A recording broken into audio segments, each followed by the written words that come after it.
And on the 20th, there was that one additional search, defined possess. What was it about that stood out? Similarly to the first Ned Schneider searches that also included that possession, that the concept of possession and deaths sort of going hand in hand was of interest. And this search occurred 2 to 3 days before, or I guess 2 to 3 days before JJ's last seen alive. That's correct. And then if we move down to the September 30th one, can you talk a little bit about that? How to get the back seat out of my Jeep Wrangler. Jeep Wrangler JK rear seat removal, how to DIY. Yeah. Rear seat removal, how to DIY -YouTube.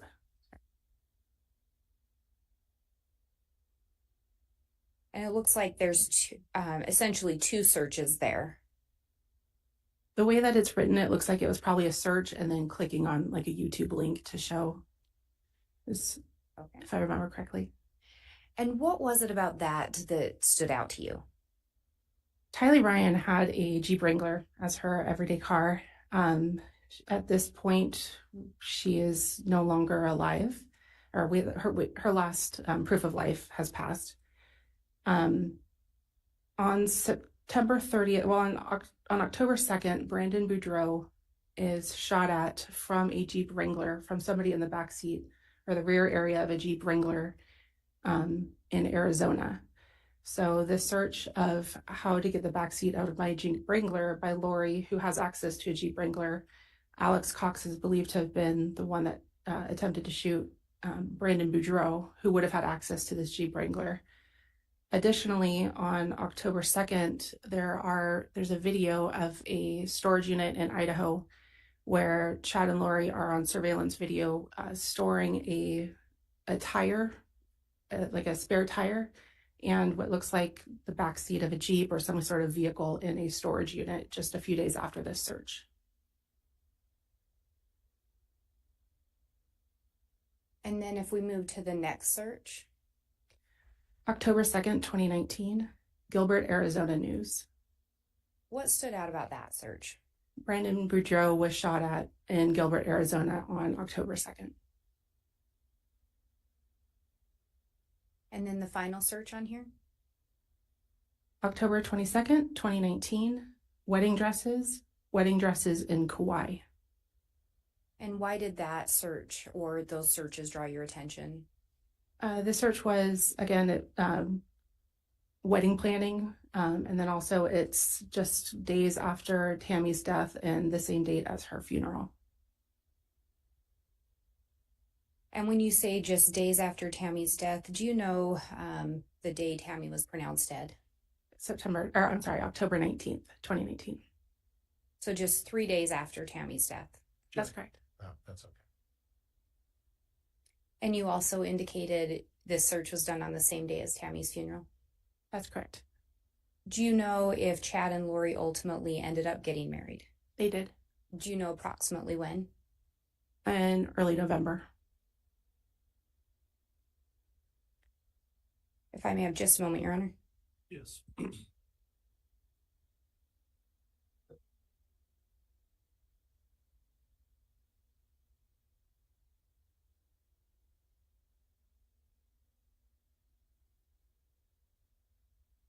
Your Honor, I have no further questions at this time. All right, thank you, Ms. Blake. Mr. Pryor, cross-examination. Thank you, Judge.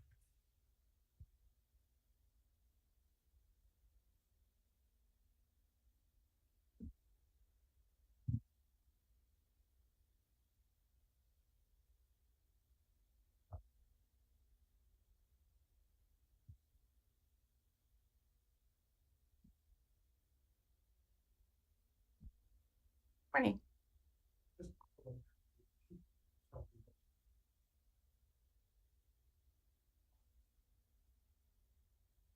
Well, I'm non-sworn, so probably I'm tactical specialist is my title. TS if it's easier. Mr. Pryor, your microphone's not working. All right, Judge. There you go. Blake pulled one on me here. Okay. Turned off the microphone. So you're not so how would you like me to refer to you again? I'm sorry. Tactile specialist is my title. Okay. Is there an easier, Yes, or T.S. Heidemann, would that be fair? that works, yes. Okay. Okay. So, T.S. Heidemann, it sounds from your testimony that you've spent a considerable amount of time going over the evidence in this case. That's correct, sir. And you've familiarized yourself with a variety of topics. Those would include what happened in Arizona, right? What happened with Brandon Boudreaux. Correct. Okay, and what has happened here in terms of the facts and information. You spent a bit of time, right? That's correct. Okay. So you're also aware that Chad Daybell is not implicated criminally in the death of Charles Vallow, Lori Vallow's fourth husband, correct? That's correct. And you're also aware that Chad Daybell is not criminally implicated in the attempted murder of Brandon Boudreaux in where Brandon Boudreaux was shot, correct? That's correct. Okay. All right.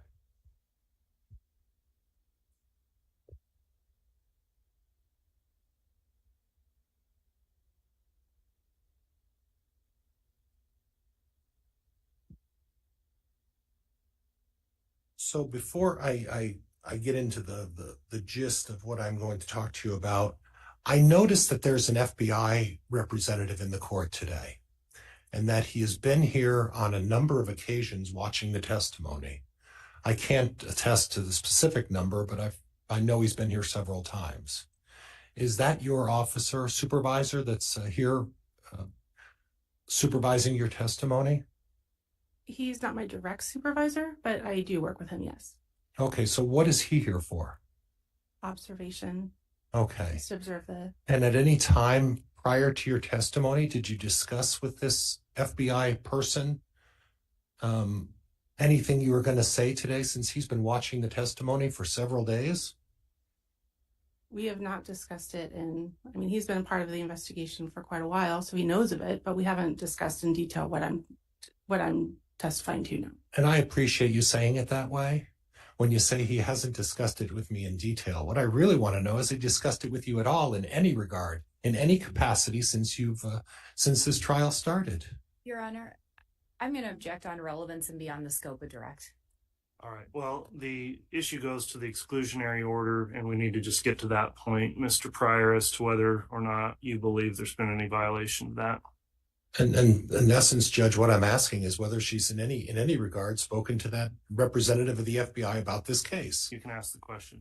That's the question I'm asking. Judge. About this case, yes, we have spoken about this case. And when did you speak? Over the last 4 years, Okay. 4.5 years. Did you speak in the last week during the testimony of this case? Possibly. I don't remember off the top of my head if we had any, other than if I was going to testify or Okay. timing. And what I'm concerned about is that he's not your direct supervisor, right? That's correct. And there's no need to report to him, right? It's a co-situation. I don't necessarily need to report to him, but I do, as a courtesy, I am on his squad, but I have a different direct supervisor. So as a courtesy, I like to let him know if I'm in the office or not. And I'm going to move on. I just wanted to actually, part of that was the judge's exclusionary rule, and whether or not you folks are communicating about this case. And your answer is maybe a little bit, but not in any significant way, right? Not in any significant way, not beyond what we've talked about in the last 4+ years, no. And even though this FBI officer isn't your direct supervisor, you're just talking in general about this case, right? I can't say in the last week or so if we have or not. Any details? Nothing that stands out, no. Okay, so you don't remember whether you talked to somebody or not in the last week about a very important case in your life. Is that what you're telling me? Your Honor, I'm going to object as argumentative and asked and answered. Sustained. Okay. Now, you identify that you were looking into attribution information and looking for Google searches as it related to this case, correct? That's correct. Okay, now you know the circumstances regarding J.J. Vallow's death, correct? As much as I can. Much as you can, Yeah. right. And you have an approximate date as to when you believe J.J. Vallow was killed, right? Correct. And what date was that? Well, the last proof of life was September 22nd, 2019 in the morning. We have a photo of that date. So somewhere between then and approximately September 23rd. All right. So the afternoon of September 22nd until the morning of September 23rd, correct? Is that fair? Yeah, morning, early afternoon, correct. Yes. Morning, early afternoon of September 23rd. I don't remember the exact time. Oh, it's but okay. Yes, those time frames. Well, this is a problem. Our court reporter is never going to be able to keep up when you're talking at the same time and you're both actually doing it. So please wait for an answer, wait for a new question, and don't talk over each other. Thank you. Yes, sir. So if and please don't let me misrepresent your testimony. You believe that J.J. Vallow was murdered the afternoon of September 22nd up until either late morning or sometime early September 23rd, correct? That's correct. And at the time, are you aware of the 4 people who were around J.J. Vallow at that specific time? What 4 people? I'm sorry, I don't understand. Well, that's what I'm trying to get to. You're aware that J.J. Vallow was allegedly murdered either in an apartment of Lori Vallow's or a close proximity to that. You agree with that, right? I don't know that we know exactly where he was killed. No. Okay. But you do know that J.J. Vallow was being watched by Alex Cox that day and that evening of the 22nd, correct? Partially, yes. Okay. And you know that Melanie Gibb was there on the evening of the 22nd at Lori Vallow's apartment, correct? That is correct, yes. And you know that David Warwick was there on the 22nd on the evening of the day or the day that J.J. Vallow was murdered, right? Yes. Okay. And so we have Lori Vallow, correct? On that day? Yes. Alex Cox on that day, correct? Correct. Melanie Gibb on that day, correct? Correct. David Warwick on that day, correct? Correct. So I'm having some difficulty with you bringing up these Google searches. And this is why I'm having some difficulties. You're talking today about searching these people's and talking about events, and we'll get to these events in a minute. I don't see any Google searches on Melanie Gibb or David Warwick. And why is that? Your Honor, I'm going to object as argumentative. Overruled. Why don't I have any Google search information on Melanie Gibb or David Warwick? I'm not aware if, I don't know off the top of my head if any legal process was served on those individuals or not. Well, and this is what I'm having some difficulty with. This is what I'm struggling with. Your Honor, objection to the narrative. If he wants to ask a question. I'll sustain that. Just Okay. questions, Mr. Pryor. Okay. Well, if David Warwick and Melanie Gibb were present for the murder of J.J. Vallow, why aren't we looking into their Google searches? I don't actually write the search warrant, sir, so Okay. I'm not sure if they were who would have done that. Okay. But it's common knowledge that they were at least there, right? For a partial time, yes. Right. Okay. Yes. Okay.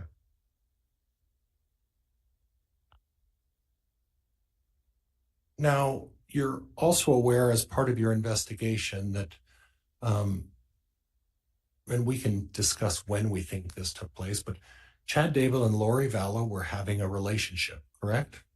Yes, sir. And they were engaged in a romantic relationship. Yes, sir. And it may have been when Charles Vallow was alive.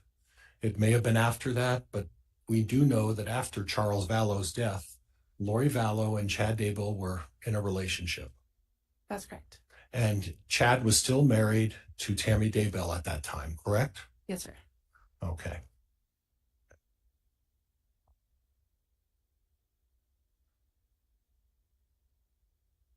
When someone's in a relationship and you're looking at Google searches, could some of these Google searches be explained that he's trying to hide his extramarital affair with Lori Vallow? I'm sorry, I don't quite understand the. Well, let me go over it this way.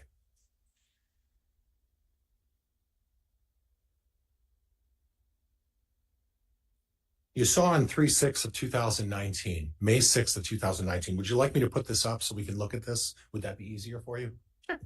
Yeah. Oh. Now tell me how I operate this. That's going to be a problem. Which exhibit is this? Judge, I don't have the number on it. It was what Miss Blake was just talking to as part of the attribution and the Googles. That 184A? I think so. Okay, 184A, then I'll note, not the PowerPoint, but the printout copy can be displayed to the witness and published for cross-exam. And please excuse me. At my age, technology is just getting hooked up to Bluetooth is a challenge for me. So we're looking at 3/6 of 2019, right? Correct. Yes. Okay. Now, before I start, one of the things I have some difficulty with is we don't know who did these Google searches, right? Correct. I cannot say that I witnessed Chad Daybell type these into a search bar, but somebody with access to the Chad Daybell account So if there was conducted searches, yes.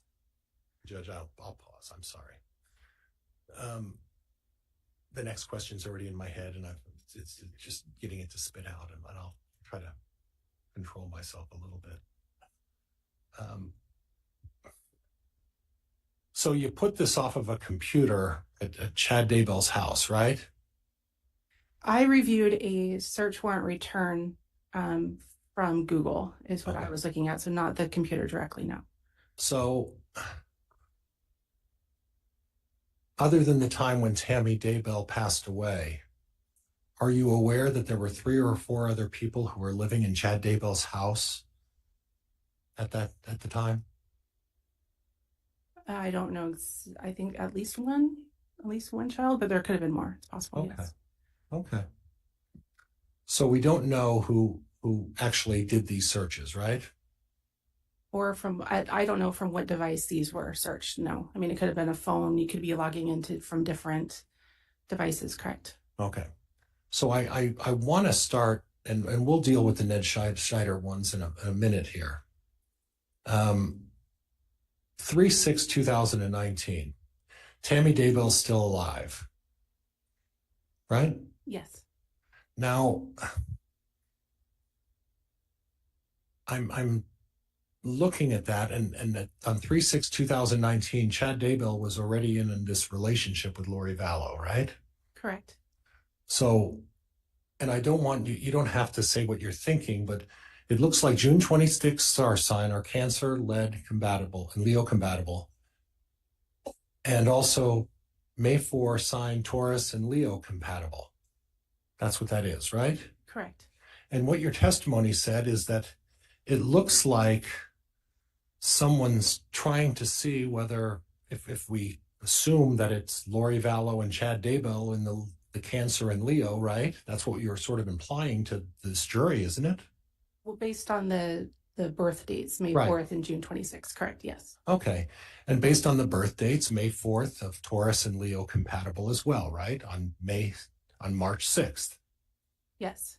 So if someone is trying to find out and is involved in an extramarital relationship, and you're Googling whether or not your current spouse or your new girlfriend are compatible, that would be a reasonable explanation, would it not?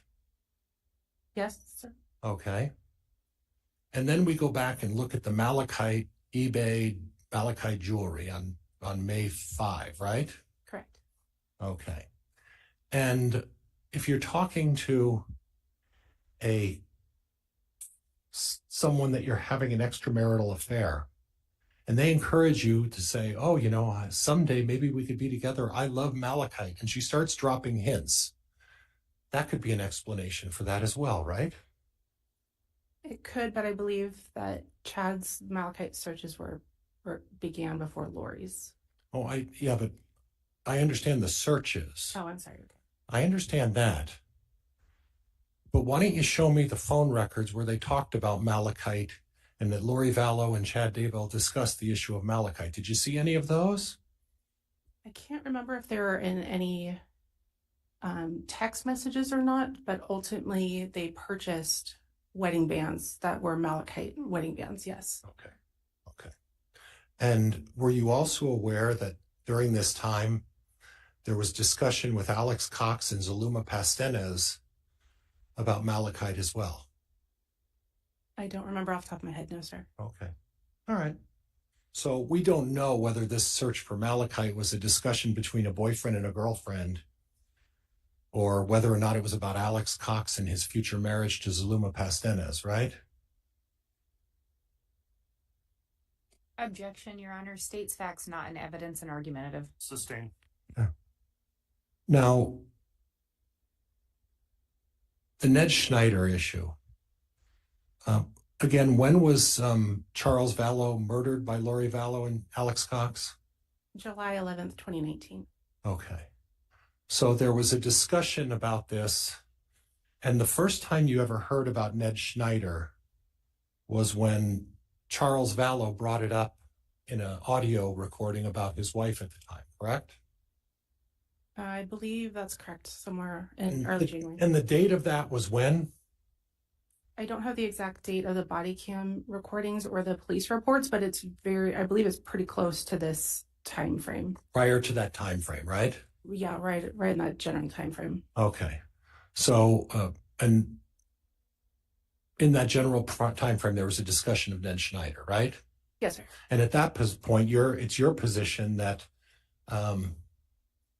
Lori Vallow and Chad Daybell were involved in an extramarital affair at that point. Yes, sir. Okay. Did you happen to look into the fact that Charles Vallow and Lori Vallow called off their divorce and tried to reconcile their marriage in February of 2019? Yes, I do remember that. I don't remember the time frame, but that sounds probably pretty close. Yeah. You don't remember exactly when in February, but they did attempt a reconciliation and basically tried to renew their relationship, right? Yes, sir. Okay. So the idea of Ned Schneider, you didn't see anything else in Chad Daybell prior to January 28th of 2019, did you? Did I see anything with Ned Schneider and Chad Daybell making any look into what Ned Schneider was all about, right? Prior to this? No, this was, I believe, was the first search, at least in this time frame. Okay. That Ned Schneider appeared in Chad's Google searches. Okay. So at that point, we can't make any assumptions, obviously, right? No. Okay. But we do know that as far as you're concerned, on the 28th of January, 2019, somehow Chad Daybell learned about the topic of Ned Schneider and decided to do a Google search and see what that was all about, right? Objection, Your Honor. Misstates the testimony. Overruled. You can answer.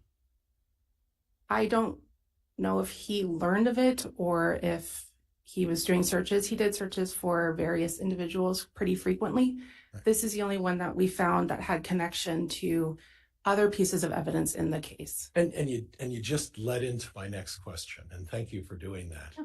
Because when I reviewed all of this evidence, I saw that it was not uncommon when a topic came up for someone who was using that computer to do a search on a number of different topics. That would be fair, wouldn't it? Absolutely. Okay. So if he were to learn about the name Ned Schneider, it would be consistent with his or whoever was using that computer to Google it and see what it was all about. Would that be fair? Potentially. I can't speak of when he learned that name or if he was searching it like he was a lot of other names. I'm not sure the order of that, no. But his history shows that there's a lot of inquiry into various names, various topics, and that was something that was going on that computer quite frequently. Hundreds of thousands of searches, right? Certainly lots of searches, yes. Right. And then we go down to malachite, and we don't know where he got the name malachite from, but then he started searching that as well, right? Correct. And then he got to Hiplos, and we don't know what the story is on Hiplos, but he typed in that name, so he must have got the name from somewhere and started as that, right? Correct. And then you get down to 7/19 of 2019. Now, when you say you surprise someone with accusations, we don't know who typed that in, right? Again, somebody, I can't say specifically, but somebody with access to the chad.daybell@gmail.com account. So it could be someone's trying to learn about how you react when a spouse finds out that you're cheating on her, right? Yes, it could be. Okay. And we don't know who did the south-southwest wind and what is the definition of that, right? Again, all I can say is it was somebody with access to that account. Right. And when you're talking about the day before the accusation is, or the prosecutors claiming that may have been the day that Kylie Ryan was put in the ground on 9/9, but you're also aware that on 9/9, Chad Daybell sent an email to his wife at the time, Tammy Daybell, and said, I'm going to burn some limbs in the backyard the next day, right? I believe that that text message was sent on the 9th that he said he Right. wanted to burn, yes, Yeah. limbs, yeah. Right. So on the 8th, he's checking the wind. And on the 9th, he sends an email to his wife saying, I'm going to burn some limbs in the backyard. Right? Correct. Okay. And then Rhode Island area code. Now, you don't know what kind of phones we're dealing with. These aren't like track phones, are they? Or do you know what kind of phones these are? I believe they might actually be track phones. Go ahead. No, that's Oh, you believe they are all track phones, right? I don't remember off the top of my head. I mean, so track phone is kind of a provider. So if you're asking like, is it an iPhone or an Android? I'm not. Right. Yeah. But the track phone, the way that works, and if you don't know, please tell me if you don't have knowledge of this, but the way the track phone works is you buy the phone for a period of 90 days. It expires and you can either buy another phone rather inexpensively, or you have to buy the adding the minutes thing. And there's no real discernible difference in the cost, right? Correct. Yeah, you can keep the phone and change the number. Correct. Right. Or you can just get a different phone and same thing. And you buy that at, I don't want to give anybody publicity, but large retail stores that sell a lot of groceries and other things, right? Yes. You know what we're talking Yes. about. Okay. So if you're having an affair with somebody and you don't want to get discovered that you're having this affair with another woman while you're still married, it wouldn't be illogical for you to buy a number of phones. And as the phones expire, you just buy another phone to sort of protect yourself from being discovered that you're having this affair. Would that be fair? Correct. I mean, in this Okay. situation, he's not buying phones. It's changed. It's the same phone. The IMEI number stayed the same on all of them. So Right. the device didn't change, but the phone number did. Yes. Okay. Same idea. So that would be, it's possible that what he's trying to do is he's trying to cover up the fact that he doesn't want to be discovered by his wife that he's cheating on her, right? Correct. Okay. And Judge, if I can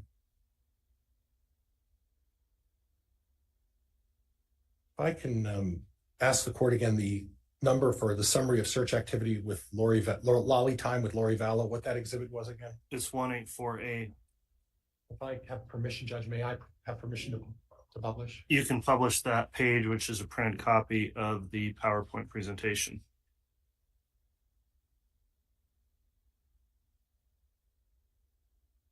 So again, we see the subject of Malachite and whoever is on Lolly time, whether it's Lori Vallow or whatever, is doing that, correct? Correct. Now, this is what is interesting to me on 7/21 of 2019. Okay? Objection, Your Honor. Again, there's a narrative. I'd move to strike and counsel and ask that he ask a question. Yeah, I'll ask him. it is sustained, and Mr. Pryor, please refrain from that as Okay. questions. All right. So 7/21 of 2019, and my notes seem to indicate that you said that was a short time after Lori Vallow and Alex Cox murdered Charles Vallow. Is that fair? Yes, that would have been approximately 10 days after Charles's death. Okay. And prior to Lori Vallow moving to Idaho, correct? That's correct. Okay. So, you know from the facts, and you familiarized yourself with the Charles Vallow case, right? That's correct. And you know from the facts that at the time Charles Vallow was murdered, Lori Vallow was there, wasn't she? At approximately the same time. I don't know the exact timing. I know she left Right. at a certain point, but I don't know exactly the time frame. Yes. Well, you know that after the murder, that Lori Vallow was interviewed in front of the house right after the murder. That's correct. Yes. You also know that she left a little bit of time because prior to the murder, Tylee Ryan was present, and so was J.J. Vallow at the time, or at around the circumstances relating to the murder of Charles Vallow, correct? Correct. So it seems then that at least Tylee Ryan and J.J. Vallow would have knowledge, or at least information, as it relates to the murder of Charles Vallow. Would that seem logical? Yes, it would. Okay. So if someone's looking and realizing that their children witnessed the murder of their father by their own brother, that's a motive for a number of things, right? I suppose. Okay. It's also a motive on 7/21 of 2019 to come up with a reason to get rid of a child if that child witnessed the murder of their stepfather, correct? Potentially. Okay. Potentially? I don't know if they saw that. I believe that Lori and the children left. I think if I understand right, there's a bit of discrepancy about if the kids were actually there to witness the shooting, but I thought that they left prior to the actual shooting. Well, they listened to there was an argument, yes. And there's a discussion because part of the FBI and the officers down there interviewed witnesses who suggested both sides of that issue, correct? Correct. I don't know if we know. I mean, Tylee obviously isn't here to ask, so we're not sure what exactly she saw at the time. Yeah. So we don't know what JJ saw. We don't know what Tylee saw because the evidence goes both ways in terms of what exactly did they see in regards to the murder of Charles Vallow, right? I believe Tylee was interviewed, and I don't recall what her interview stated. Okay. But I don't remember about JJ. Okay. But you also know that one of Tylee's very close friends was interviewed and provided information about what Tylee said as well, right? I don't remember that, but that makes sense. Yes. Yeah. So then that's why there's some discussion because we don't know exactly where Tylee was when Dallas Cox murdered Charles Vallow, right? Correct. Okay. So Lori Vallow, before she comes to Idaho on 7/21 of 2019, searches a life insurance policy for her children.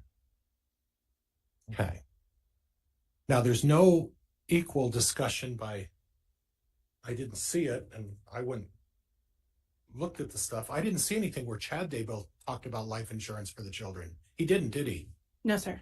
And there's no email or search on let's kill 2 kids, right? By Chad Daybell? No. Okay.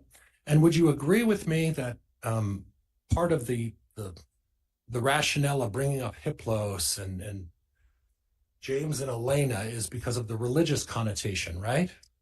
Not necessarily the religious connotation. It just provides some context in other evidence because of the aliases, and it gets complicated with the names that they call each other. Right. So to see that they're being searched by these individuals and to provide context for later of where these names are coming from. Okay. Now, so we have some references to religion, calling each other religious names. And you're aware that both of these folks have strong religious beliefs. Yes, sir. And you're aware Melanie Gibb has strong religious beliefs. Yes, sir. David Warwick has strong religious beliefs. Yes, sir. Zulema Pastenes, Alex's wife, strong religious beliefs. Yes. In fact, the circle of all these people, there's repeated references to religion, right? Absolutely. Strong references to religion. Yes. Okay. So I guess what I'm kind of wondering, is it a bigger motive to kill 2 kids by their mother and brother to cover up the murder of a 4th husband? Or is it because they killed the kids because Chad, Lori, Melanie Gibb, and David Warwick and Zulema Pastenes have strong religious beliefs. Which one is a greater motive to murder children? Objection, Your Honor. Argumentative. Sustained.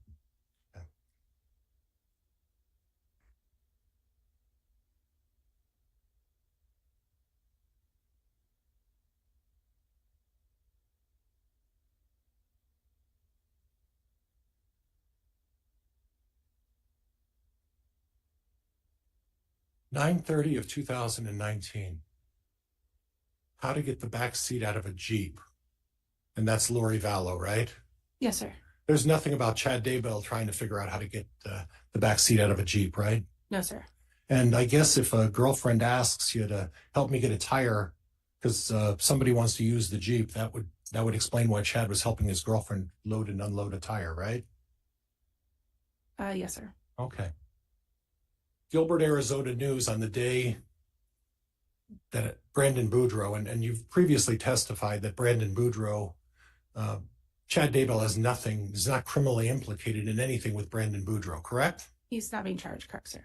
He's what? He's not being charged. Right, in not being correct, charged, yes. not being pursued for anything for any reason. But Objection, Your Honor. That misstates the testimony. Sustained. And again, counsel, try to let the witness finish her response before you get into another question, please. Your Honor, and I would move to strike counsel's last statement. I'll strike that on. Instruct the jurors not to consider that last statement. okay. So your comment is Chad Daybell has not been charged. Is that fair? Yes. Okay, thank you. Did you see a likewise Google search on Chad Daybell's Google account that talked about Gilbert, Arizona on that day? Not that I recall. Okay. And then you're aware that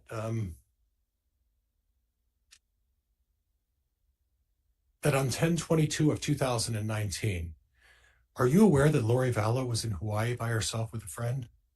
Yes. And you were aware that her friend was Audrey?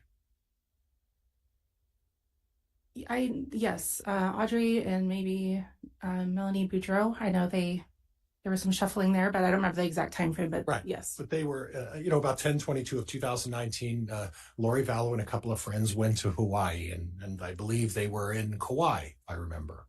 Is that fair? I don't remember what island, but yes, that sounds fair. But the purpose of them being there was to start the process of getting a wedding dress for Audrey Boudreaux, right? I do not know that. No, sir. Okay. But the three of them were there, right? Yes. Okay. You just don't know why they were there and what they were doing there on that day, right? Yeah, it seemed like kind of a spontaneous. So if Audrey Boudreaux was looking for a wedding dress on 10/22 of 2009. Your Honor, objection. Counsel stating facts not in evidence. Yeah, there's no Audrey Boudreaux, Mr. Pryor. I'm sorry, Judge. Audrey Boudreaux. Baratori, Judge. I'm sorry. I said Boudreaux. It's Baratori. I got the name wrong. No. Is that the correct name? Audrey Baratiero or Baratiero. Melanie Boudreaux. Yeah. I got them backwards. They both were in Hawaii, but yeah, I'm not sure which one you were. With her. Correct. I think some of them overlapped, but at different times. I don't know on 10/22 exactly off the top of my head now. Right. And you don't know, and you don't have facts one way or the other as to whether or not on that particular day they were looking for wedding dresses, right? I don't, other than that search, no. Okay. Judge, I think that's all I have. Thank you. All right. Ms. Blake, redirect. Thank you, Your Honor.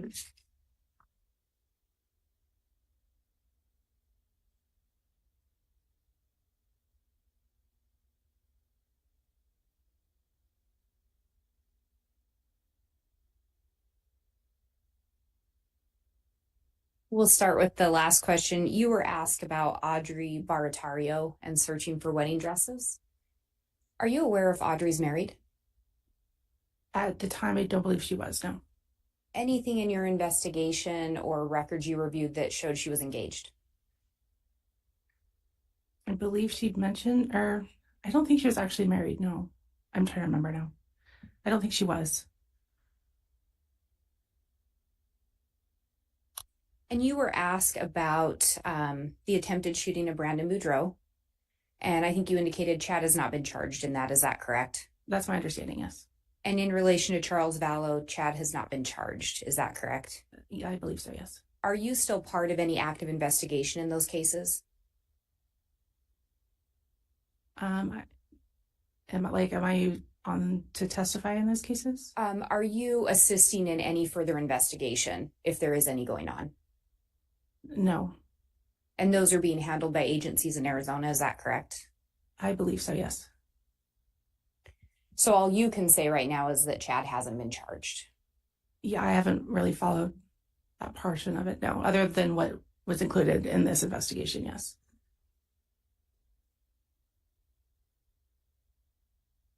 You were asked about those Ned Snyder searches. Are you aware through your investigation who designated Charles as Ned?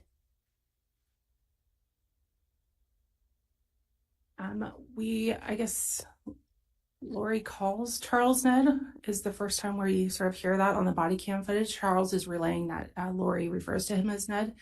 I don't know where that name comes from, no. I don't know if she brought it up or if Chad gave her that name. I don't know how that worked.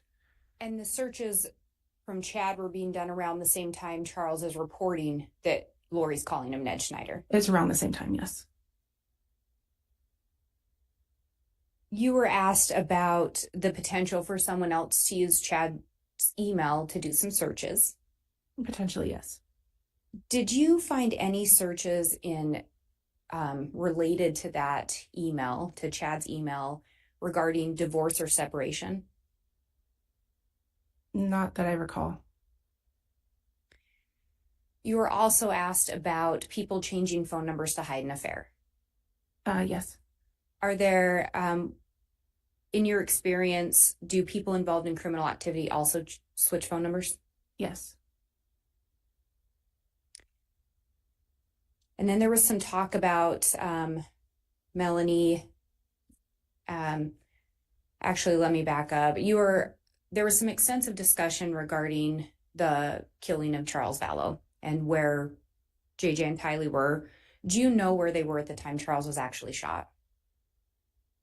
I don't believe they were there. I believe the report said that Lori took the children to, I think they went to Burger King or something. But I don't know if that was corroborated or not. And we talked about the phone attribution earlier, and with one of Chad's numbers, you'd made reference to attributing that number to him in part because of the mortuary call. Do you recall that? Yes. And that call to the mortuary, do you recall what day that took place? I believe it was July 11th, 2019. And when was Charles killed? The same day. And do you know where the mortuary was located that he placed that call to? In Arizona, but I don't remember which city. And Charles was killed in Arizona? That's correct. Then you were asked quite a bit about Melanie Gibb and David Warwick. Their names came up at least. Is that fair? Yes. Did Melanie, through your investigation, did you determine whether, or was there anything to indicate Melanie Gibb or David Warwick profited from JJ's death? Judge, objection goes beyond scope. Overruled. I did not learn of anything why they would benefit from JJ's death, no. Thank you. I have nothing further. All right. I don't believe that opened any doors for additional recross. Did you have anything, Mr. Pryor? Judge, I would have a couple subjects, but if the court's determination is that there's nothing open for recross, I'll defer to the court's wisdom. All right. That'll conclude then the testimony of this witness. Practical Agent Heidemann, you are done testifying. Is this witness going to be recalled, do you believe? She is going to be recalled by the state. I'm not sure if she's being recalled by the defense. Not by the defense, Judge. Okay, since you are going to be recalled, I'll just remind you there is an exclusionary order in place. You're not permitted to discuss your testimony or review the testimony of other witnesses in the case in between now and the time that you're recalled. If you don't comply with that order, you may be prohibited from further testimony, so please comply with that. Sure. All right. You can go ahead and step down then, and I'll inquire of the state momentarily as to who they will be calling as their next witness.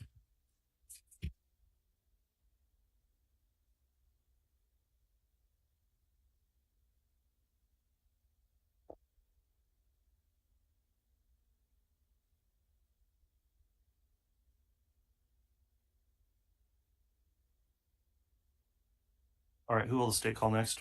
And thank you, Your Honor. I'm just looking at the time. I think it's about 15 minutes to 10. The next witness, I believe, will be on the stand for quite some time. I'm not sure if the court would like to take a break now or how soon you wanted to take the mid-morning break.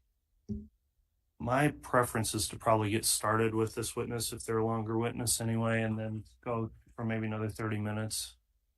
So trying to take a break at about 10:15. I think so. I will try to keep an eye on the clock for that. The next witness is Detective Duncan. Okay. Go ahead and call your witness then.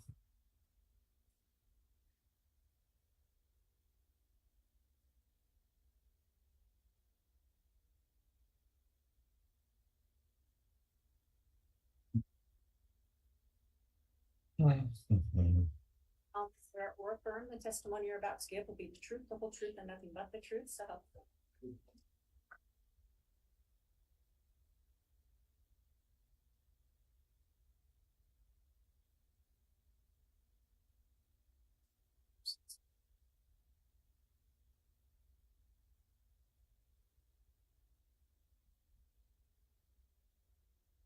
All right, the court will note that the witness, Detective Duncan, has been placed under oath. I am going to inquire as to whether or not you have viewed any of these trial proceedings because it is being live streamed.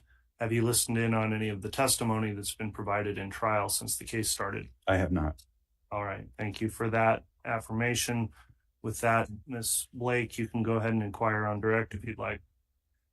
Thank you, Your Honor. Would you please spell your name for the record? Good morning. My name is Nathan Duncan. It's Nathan. Last is Duncan, Duncan. Where are you currently employed? I'm currently employed with the Chandler Police Department in Chandler, Arizona. What is your current title and or position? I'm currently assigned to the robbery homicide unit as a detective. How long have you been with that unit? Robbery homicide unit, I've been there for 10 years. Have you held other positions within the Chandler Police Department? I have. I was hired with Chandler Police Department in year 2000, June of 2000, went to the academy, graduated in September. After graduating from the academy, I was a patrol officer for roughly 3 years. And after that, I went to the property crimes unit as a detective for approximately 11 years. Do you have any specialized training in order to be a law enforcement officer? So our training, like I stated, in June of 2000, we attend the Arizona Law Enforcement Academy as a program. I believe it was 16 weeks. And then afterwards, we attend a field training program with our own department. After that, every year, for the last almost 24 years, we go through advanced officer training, and we also do additional training in our specific area of expertise, if you would. And were you working with the Chandler Police Department on July 11th of 2019? I was.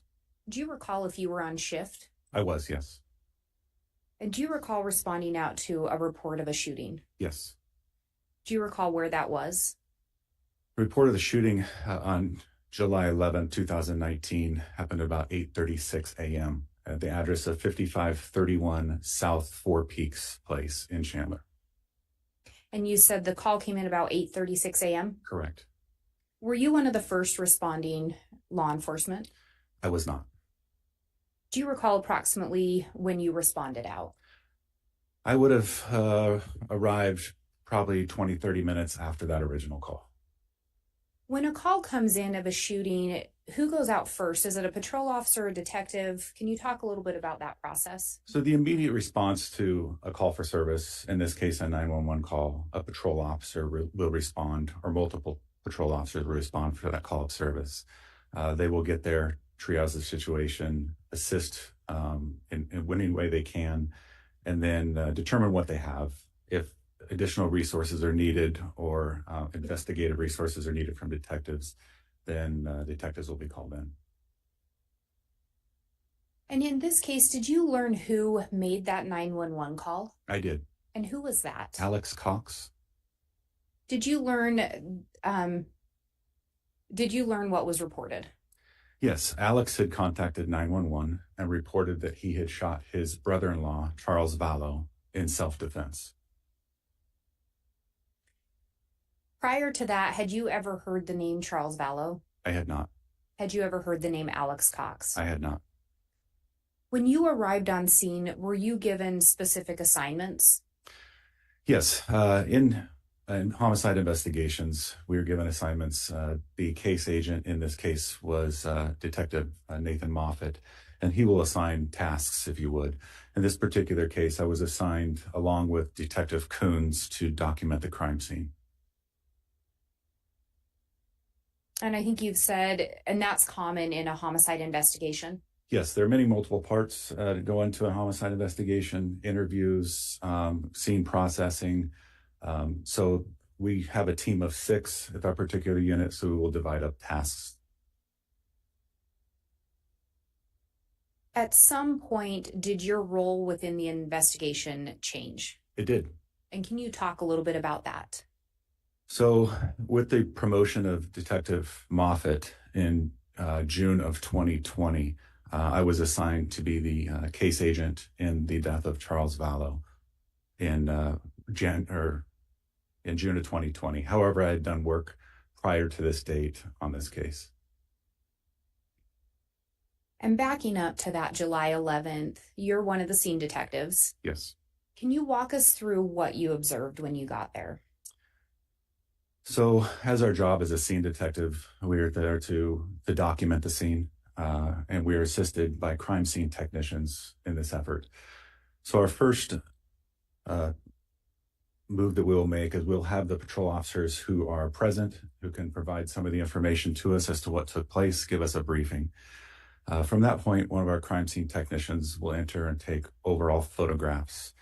And during this time, we will make observations of our own. The crime scene in this case was very simple relative to other crime scenes. The residence on Fort Peaks Place, single family residence. You enter the residence through a front door on the west of the residence. As you enter, you come into a small foyer, and then it opens up into a large living room. This one was unique, in which there was a wood plank floor. There was no furniture in this living room. There was mirrors along the north side, an open window along the east side, mirrors on the wall on the south side, and mirrors on the wall on the west side. So as indicated, it was very sparse. There was no furniture at all. Inside, when making my observations, I noticed the body of a Caucasian male, later identified to be Charles Vallow, laying on the west side of this room. North of where he was laying, there was an aluminum baseball bat. And then a little bit north of this was a baseball cap that we had found out was worn by Charles earlier. To the west of Charles' body, there were 2 .45 caliber casings that were recovered. Also noted during this time was a bullet strike and a lodged bullet, or what we refer to as a projectile, that had lodged into the baseboard along the east side of that particular room.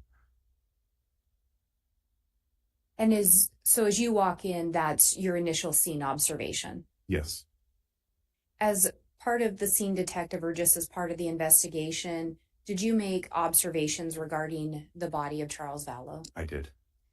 And I guess to back up a little bit, are you aware as to Charles' condition when first responding officers arrived?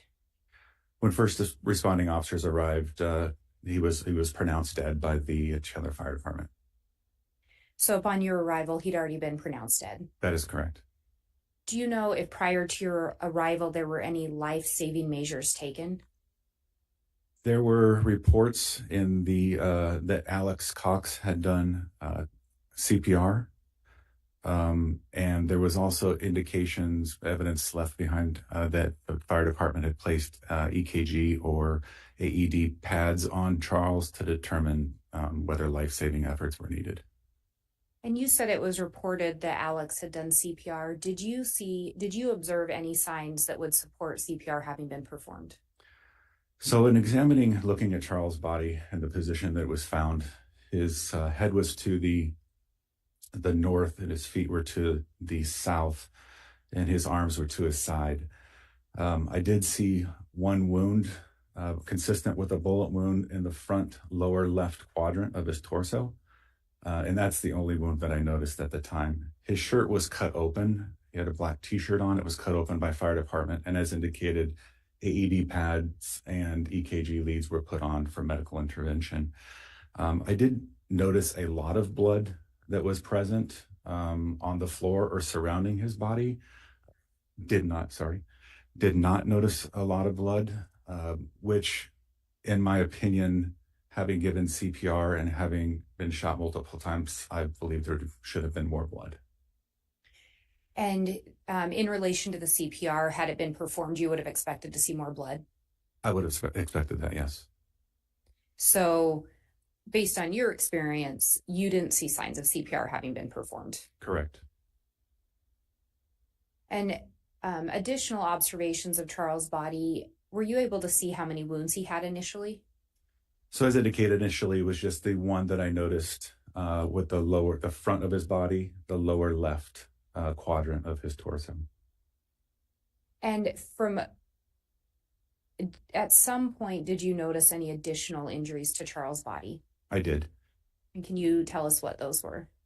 So in this case, in all homicide or death investigation cases, when the medical examiner is coming out to assist in these cases, the body is considered evidence, and we do not touch the body until the medical examiner arrives. They have jurisdiction over the body. So my initial observations were that one wound consistent with a bullet wound to the front lower left quadrant. After the medical examiner arrives, they take their own series of photographs, and we provide them with information that we know at the time. At that point, the medical examiner will then begin to examine or manipulate the body as they choose.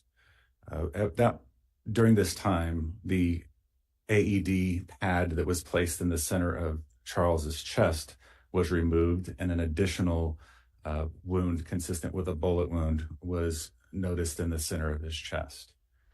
Additionally, when Charles's body was rolled, there were 2 additional wounds on his back consistent with bullet holes. And when you talk about the 2 injuries to the front and the 2 to the back, did they appear to be, one being an entry wound, one being an exit wound, did they appear to be linked? We try not to make that determination at the time. A lot of that goes in as far as entry, exits, and we also talk through the totality of the circumstances. In this case, Alex had mentioned that he had shot twice, so we would assume that they would be entrance wounds and exit wounds. And so you talked about, Alex said he'd shot Charles twice, correct? Correct. Are you aware of what else Alex had claimed in relation to the shooting? As indicated, he claimed that he had shot him in self-defense. He had indicated that he had the baseball bat, and Charles had struck Alex in the back of the head with the baseball bat and refused to drop the bat, and that's when he shot him. And based on your observations, were you able to form any opinion in your training and experience as to where they would have been where Charles would have been in relation to the shooting? Yes. So Alex had informed us that he was standing in the southwest corner of this particular living room, as described, and he was facing in a northeast direction, and he and Charles were face to face with each other. He indicated that he shot him twice standing up, and he shot him twice in the chest from a standing position.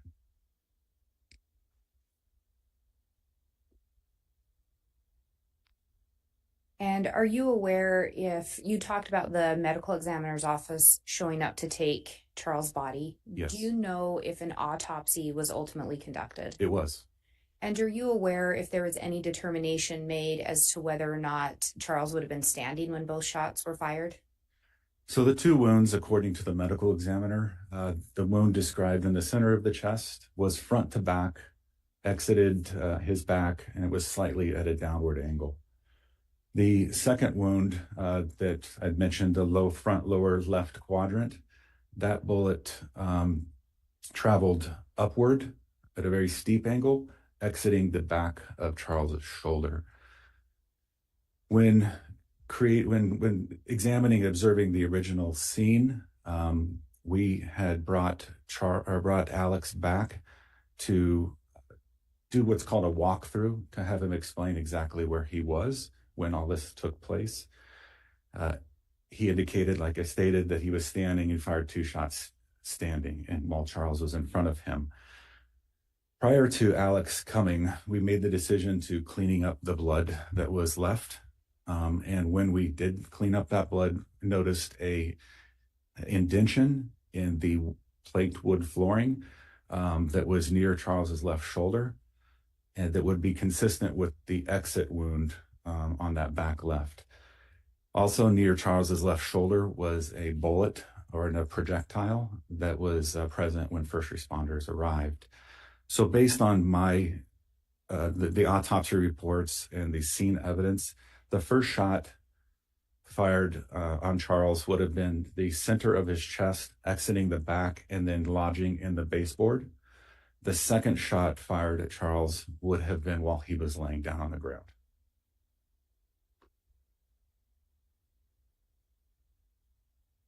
And you talked about this room either not having furniture, being very sparsely furnished. Based on your investigation, were you able to determine whether or not a struggle had occurred? Obviously, one thing we look at, we're trying to determine and prove or disprove the self-defense claim. And with the room being sparsely furnished, we were unable to see if anything was knocked over, broken, anything like that. Charles did have some wounds or some abrasions to his knees. He was wearing shorts at the time. So he had some abrasions to his knees and also some scrapes on his hands or arms, some minor scrapes there. So those 2 things would indicate that a struggle took place, but other than that, there was nothing that would indicate that. And you talked about, we've talked a little bit about the blood in relation to at least the CPR.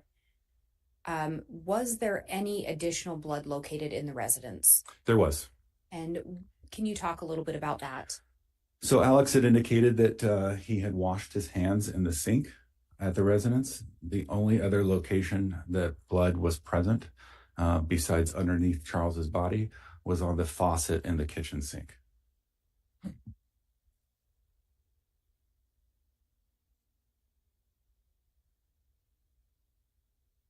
And was this, based on the report of the shooting, was this investigated as a homicide? Yes, it was.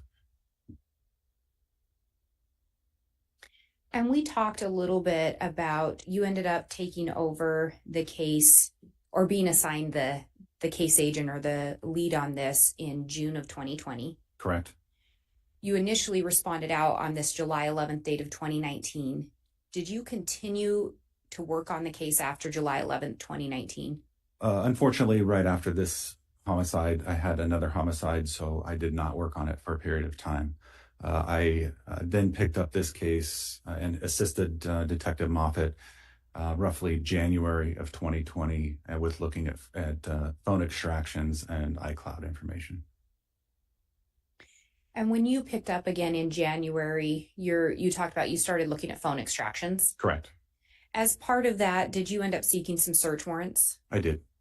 And was one of the devices that you reviewed the content of Charles Vallow's phone? Yes, it was. And do you recall how you came to be in possession of Charles Vallow's phone?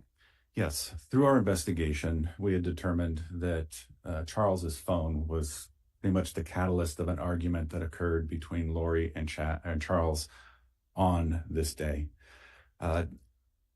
After the shooting, or shortly after the shooting, Lori had left the house, taking Charles's phone with her.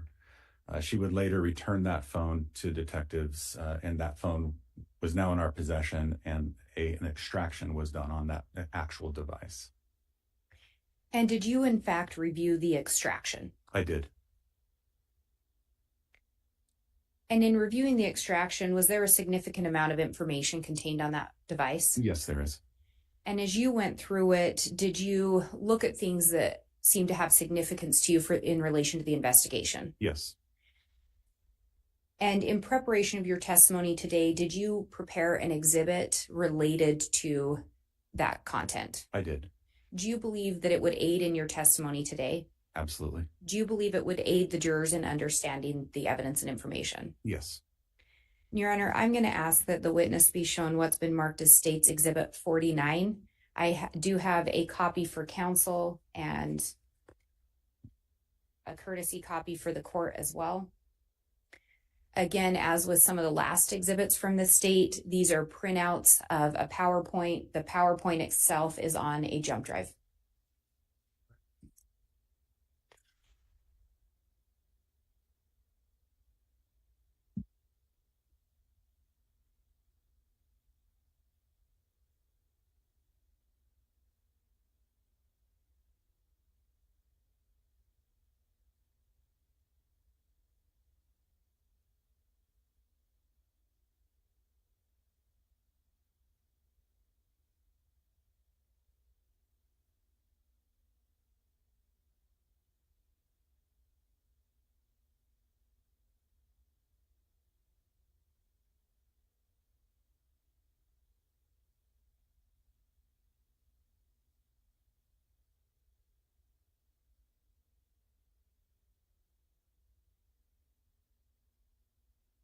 Counsel, these are 3 different exhibits, right? 4. Looks like they're all the same. I believe there are some other exhibits. That should all be one exhibit. Or And is it your position I get one of these? yes, there would be a copy for you. Thank you. Thank you, officer.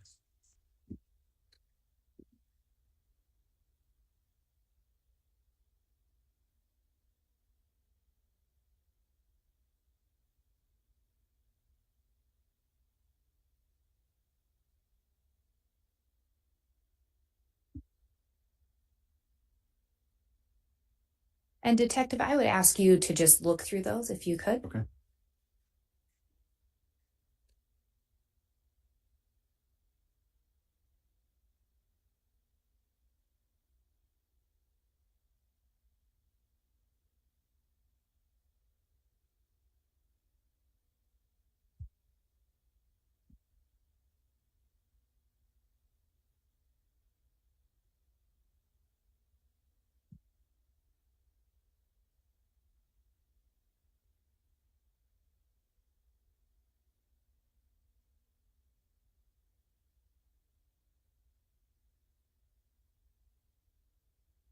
Okay.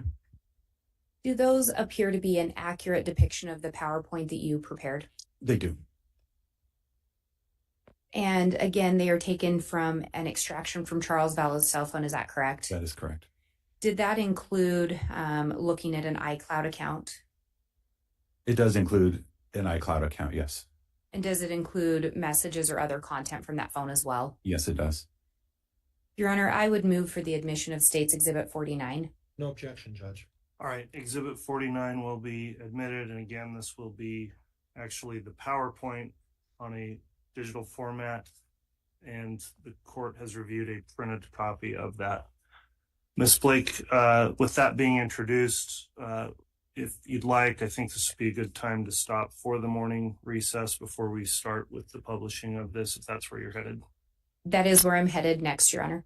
Okay, let's go ahead and take our mid-morning recess then, 30-minute recess, and we will be back on the record after that. Thank you. Thank you. All rise, please.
Thank you. Please be seated.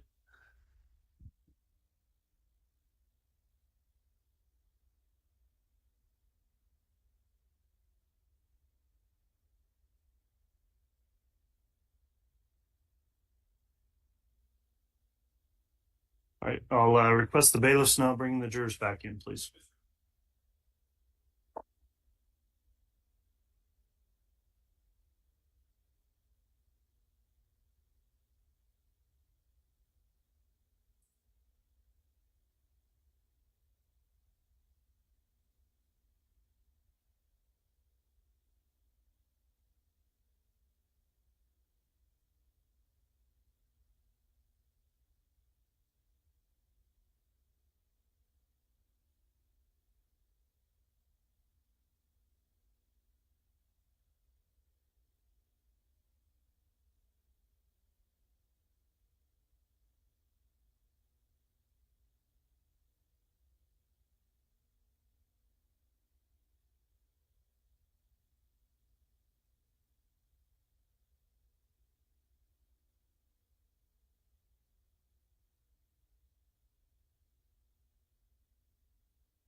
All right.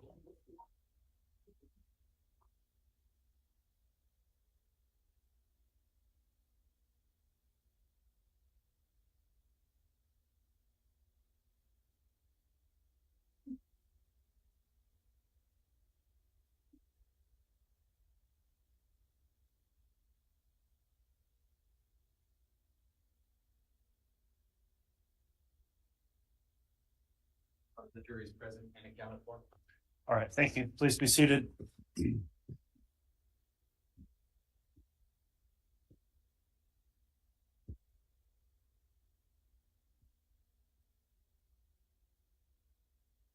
All right, we are back on the record now on KCR 22-21-1623, State of Idaho versus Chad Daybell. Just concluded our mid-morning recess. And just before that, Ms. Blake, Exhibit 49 had been admitted. Detective Duncan is still on the stand under oath, and if you'd like to continue your direct, you may do that. Thank you, Your Honor. The state would ask to publish State's Exhibit 49. All right, you are allowed to do that.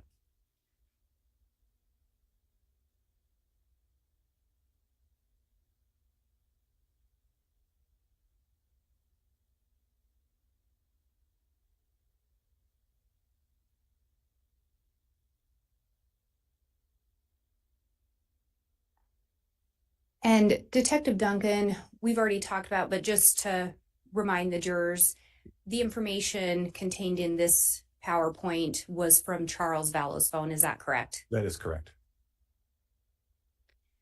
And on this slide, can you please read this into the record? Yes, I can. Hello, Chad. I hope you are doing well. This is Charles Vallow from Arizona. We really enjoyed having you stay with us back in November when you came to the Preparing a People conference. I appreciated you taking the time to talk to me about the book I've been working on. Well, more than 6 months later, I still haven't made much progress on it, but I feel an urgency to get it done.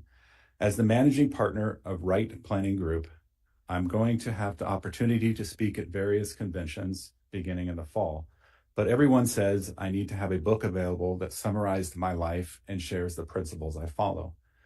So I will cut to the chase. I'm willing to pay you well to help me get this book into shape as my ghostwriter. I really liked your autobiography and the tone you took in sharing experiences without preaching. Is there any way you could come here for a couple of days and help me get the book underway? I feel talking in person would be much more valuable than a phone call or video chat, mainly because I would like you to read through some of my journals and explain to me how the publishing industry works. It would help me know whether I truly have a book in me and whether you want to team up on it. I played minor league baseball and have plenty of stories that my audience could relate to, along with the knowledge I've gained running my own company. So I do feel the book would contain valuable information even beyond the convention circuit. I'm out of town until Sunday, but I would gladly fly you down here next week before the holiday and cover your expenses. You could stay in our guest room like before, or in a hotel if you prefer. I hate to take you away from your family, but I know this book is vital to my speaking success. I understand if you don't want to take part in the project, but I would definitely make it worth your time. With admiration, Charles. And through your investigation, what did you learn in relation to this email or this message, if anything? So this particular message was a document that, in looking at Charles's additional phone records, he had indicated to Lori, as well as to Lori's brother, Adam Cox, that he had found this on Lori's computer. This would have been the first letter to which he mentioned Chad or suspected Lori of having an affair with Chad. And at some point, were you able to learn if this particular email was associated with a specific email address? It was not. And did you learn whether or not this was actually written by Charles? All indications in Charles's phone and content that when he's sending this to Adam and to Lori is this was fictitious and this was not created by him. And just to back up a little bit, as you're going through these extractions, were you aware of any other ongoing investigations that were related to what you were looking into? Yes, in January of 2020, when going through these extractions, I was aware of multiple investigations.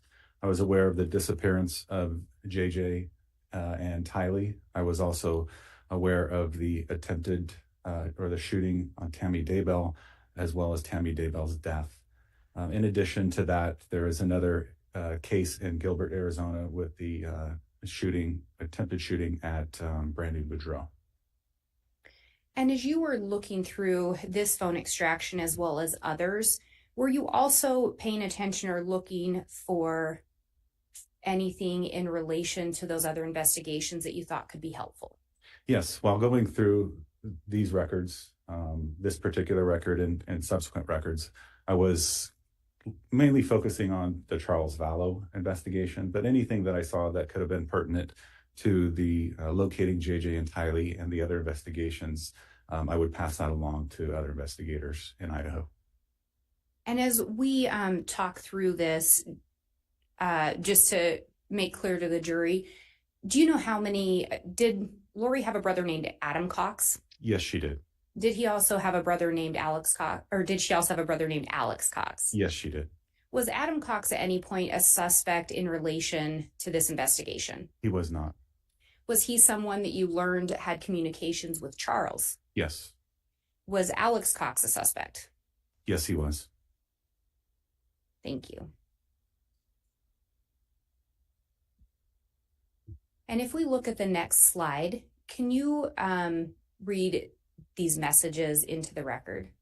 Yeah, so these are messages that were found on Charles Vallow's phone extractions. The first message is from Charles to Lori, dated June 29, 2019 at 5:51 a.m. Is he with whom you're having an affair? He did not stay with us in Arizona in November. Who are you lying to now? Trying to destroy another family? You're evil. period. I may take JJ back to Houston unless you have a great explanation for all of this. I will not let him be a party to your apostasy. The next message from Charles to Lori, June 29, 2019 at 6:04 a.m.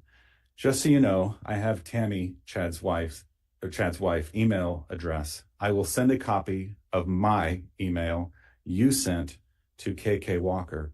Tammy will know what you're up to. You better explain. Charles then writes, June 29, 2019 at 6:10 a.m. I now have Tammy Daybell's cell number. I'll text her a copy of the letter and an explanation of what you're up to.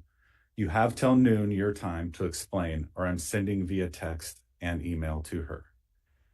And finally, Charles to Lori on June 29th at 6:55 a.m.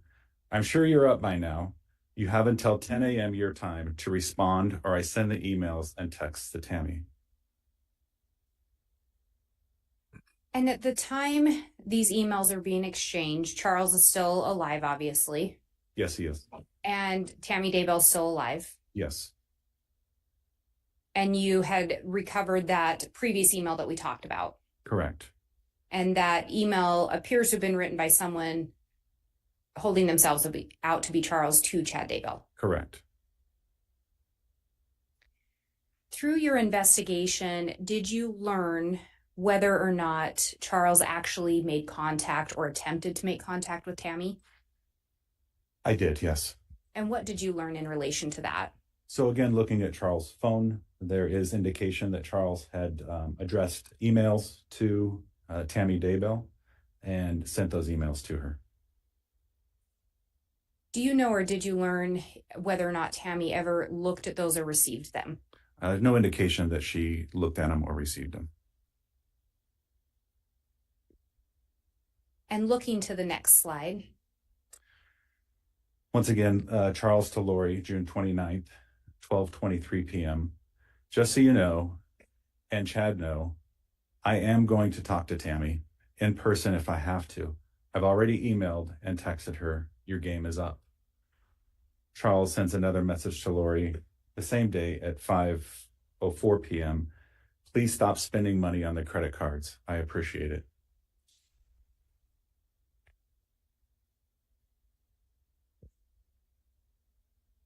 And this is a continuation, it appears, from the conversation we were just looking at in the previous slide. Yes, it is. And we talked about any indication that Charles did in fact email Tammy. Did you uncover anything in your investigation regarding whether or not he ever attempted to visit her in person? I did not. And so we don't know, no evidence that he did. Correct. And looking at this date of June 29th, this is just a few weeks before Charles is shot and killed. Is that correct? Correct. And turning to the next slide, when we talk about the email, is this the one you were referencing? Yes, it is. And could you read this into the record? So the first email from Charles Vallow to Tammy Daybell, and it was sent to tdaybell@sugarsalem.com on June 29th, 2019 at 9:06 is the stamp that was on the email. Tammy, my name is Charles Vallow. I have some vital and disturbing information regarding your husband and my wife, Lori. This is your work email, so I'll wait to send you the evidence that is very disturbing. You may call or email me from the address where you can receive the information. I apologize to be the one sending this, but something has to be done. I feel it's best if I shed some light on this issue. Regards, Charles Vallow, 714-853-5005. And it looks like there's another one, or this may be the subject line. Could you read that next one? Correct. The email from Charles to Tammy Daybell, coming from Charles Wright Planning Group email to another email for Tammy is tammy.daybell@gmail.com, June 30th. So the following day, 2019 at 10:16 a.m. The subject line on this email was your husband and my wife. And then the body are having an affair. Her name is Lori Vallow. I've got definite proof or definitive proof If you care to see it, contact me and I'll share it with you. It's devastating, I know, but the truth needs to be shown. Charles Vallow. And again, to be clear, through your investigation, you were never able to determine, or you did not learn whether or not Tammy actually saw these emails. Correct.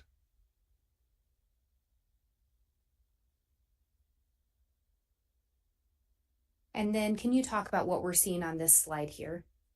This is another email from Charles Vallow, a Gmail account to chad.daybell@gmail.com, sent 6/29/2019 at 9:32 a.m.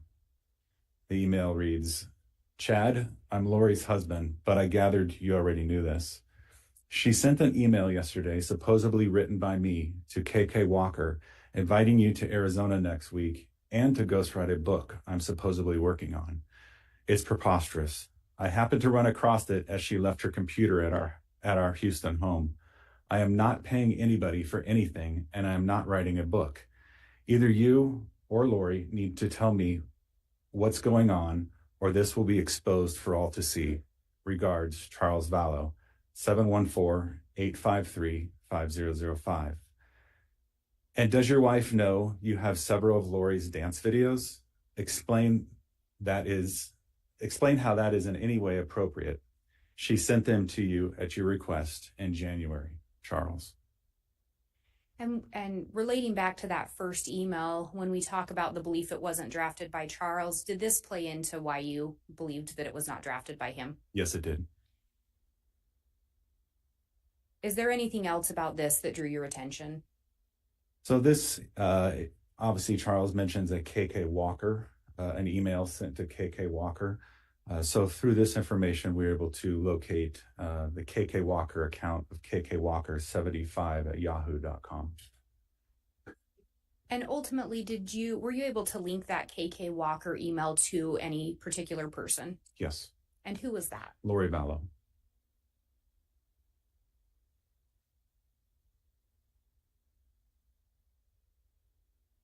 And if we look at this next slide, if you can tell us a little bit about what we're seeing and read that. So also again on the actual Charles Vallow's device, and the extraction from that device is a message from Charles to Lori on June 30th, 2019 at 8:42.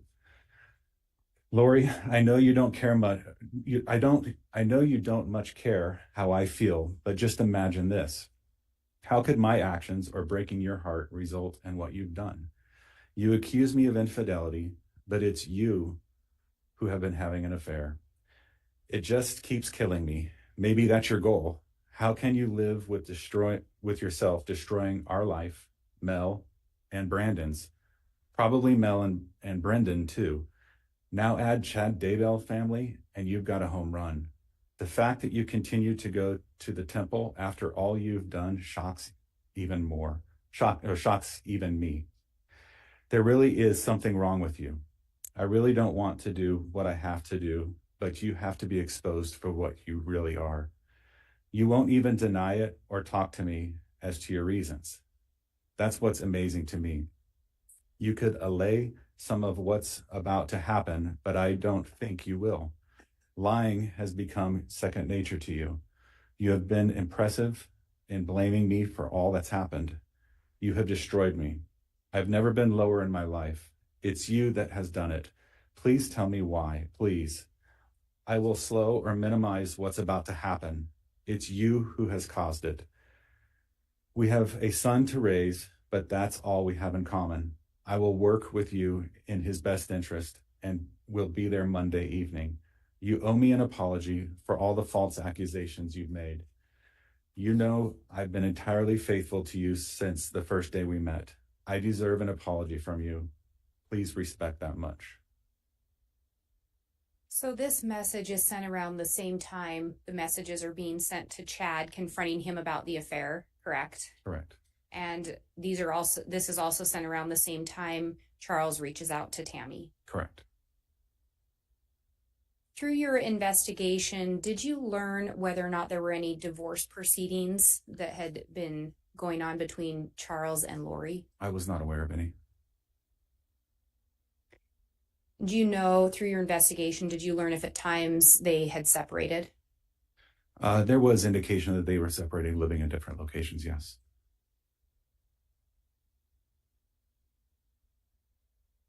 And on this next slide, can you talk a little bit about what we're seeing here and then read these into the record? Yes, once again, additional messages found on Charles Vallow's device. Charles to Lori, July 1st, 2019, 10:31. I'm going to Idaho first to meet with Tammy Daybell. Lori to Charles, July 1st, 2019, 10:32 a.m. She won't see you. She is my friend. She won't listen to you. Go ahead. You're ridiculous. Are you coming to JJ for the 4th or not? Charles to Lori, July 1st, 2019 at 10:37 a.m. Then you tell me why you used my name and a fictitious email to send a BS email about a book I am having him ghostwrite for me. It's fraud and a lie.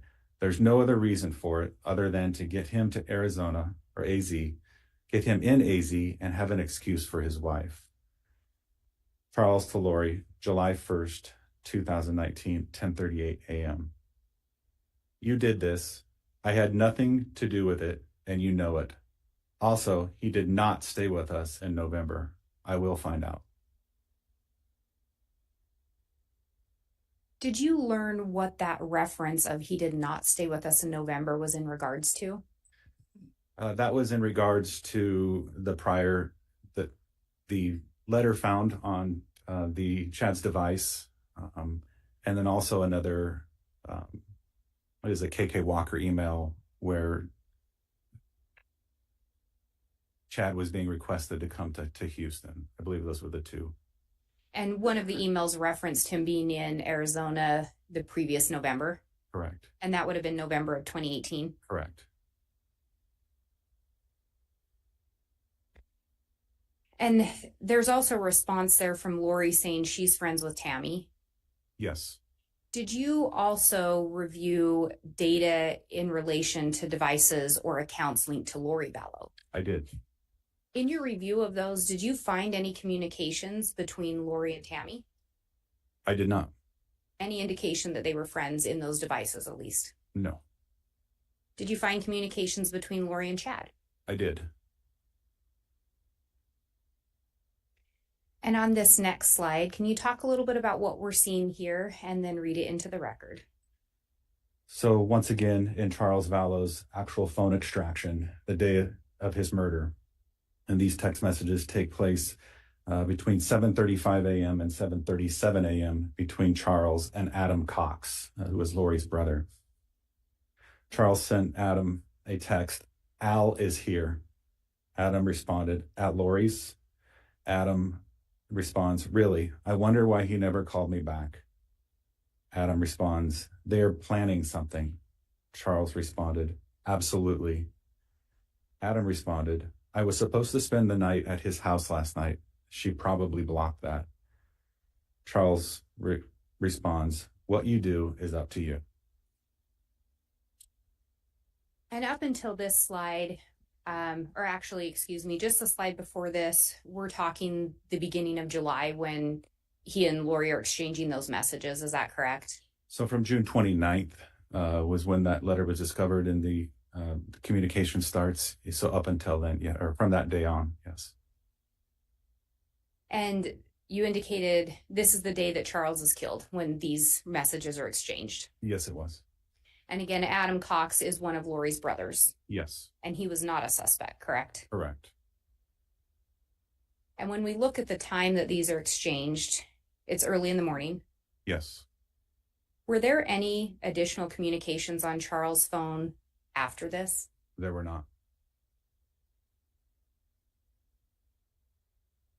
Charles was shot and killed shortly after these messages were exchanged. Correct.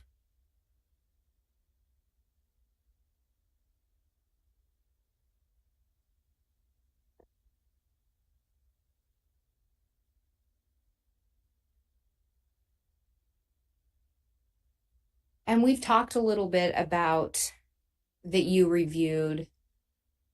And actually, I apologize. I'll get this submitted to the court first.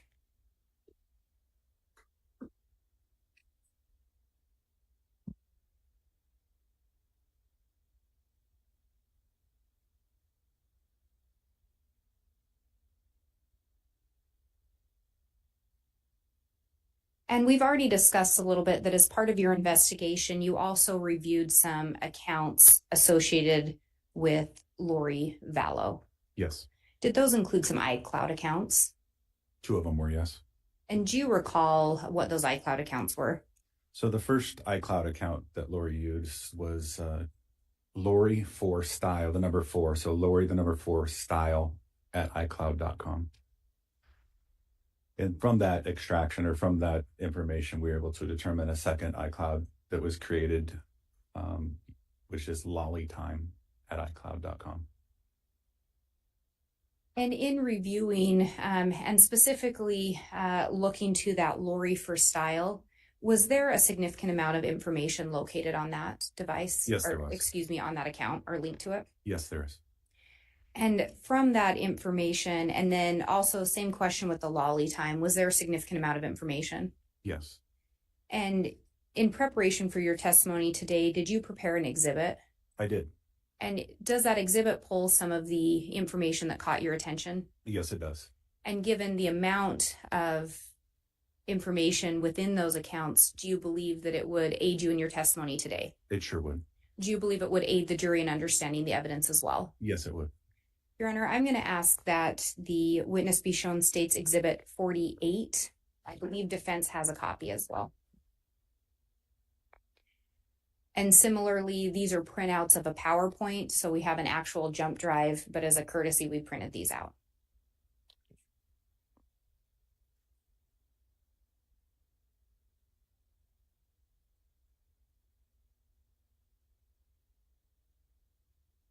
I already have a copy.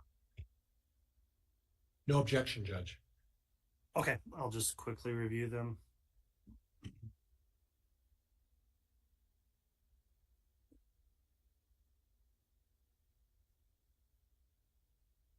And Detective Duncan, if you could look through those as well.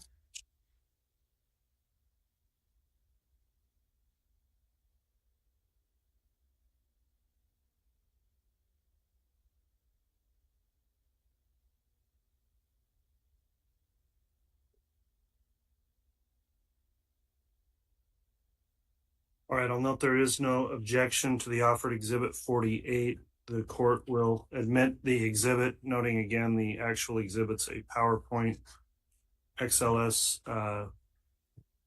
digital file, and what the court's reviewed is a print-off version of that.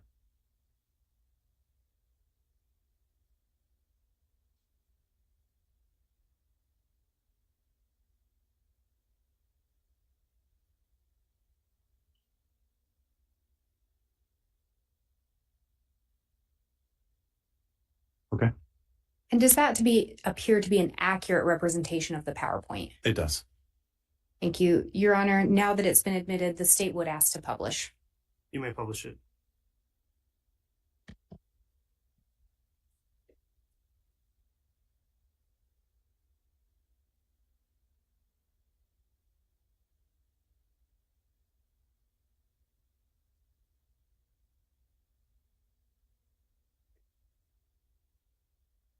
And you talked about the first iCloud account. What are we seeing on this particular slide? So on this particular slide, I'm showing you the Lori for style at iCloud.com account username. Under this account, these 4 numbers are registered under that account. And as you went through the account, is that where you located these numbers? Yes. And so these are numbers that ended up being associated with Lori Vallow, is that correct? That is correct.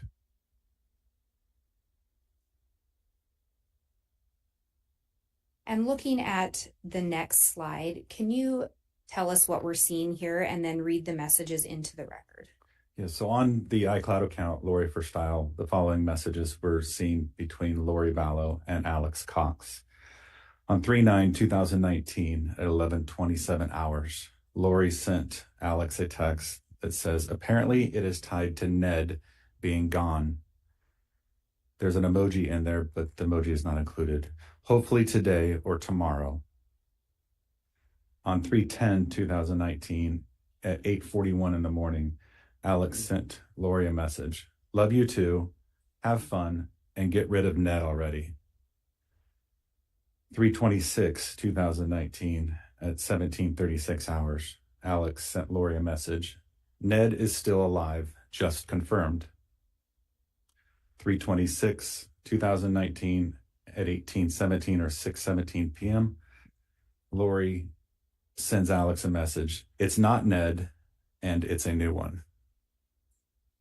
What about those messages caught your attention? So in the weeks and months following the death of Charles Vallow, we received information that Charles was possibly killed by Alex because he was a dark spirit or a zombie. The name Ned is a name that even Charles would tell people that Lori was referring to him as. So the name Ned is the dark spirit's name that was given to Charles Vallow. And in that last message, we see reference to it's not Ned, it's a new one. Did you learn anything in relation to what that message may have been referencing? To me, and Judge, I'm going to object. That calls for speculation. I'll sustain that. Through the investigation, you reviewed other phone records. yes, And did you discuss the investigation with other individuals involved in it?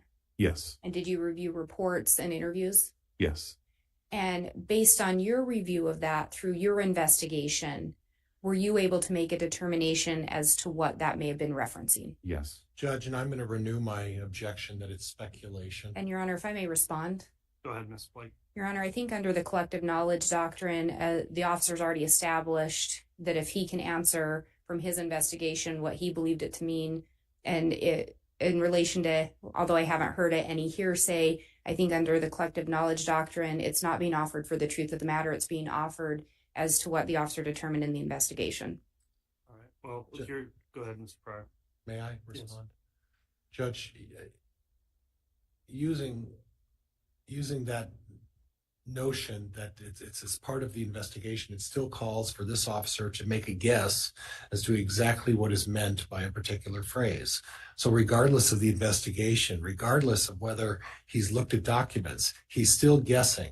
He's speculating, he's hunching, and he's not able to do that, and he's not allowed to do that. All right. Well, there's been some additional foundation laid. At this point, I am still going to continue to sustain the objection, just looking back at the question, which was whether or not the witness was able to make a determination as to what that may have been referencing. So I do think it's speculative at this point, Ms. Blake. Any additional foundation you could lay may change that. Through your investigation, did you learn if Charles was designated by any other names? Yes. And what were those names? Garrett and Hiplos. And based on that, what was your belief with regard to it's a new one? A new entity or a new dark spirit. Thank you. And looking at this next slide, can you tell us what we're seeing here and then read the messages into the record? So on the Lori for Style account, you see messages between Nicole Earl and Lori Vallow. These took place on 10/19 of 2019. At 9:18 in the morning, Nicole sent Lori a message. I'm not sure if you heard, but Chad's wife died last night. Lori responded at 9:33 a.m. Oh my gosh, I did not hear that. I'm in Hawaii and it's 6 a.m. Lori responded to Nicole at 9:34 in the morning. Do you know what happened? Nicole responded to Lori at 9:37. Yes, she awoke in the night coughing, threw up, collapsed, and passed away. Through your investigation, did you learn on what day Tammy Daybell was pronounced dead? Yes. And what day was that? October 19th, 2019. So the same day these messages are exchanged. Yes.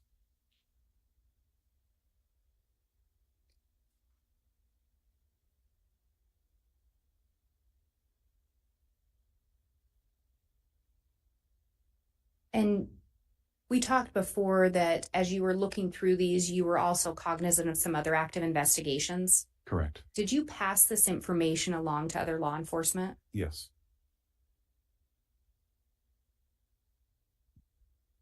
And looking at the next slide, can you tell us what we're seeing here and then read it into the record?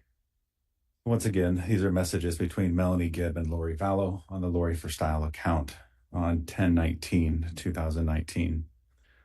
Melanie Gibb sent Lori a message at 1:16 p.m. I heard what happened to Chad's wife. Oh my gosh. Lori responded to Melanie at 1:18. Hello, what?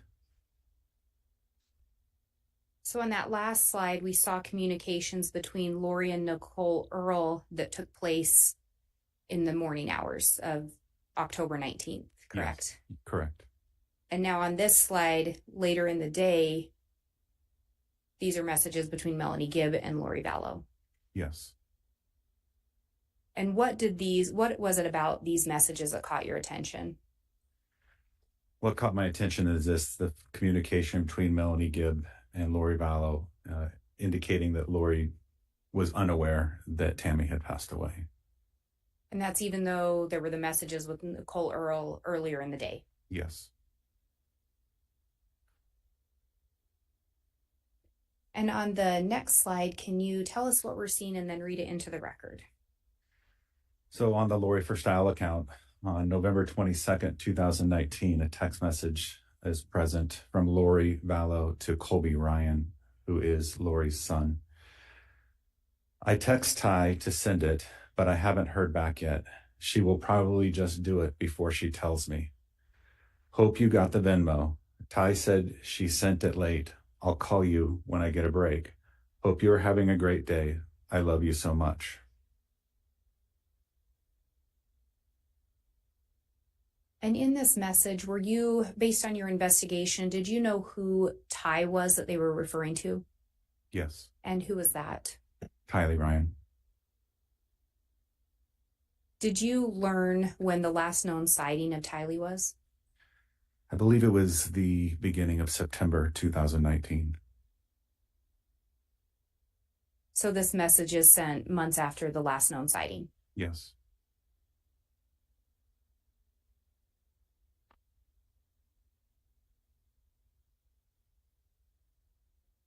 And then you had indicated you also looked at another iCloud account.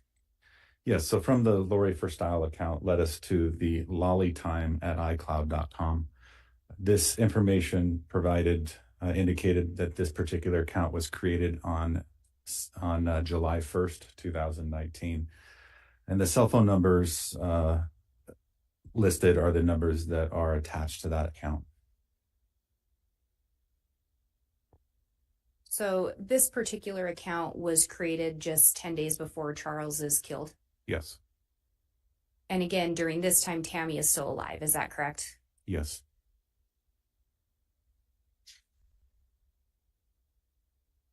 Turning to the next slide, can you tell us what we're seeing here and then read it into the record? Yes, this is communication found on this iCloud account between Lori Vallow and Alex Cox. On July 9th, 2019 at 1:49 p.m., Lori sent Alex a message stating, "So the plot thickens. Call me when you can."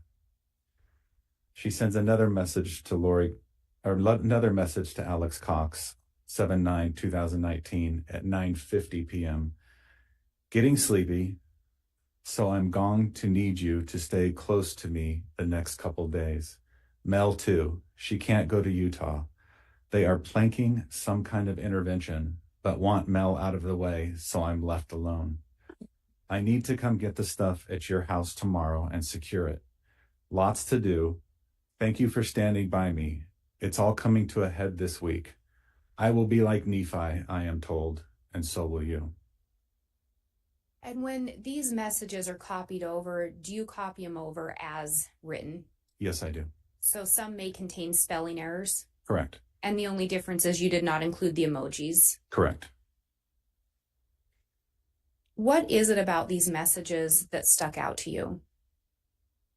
This is 2 days before Charles would have died. Also, in looking at Charles Vallow's account, Charles was talking with Adam Cox about planning some sort of intervention, if you would, in talking to Lori about her radical beliefs and the letters that he had found. So this stood out to me as some sort of plan that was taking place. And again, this is just 2 days before Alex shoots and kills Charles Vallow. Yes. Were you able to determine who the Mel is that's being referenced in that second text?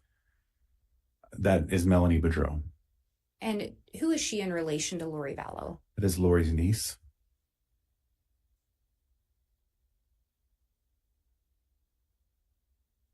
And then moving to the next slide, can you tell us what we're seeing here and then read the messages into the record? So what you're seeing here is oftentimes in what appears in an iCloud, or what doesn't appear in an iCloud, you can capture in an actual phone record. Phone records and phone extractions are different. Phone extraction it's a copy of the actual device, where a phone record or a phone, they call them call detail records, are actual phone calls, text messages that are sent, and records are retained by the actual phone carrier. So in looking at a timeline of Charles Vallow's death, I was able to look at Lori Vallow's phone call detail records, and I noticed that there were phone or messages, text messages between Lori and Chad the day of Charles Vallow's murder. The times are at 6:12 a.m., 7:01 a.m., and 7:33 a.m. There's a record that this text occurred, but there's no content of what the actual text is. And through your investigation, were you able to determine a span of time in which you believe Charles Vallow to have been shot? Yes. And when was that? Based on our investigation, you look at the record of Adam Cox and the last message sent by Chad and Adam, 7:37. So he arrives at the residence based on location data on Chad's phone. And sorry to interrupt. I think you said Chad's phone. Do you mean Charles? I apologize. On Charles' phone. So Charles Vallow had location data on his phone, so it shows when he arrives. So it's around that 7:30 time frame that Charles arrived at the Four Peaks address, and then obviously the call placed by Alex Cox at 8:36 indicating the shots. So somewhere between the 7:30 and 8:30 time frame. And so these messages with Chad are essentially stopped just before Charles arrives or around the same time. Correct.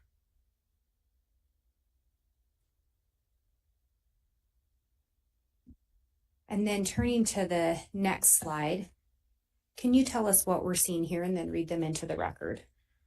So these are text messages between Lori Vallow and Chad Daybell, and the text messages were on July 18th, 2019. Lori sent Chad a message. I just got the letter from the insurance company saying that I am not the beneficiary. It's a spear through my heart. Who do you think he changed it to? Brandon or probably Kay? He left nothing for JJ. Chad responded to Lori, wow, that's terrible. There's no way to find out. Lori responded to Chad, I might be able to see when I get his computer on Sunday. I could check the emails sent to the insurance company. It will show change in beneficiary. He must have done it recently. Chad sent Lori a message. It seemed you would have had to agree to the change. Maybe your name was forged. You should have a good paper trail to prove it. And then going to the next slide, is this a continuation of that conversation? Yes, it is. Would you please read those into the record? Chad sent Lori a message stating, I love you. This is terrible, but it is probably another step in bringing down the Gadiantons, especially Brandon. Lori sent Chad a message to Chad. Nope, he can change it anytime he wants. He's the agent, and anyone can change their beneficiary anytime with their own signature. I'm thinking it must be Kay. Chad sent a message to Lori. It will be interesting if it got changed after he had 2 bullets in his chest.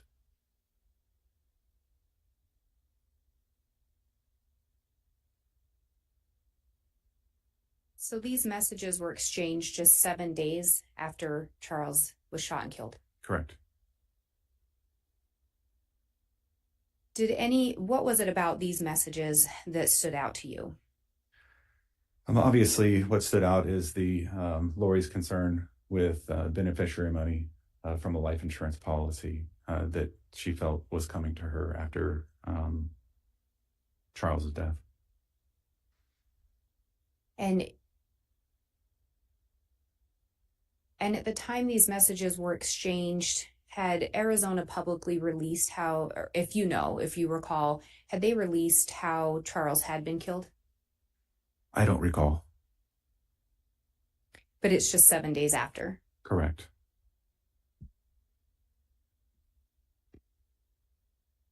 And the indication to you was at the time Charles was killed, Lori would have believed she was getting insurance money.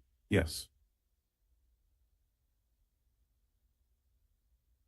Did it also appear Chad would have believed that? Judge objection calls for speculation. Sustained. Looking at the next slide, can you tell us what we're seeing here and read it into the record? So this is another message on the Lori Lolly time, I believe. Lori Vallow to Chad Daybell, 7/18/2019 at 12:19 hours. Lori says, so I talked to the insurance company. He changed it in March, so it was probably Ned before we got rid of him.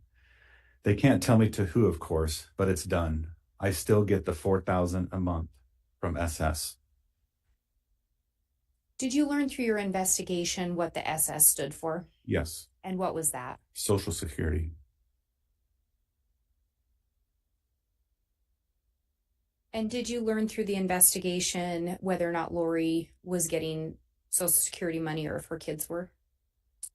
Yes, she was. Yes.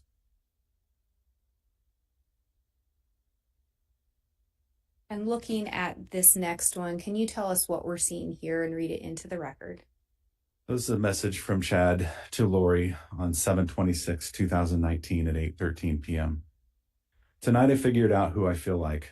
I'm a grown-up version of Harry Potter who has to live with the Dudleys in his little space under the stairs. Every few weeks I get to escape and have amazing adventures with my goddess lover. But then I have to return to my place under the stairs feeling trapped, but I sense permanent freedom is coming. And this message would have been just 15 days after Charles' death? Yes. And was Tammy Daybell still alive at this time? Yes.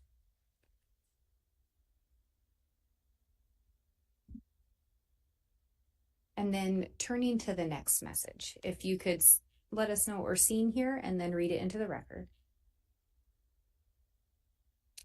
So on 7/30/2019, Chad sent a message to Lori. An SMS message is just a text message that read, I got the inspiration to go back to my original death percentages that help us track Charles, Ned, etc. Tammy is very close. Her percentage has fallen steadily since Hiplos left. It is encouraging.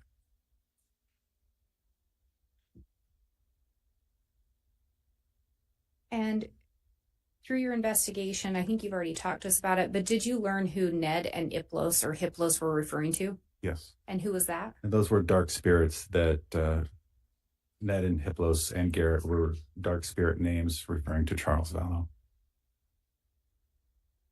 And in this, there's reference to helped us, correct? That's what I see, yes. And this was from Chad to Lori? Yes.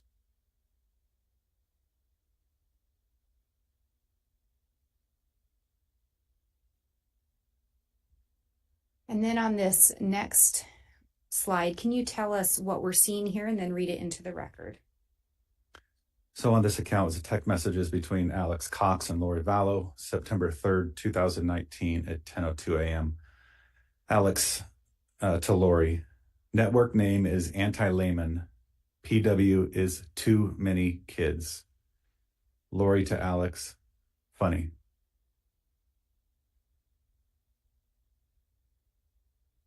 And through the investigation, did you learn the last known sighting of Tylee was around September 8th? Correct. And the last known sighting of JJ was around September 22nd? Correct. And this message was sent on September 3rd? Yes, it was. So when the kids were still around? Yes.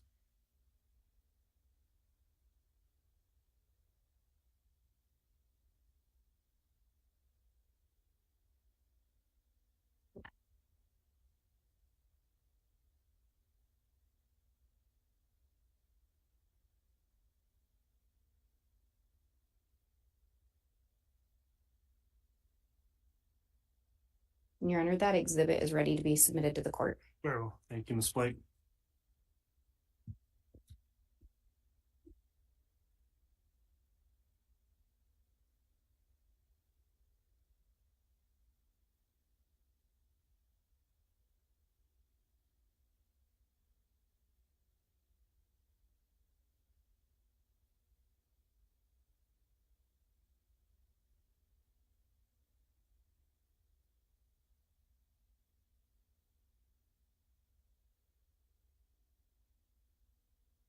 As part of your investigation, did you also review content from an individual named Zulema Pastenes' phone? Yes, I did.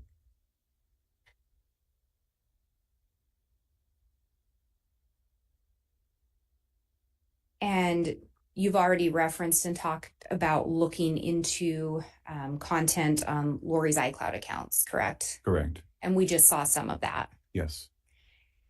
In looking at Zulema's phone and some of the iCloud accounts, did you end up creating another exhibit? I did, yes.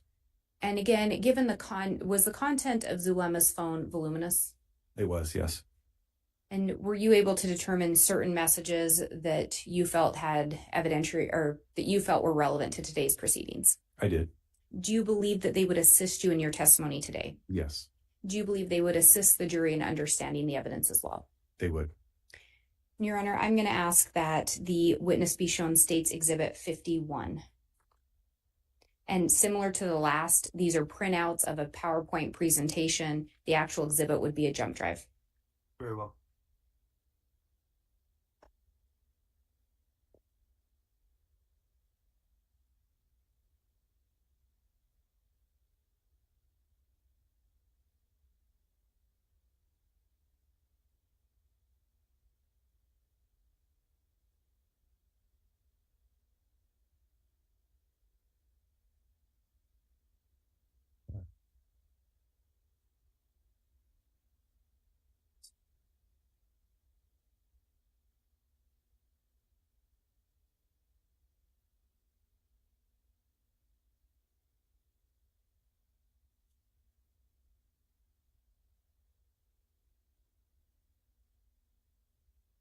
And Detective Duncan, would you just look through those?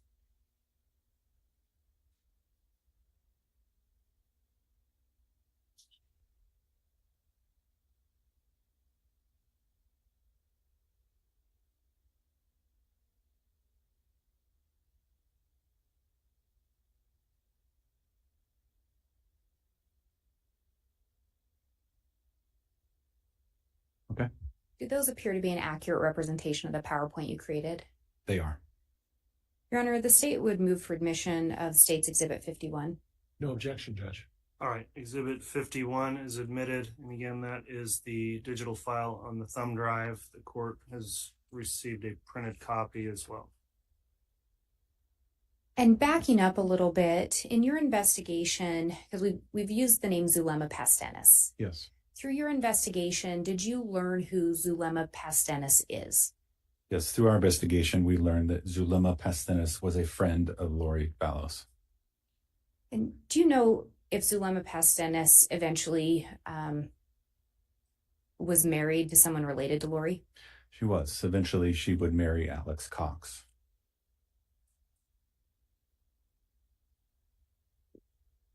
And we talked a little bit about Ned and dark spirits. Did those kind of things come up through your investigation? Yes, they did. And in looking in Zulema's phone, was there reference to things of that nature? Yes, there were. Your Honor, I would ask permission to publish State's Exhibit 51. You may.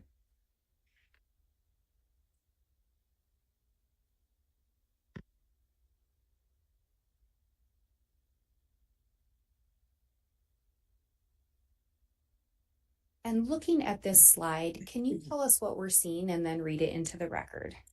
Yes, so on Zulema Pastenes' phone, an extraction that was actually done by the Gilbert Police Department. I reviewed this phone content and I saw messages between Lori and Zulema. So on May 29th, 2019 at 10:32 a.m., Lori sent Zulema a message that read, "Perfect. I found out there are 4. One is a level 4 entity. His name is Hiplos. The H is silent. The other 3 are level 3s. Let's do this." And the following message from Lori to Zulema, June 2nd, 2019, 11:54 a.m. "Yes, it does. Let's put some fire energy towards Hiplos now. He is driving now, and today is the day. I can do it spiritually. Let's go to him and hover over the truck till we do it. Are you ready?"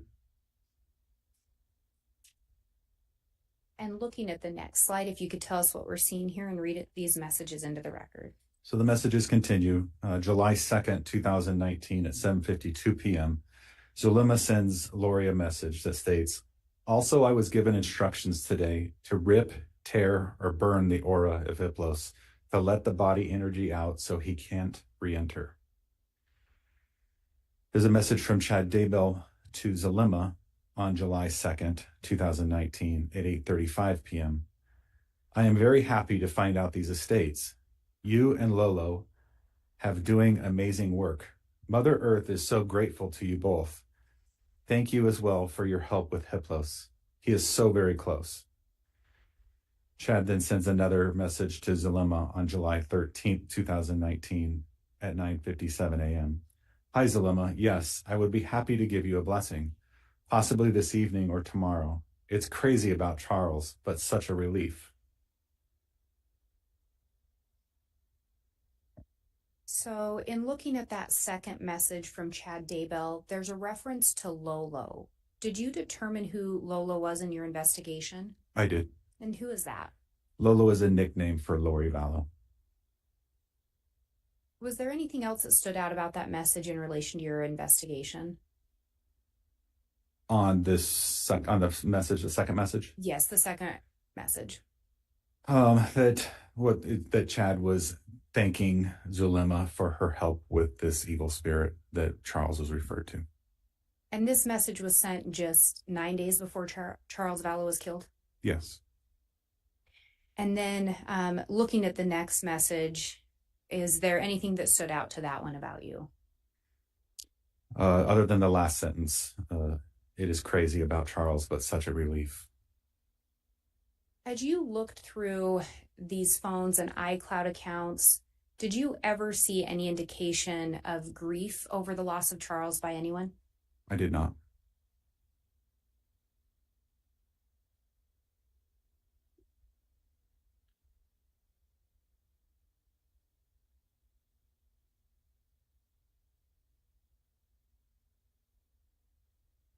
And then turning to this next slide, I think you've already talked about the KK Walker. Can you tell us what we're seeing here, though? Yes. So this is an email that came, that we recovered from the kkwalker75@yahoo.com address. And this particular email was sent from KK Walker to chad.daybell@gmail.com on April 21st, 2019 at 6:20 a.m. Yes, April 21st, 2019. So the email reads, "Dear Brother Daybell, hi, this is Karen from Avow. I contacted you a couple weeks ago to see if you would be willing to come speak to our youth here in Houston, Texas. You said you probably could if there was a way to cover your expenses. Since then, I can't shake the feeling that you need to come share your story, particularly about chasing paradise. We are near the Houston Temple, and this summer our stake is focusing on family history work. My reason for contacting you again is that we have a stake youth conference planned for all day on Saturday, April 27th. The focus is on the temple. and I know you would energize the kids with your stories. We expect about 400 kids to attend, including some parents. I know it is extremely short notice, but is there any chance you could come? A high councilman is currently the main speaker, but he said he would be happy to let you speak instead. My husband and I have been financially blessed and would pay for your flight.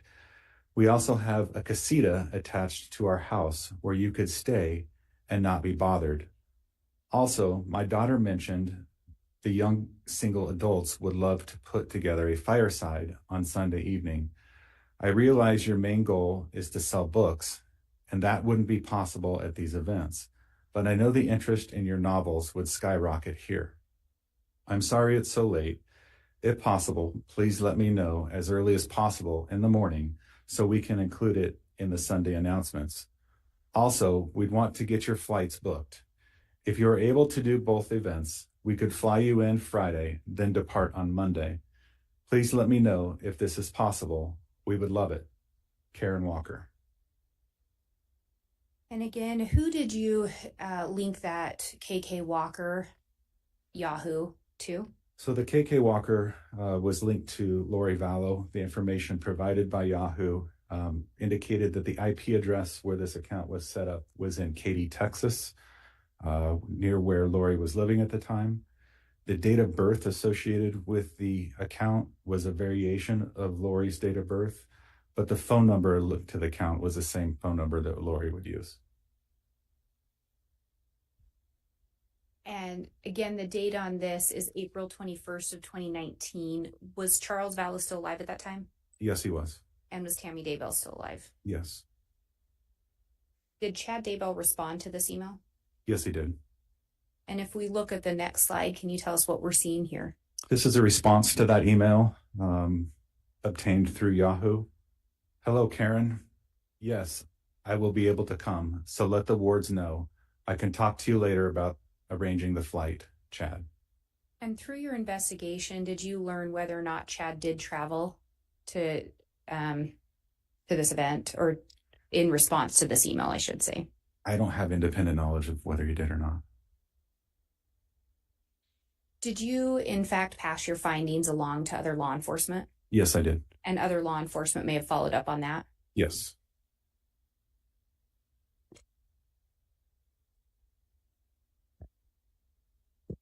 And Your Honor, this exhibit is ready for submission to the court. All right.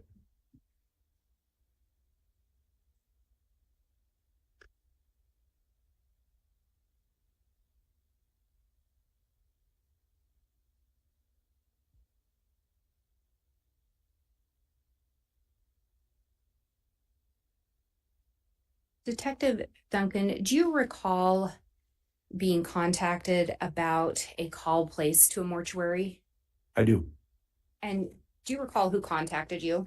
Yeah, it was Agent Ricky Wright with the FBI. And did you end up following up on a call made to a mortuary? I did. Did you learn where that mortuary was located? Yes. And where was that? It is the Valley of Sun Mortuary, located in the southern portion of Chandler, Arizona. And did you end up recovering a copy of a recording of the call? Yes, I did. And was it actually a two-part recording? Yes. And Your Honor, it's my understanding that these exhibits have already been stipulated to by the parties. They've been marked as states 44A and states 45A. That's correct, Judge. Okay. And to be clear, explain what they are again, Ms. Blake. They are a recording of the calls just referenced by the detective. Okay, so each one of those exhibits contains a digital file of a recording individual. Yes, Your Honor. Okay. 44A and 45A are admitted.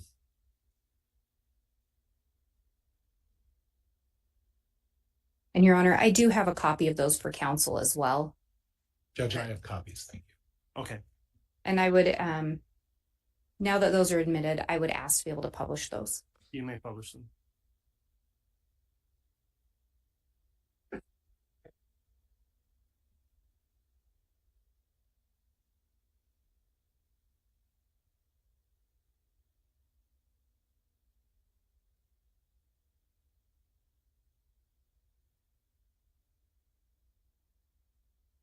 If I may have just one moment, Your Honor.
Third ring answer. Funeral home. Hello, my name is Sarah. I'm assisting them with their calls. How can I help you today? We just had a death in the family, and we really don't want anything but a cremation, and then to send the cremains to a family in Louisiana. Just a simple, nothing other than a cremation and sending him to his family for a service in Louisiana. So, is there any way to know a ballpark price on that? Yes, and I'm sorry for your loss. Thank you. Okay, let me transfer you over to the director who can assist you with the pricing. What is your name, please? It is Chad Daybell. How do you spell the last name, please? Dabal, Daybell. How are you related to the person who passed? I'm his nephew. And then also, this is for the Valley of the Suns in Chandler, correct? Yes. Thank you. Yes, he lives there in Chandler. I live in Iowa, so I'm just trying to help out. Oh, okay, thank you. Yes, what is your uncle's name for reference, please? He is John Daybell. And last name? Well, Dabal. Okay. The same. John. Does he have a middle name? Myron. M-Y-R-O-N? Yeah. And Chad, what is your phone number in case we get disconnected?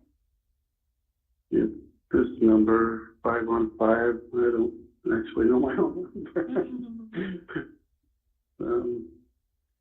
Let me look real quick. Thank you. Mm-hmm.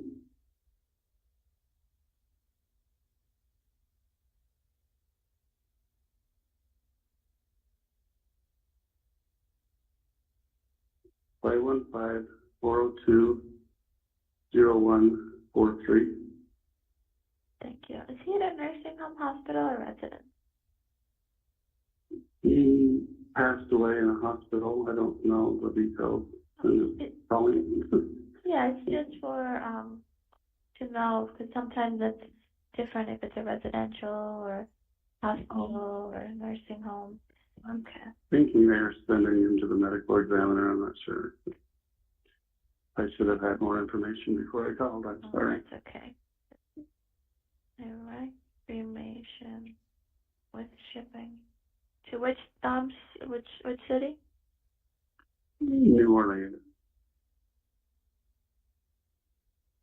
Yeah. Mm-hmm. Okay, one moment please, Chad, stay on the line. Let me transfer you over to the director who can assist you with that. All right, thank you. Thank you. Hello, Chad? Yeah. Thank you for holding. I do have the director, Carissa, on the line to further assist you. Okay, thanks. Thank you.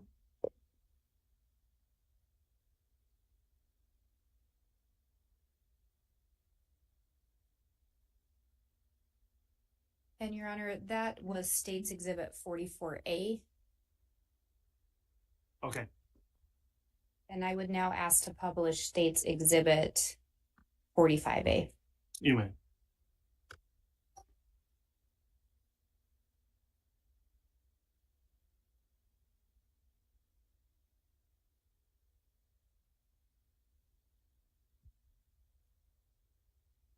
So my name is Chris. I'm a senior director with Solid System Mortuary Cemetery. I understand that your uncle passed away. Yes, and I'm just starting the process for the family. He didn't have many relatives. I'm his nephew. I live in Iowa. But what they Sorry to want hear to that. do is, yeah, sad to see him go. Yeah, I think he's going to the medical examiner. I don't know all the details, but what the family basically wants is just to have him cremated there in Chandler and then have its cremains shipped to New Orleans. And we'll Okay. bill up the service later. So just trying to get a ballpark price. Okay. So for a cremation, we are able to do our cremation for $1,695. Now, what that's going to include is the transportation into our care, the transportation to and from our crematory, our basic professional fees, as well as our crematory fee. Now, there's going to be a couple other charges there for you. Okay. So we are going to have death certificates, which are $20 a piece, plus a processing fee, Okay. $15 permit fee, All right. and then we're able to do that transfer through the mail for you, and that's $150 fee for you. Okay. Like UPS or something, I guess. Okay, So close, about 2,000 probably, kind of a ballpark, yeah. close to, yeah. Okay. Well, that helps me a lot. I'm going to call one or two others, but I'll get back to you if we come that direction. Thank you so much. You're Oh, welcome. If you need anything else, give me a call. okay. Thank you. All right, thank you. Bye-bye. Bye.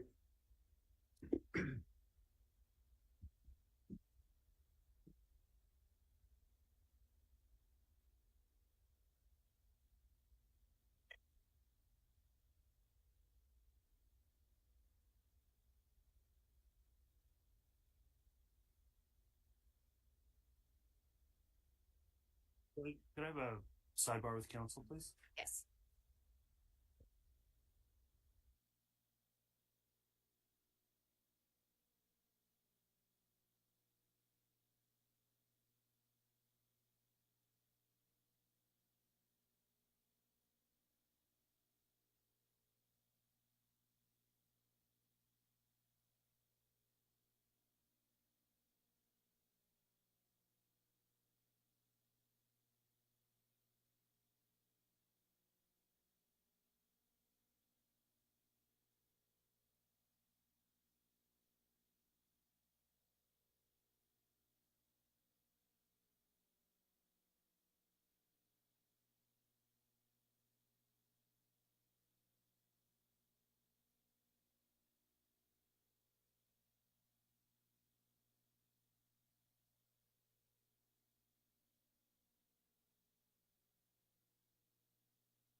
All right, council, we had a sidebar just discussing scheduling here. We're going to go ahead and take the lunch break at this time. I am going to advise the jurors you're going to have a slightly longer lunch break, maybe not slightly, probably more like an hour and a half than an hour, based on some motions the court's going to hear outside of your presence during part of that break. So we'll probably have you returning for further evidence, hopefully around 1:30. And if we do that, I'll also inquire as to whether or not you think we could just go through 2 hours without an afternoon break, potentially, if we start up around 1:30. So. And I believe the state can do so as long as the jurors are good with it. Okay, I'll ask the jurors once you return back, so we kind of know what is left in the afternoon after that. So we will go ahead and take our lunch recess at this time. I'll have the jurors be excused, and we'll argue a brief motion after they've been excused from the courtroom. All right.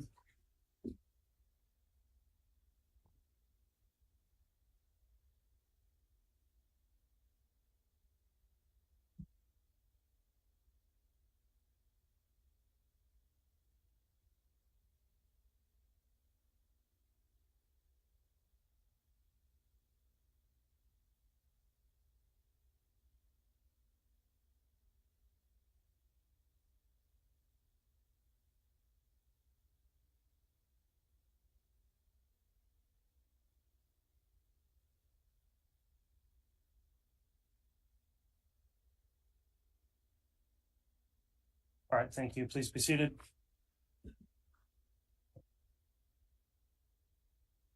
For those in the courtroom in attendance, you're welcome to stay for a motion hearing. You're also welcome to leave for the lunch break if you'd prefer to do that. It's a motion that we're going to just hear an argument at this time, whether or not it will be open or closed hearing.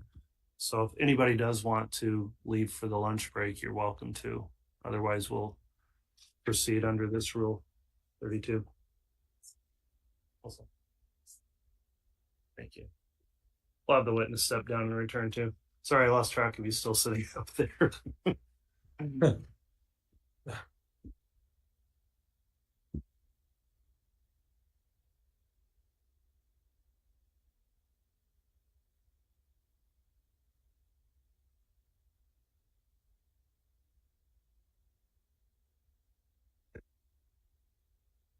All right, counsel, we've got a motion in limine that was filed on April 15th by the state. It was filed on shortened notice just yesterday. I haven't expected defense counsel to be able to have time to make any filing in response. However, I've allowed Mr. Pryor an opportunity to review the motion and would permit oral argument. That hearing we're going to take up later after our lunch break. The question right now is the state did file this with a request for an expedited hearing, which I'm granting and having that heard on the merits today. Also under a motion requesting that the motion in limine be sealed. The court is holding a hearing at this time to determine on the state's motion whether or not the hearing will be sealed or will it be open. And so that's governed by our Idaho Court Administrative Rules 32. If the state wants to present any argument as to a basis for sealing that hearing this afternoon, I'll hear that at this time, and then I'll hear a response from the defense. So who is going to be arguing as to the motion to seal? I will be, Your Honor. Go ahead, Ms. White. And so to be clear, not into the merits of the motion in limine, just on the issue of sealing. Correct. The state did file a brief. I recognize this is short timing and defense counsel may not have had an opportunity to do the same. In the brief, I think both in the motion to seal and then reference to the brief without getting into any argument lays out what the state's concern is depending on any ruling on the motion is why the state had requested that this be filed under seal. Depending on the outcome could have an impact in the future, but we do recognize that there is a jury that has been seated at this point and the court may determine that that is no longer a concern. So we would simply defer to the court on this and just reference back to the motion as to the state's rationale for the original request. All right, thank you, Ms. Blake. What's the defense response as to the issue of sealing or not sealing the upcoming hearing? Judge, the state correctly pointed out that the jury's been sworn in. The evidence is has proceeded at this point. Without getting into too many factual issues, Judge, the information that's in question was listed as an exhibit and disclosed to the state on March 15th, I believe, originally in the list of exhibits and identified on that date. Then it was provided to them just before the start, a week, I think, before the start of the opening statements with the actual copy of that. So 3 weeks later now we're dealing with this. But just so everybody's clear, Judge, the information that I'm intending to use is going to be limited to impeachment. And as we all are aware, that if the information is used for impeachment, it's not necessarily admitted as evidence, but in all fairness to the state, it was provided as an exhibit. But the defense's intention is to use this solely for impeachment evidence. All right. So I would expect that this is nothing that needs to be sealed. Okay. Well, the court in this case has previously many times sealed certain issues relating to evidence, mostly under Idaho Court Administrative Rule 32, which is a long rule with a lot of subparts. Somewhere among in there is a paragraph E, which is kind of a catch-all that indicates that things can be sealed if it's necessary to temporarily seal or redact documents to preserve the right to a fair trial. And in this case, of course, we had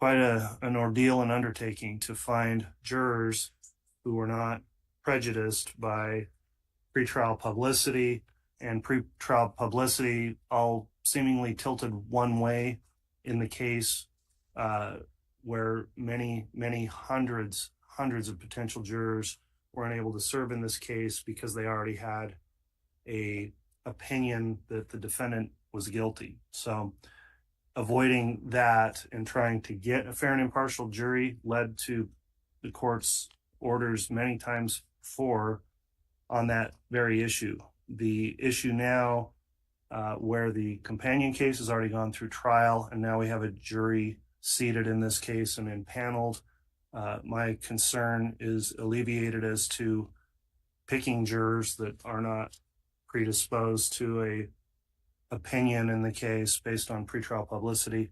And so without that concern going forward, the court will determine that the hearing does not need to be sealed. And so under Rule 34, the temporarily unsealed or temporarily sealed motion will be unsealed, as well as the hearing will be conducted in an open hearing today.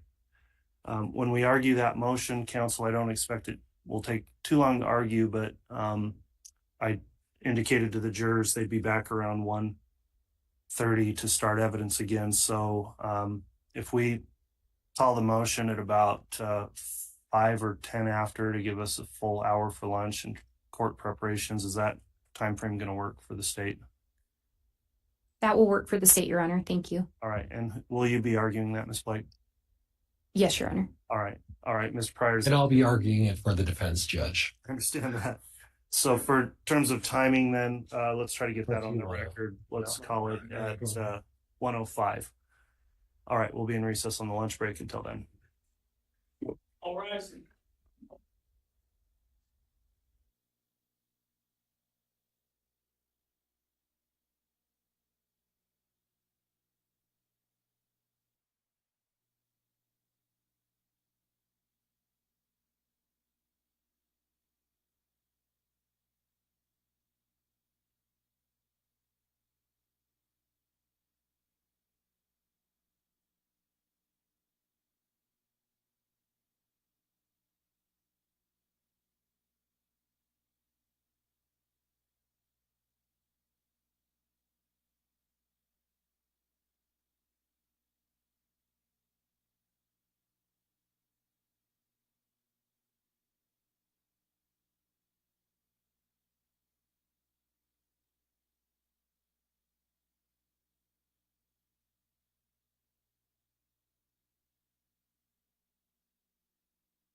District Court's again in session.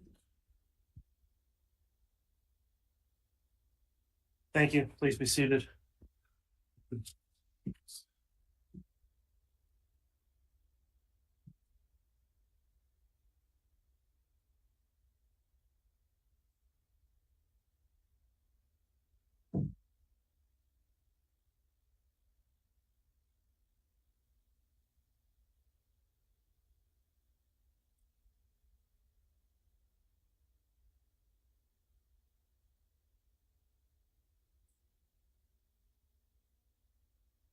All right, counsel, thanks for returning. We've got a motion scheduled being heard outside of the presence of the jury. We're on the record on KCR 22-21-1623. The state filed a motion in limine yesterday. Along with a request to temporarily seal, which based on a hearing earlier today is unsealed, as well as the hearing being held in public here. However, again, outside the presence of the jury. I also have granted the hearing to be held on an expedited basis based on the fact that we are in trial and the issue has arisen and developed during trial, which doesn't permit the typical response time we would have for a motion in a case. So based on that, I am going to allow for some argument on the motion in limine. I'll hear response from the defense after the state argues the motion. And after consideration of the arguments, I should be able to make a ruling this afternoon before the jurors return. So, Ms. Blake, I understand you'll be arguing on behalf of the state. Is that correct? That is correct, Your Honor. All right, if you'd like to present argument in support of your motion limine, I'll hear that at this time. Thank you, Your Honor. And as this court is aware, we've already litigated a very similar issue in front of this court. However, this one deals with a different witness and some different materials. So during preparations in this trial and getting ready for witness prep with one of the witnesses in this case, specifically Melanie Gibb, the state had reviewed a discovery response that was provided by defense counsel. This was provided to us within the discovery timeline as required. This was my first time reviewing it in full. And this had previously been provided by the state, actually in the prior pending matters against both Chad Daybell and Lori Vallow. They were originally provided in cases CR 22-20-755 and CR 22-2838 on approximately March 3rd of 2021. So defense counsel would have received them in that case initially. Subsequent to that, I believe they were re-provided in this case's discovery on December 14th of 2022. Defense redisclosed them to the state on or about February 1st. As indicated, in preparations for the trial, I had not reviewed those in full until recently. Upon a review of those and then coupled with defense counsel's current state of cross and opening statement, looking at those, the state had concerns that we may be back to litigating in the future the issue of whether or not Prosecutor Wood is a witness. When I reference a previous hearing dealing with a similar issue, it dealt with that, wherein this court determined and quashed a subpoena that had been served on Prosecutor Wood. And while that was in relation to another witness, a review of these coupled with the arguments being made in the state of the cross-examination raised the state's concern that there could be another attempt by the defense to make Prosecutor Wood a witness, and specifically in relation to Ms. Gibb. The state disclosed in this motion the content of the communications that we feel the defense may be relying on or may use. We also have outlined an argument specifically starting with a determination as to whether or not the evidence is even relevant. This court had previously put in effect an order, and in the prior case numbers that were mentioned, the court had also mentioned the requirement for a taint hearing. Although those were in relation to other witnesses than Ms. Gibb, I think it would be a similar standard that should be required or would be required if it is the defense's intent at any point to attempt to call Prosecutor Wood as a witness. The reason the state brought this issue now is we don't want to get through the case in chief and have that become an issue if that's in fact where the defense is headed. We felt that it is an issue that should be determined sooner than later.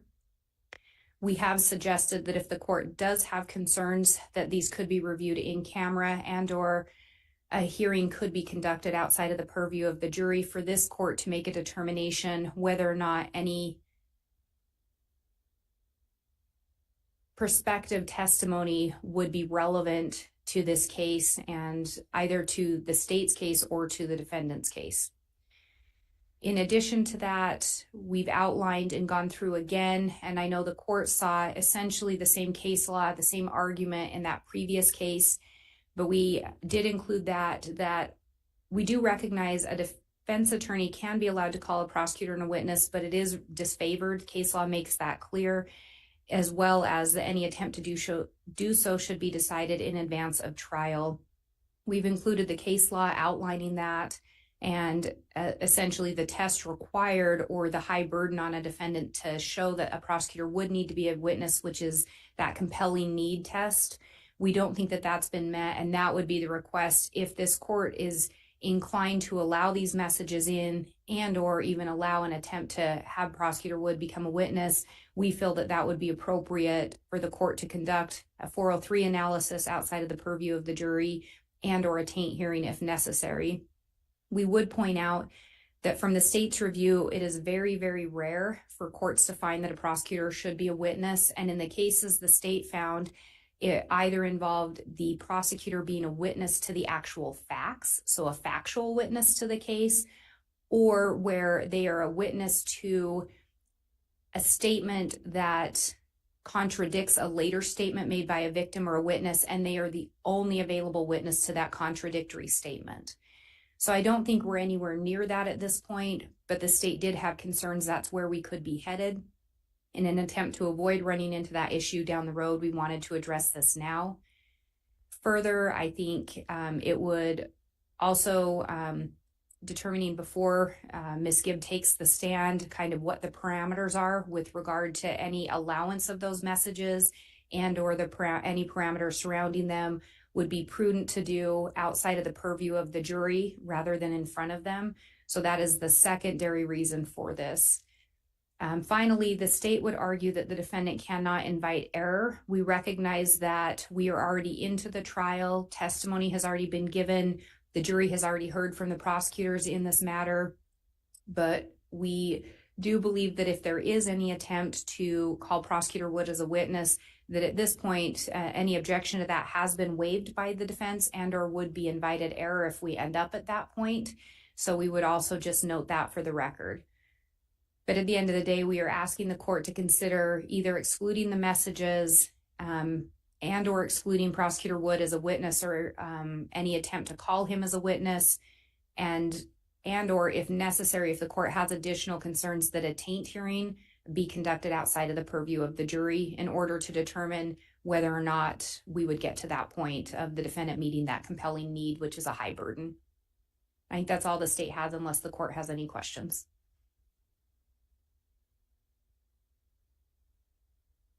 All right, I do. The question I have, I understand your motion as it relates to wanting to exclude defense exhibits 113. Also, on the issue of whether or not Mr. Wood could be called to be a witness and invited error doctrine that you've discussed, in your ruling, are you also seeking a specific court ruling as to prohibiting certain types of cross? I know the concern has been raised about the cross and whether or not trying to push into that territory. And in this motion, I guess I'm not entirely clear if you're seeking a ruling when you talk about parameters on disallowing some scope of cross, and if so, what you think the topics that would be disallowed would be. Thank you, Your Honor. And I think I can try to clarify that. I guess where the state is asking that either the messages be prohibited and or that prosecutor would be prohibited from being called as a witness or the defense be prohibited from attempting to do that.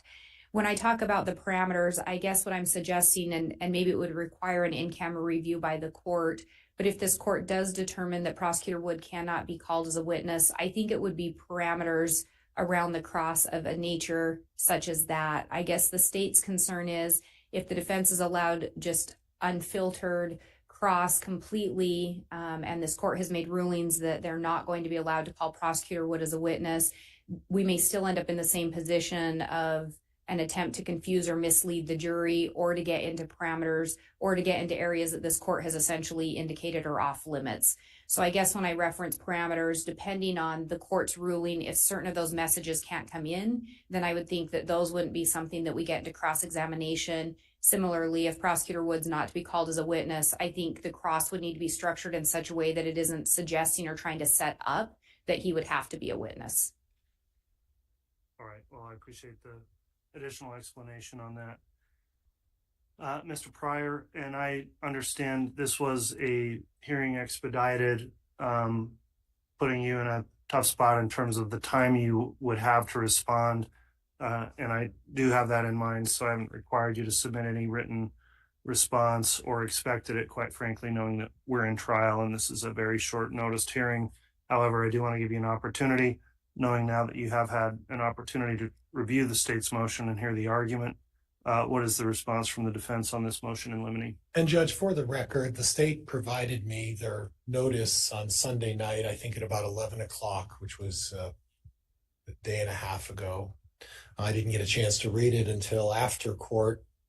I was preoccupied the morning of yesterday's court with some other matters relating to this case as well, and eventually had to get to it late last night and took a look at it. This is my concern, is what the state is suggesting is that in some way they can dictate where I can go on cross-examination.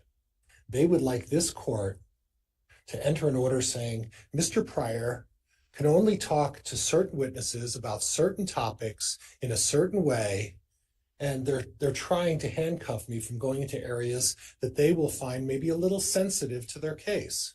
That is extremely problematic. Okay, Judge, I'm going to cite Idaho Code 9-201. And 9-201, and I apologize, I don't have it memorized. My memory isn't as good as it used to be, so I'll have to read from this. But in pertinent part, Judge, it says, who may be witnesses, credibility of witnesses.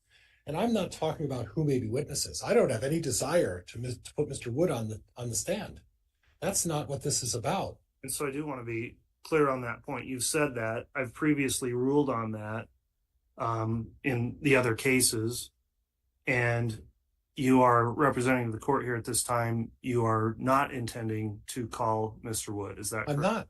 I'm not. And I'm going to follow, although I don't agree with the court's previous order as it related to the other phone conversations with Mr. Wood and the 4 or 5 other witnesses in which we ran into some issues about similar problems here. The court made its ruling, and I'll follow the court's ruling. But what I am allowed to do is they provided me with some information in the Chad Daybell's original case. They provided it in Lori Daybell's as well.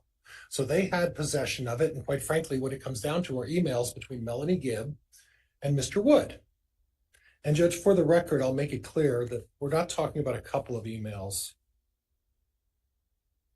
From May 6th of 2020 to 11/4 of 2020,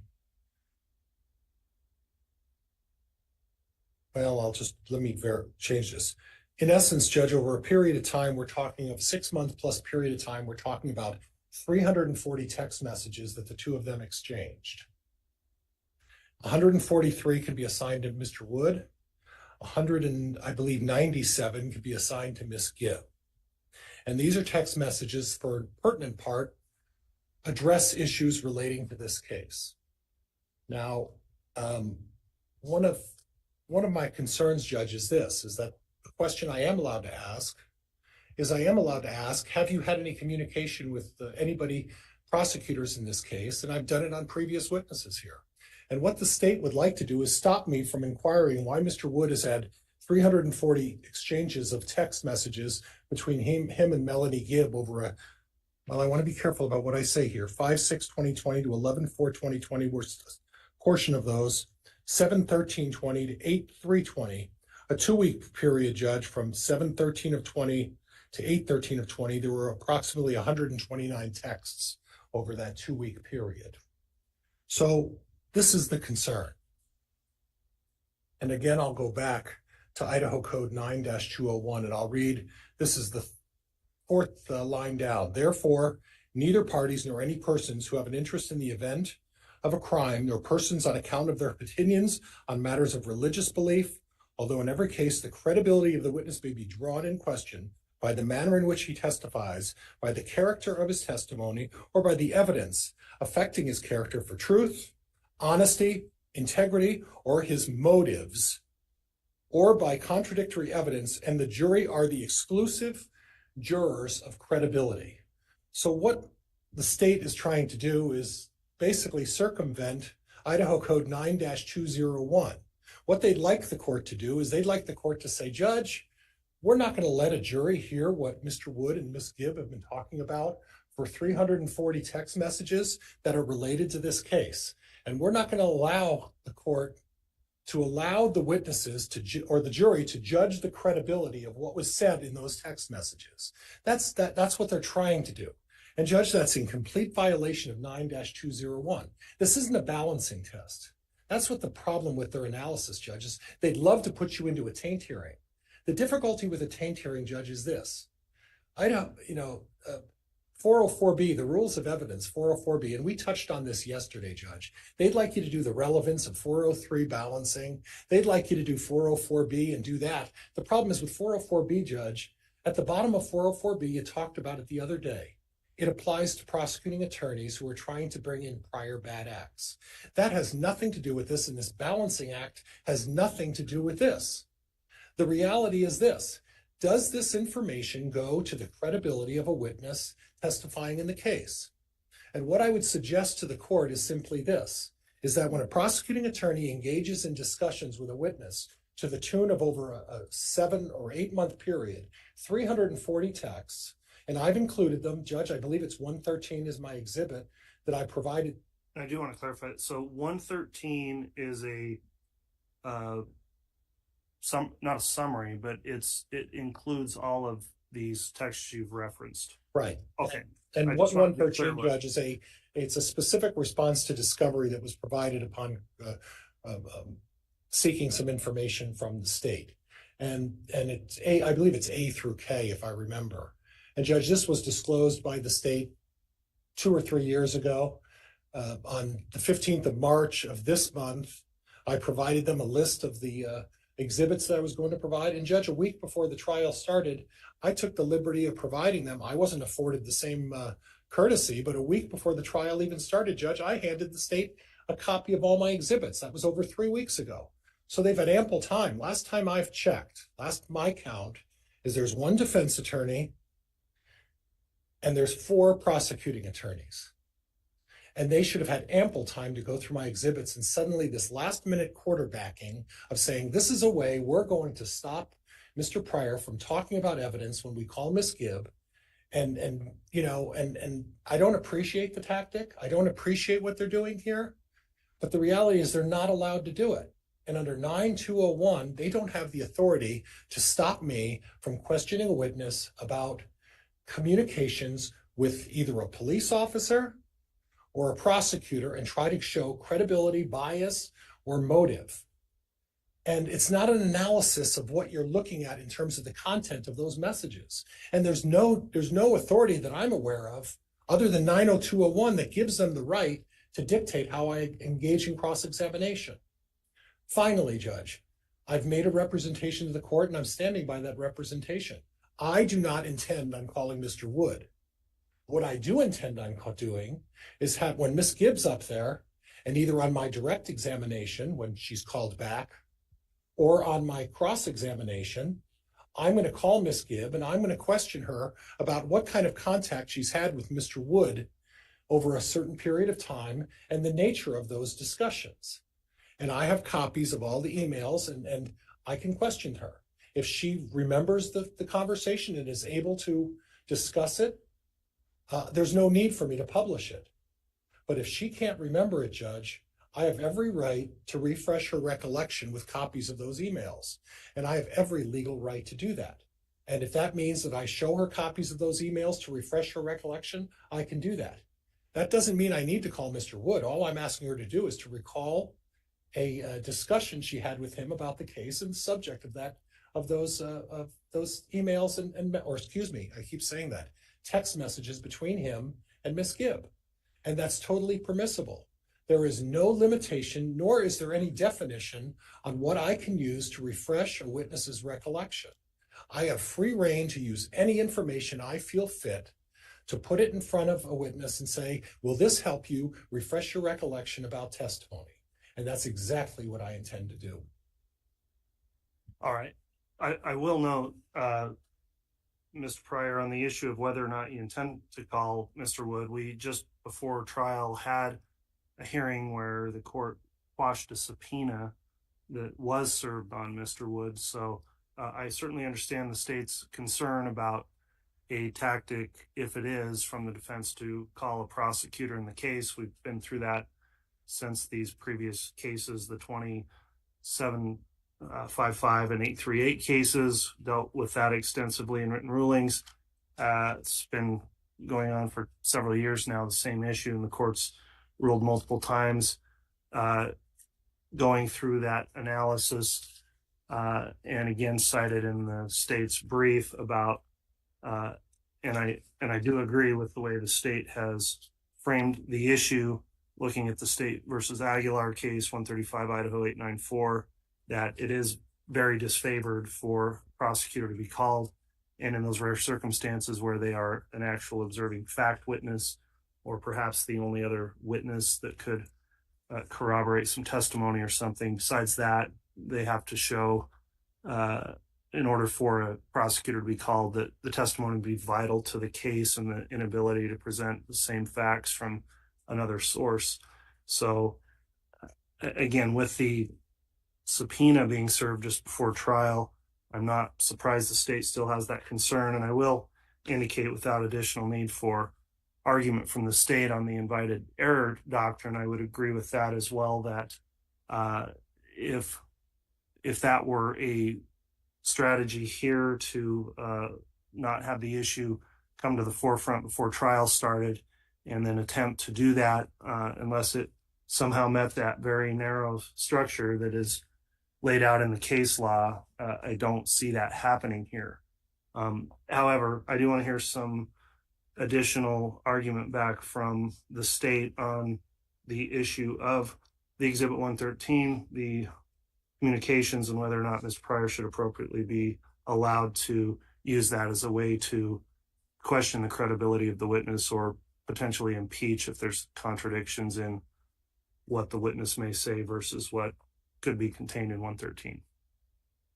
Thank you, Your Honor. And I guess to be clear, the state is not in any way trying to stop the defendant from being able, or the defense from being able, to conduct appropriate cross-examination. I guess I disagree a little bit. I think the court does have the ultimate discretion over the allowance of cross-examination in compliance with the rules of evidence to make sure people stay within the bounds. What the state has concerns about was any attempt by defense to misconstrue the content, or attempt to create a situation where the defense then argues, well, we have to put Prosecutor Wood on the stand, and especially without conducting any kind of a hearing in advance. The state does appreciate the comments made by the defense that there is no intent to call Mr. Wood as a witness. I guess it still makes the state a little bit nervous because, as the courts pointed out, we've litigated this issue multiple times. The state also recognizes that sometimes trial strategies change. And if at any point that does, the state still doesn't want to end up in that position.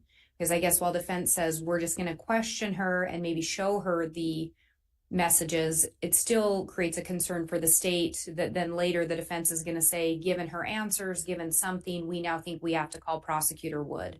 So while I appreciate the representations made by defense counsel, I think that is still the concern surrounding these messages. The state does not disagree that so long as the defense counsel sets the proper foundation, he would be able to absolutely use these messages if he were trying to introduce them. I guess I should be clear on the proper foundation. I don't disagree. I don't think the state disagrees at all that cross-examination can include asking about meeting with the state, meeting with investigators. That would all be fair game. The concern would be an attempt to misconstrue the statements. And that was why the state was asking the court to potentially review them in camera to make any ruling regarding those messages or conduct a taint hearing if necessary. I think the court was very clear with defense counsel that if there was going to be an attempt to call Prosecutor Wood, a taint hearing would be required. I guess the state is not still completely assured that this would not still result in that attempt to essentially circumvent the court's prior orders. So that's the concern with the state. Okay, thank you, Ms. Blake. Mr. Pryor, Ms. Blake was still talking, so I'm sure that didn't come on the record. What did you say? If I could respond briefly, Judge. You may. Thank you, Your Honor. Judge, I've already assured the court, and I'm not going to violate the court's order about Mr. Wood. And frankly, the state can say if certain things happen, but the reality is this court can make rulings on relevance issues as it relates to certain things. But when we're talking about credibility, Idaho Code 9201 allows me the leeway to go forward and impeach a witness or ask a witness about communications with a prosecuting attorney. And it's perfectly permissible. Just because Ms. Gibb may say something different than what a text message is, I can show her, refresh her recollection, and that's as far as it goes. And I understand that. I understand the limitation that's put on impeachment and refreshing someone's recollection. It doesn't open the door, and the state's using this opportunity to say, well, Judge, in the past, you've stopped Mr. Pryor from having him talk about his many conversations with the other witnesses. But in this situation, it's a different story. Ms. Gibb is the witness in this case. Her testimony is crucial to the state even trying to prove their case. And the reality is that I'm allowed to talk about communications with Mr. Wood and Miss Wood, Mr. Wood and Miss Gibb to the tune of 340 text messages over a little more than a 6-month period. So I am allowed to go into that, and I'm going to go into content if that content. So the suggestion is that there should be a taint hearing. They are completely off base, and what they're trying to do is they're trying to, strap a motion that has previously been ruled on and say, Judge, oh, there still may be some threat here. We really better go through this long process and have you evaluate things. And I'm going to object if that's where we're going. I'm allowed to go into the credibility, bias, and motives behind any witness. And I'm allowed to question them about anything that may go to bias, motive, and in that regard. So I appreciate the state conceding finally that I can use this information on cross-examination, and Judge, as a representation on cross-examination and maybe direct examination when Ms. Gibb is subpoenaed, that's where I intend to go. And again, I will reiterate, I do not intend to call Mr. Wood, nor do I plan some scheme. Sounds a little paranoid to me, but that's fine. But again, I'm going to follow this court's order.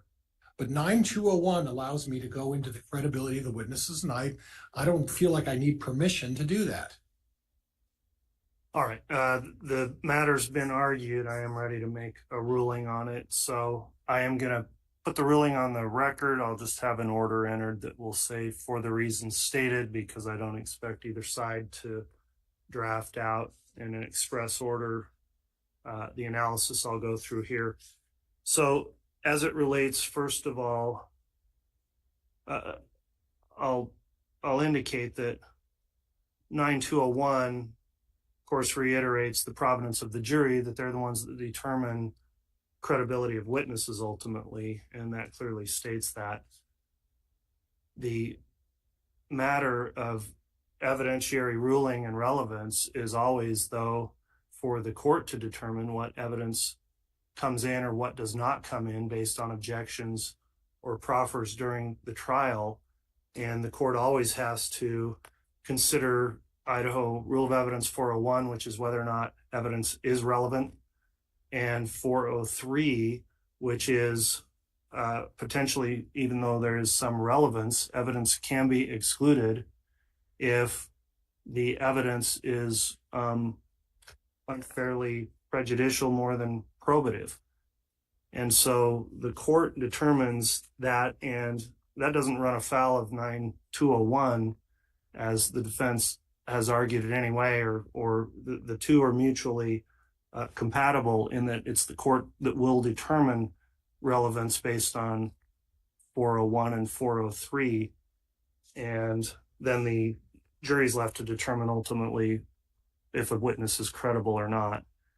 So in this issue here with Exhibit 113, I will indicate that much like the parties here, the court's busy as well during trial. I have not gone through Exhibit 113, and nor I don't know if I want to or care to read the hundreds and hundreds of text messages that are apparently, or other messages that are contained in the exhibit. Without knowing precisely what's in all of those, I can't make a ruling to just wholesale exclude Exhibit 113 as the motion in limine would seek and state that that's an irrelevant exhibit. Parts of it may be, parts of it may not be. The whole thing may not be relevant.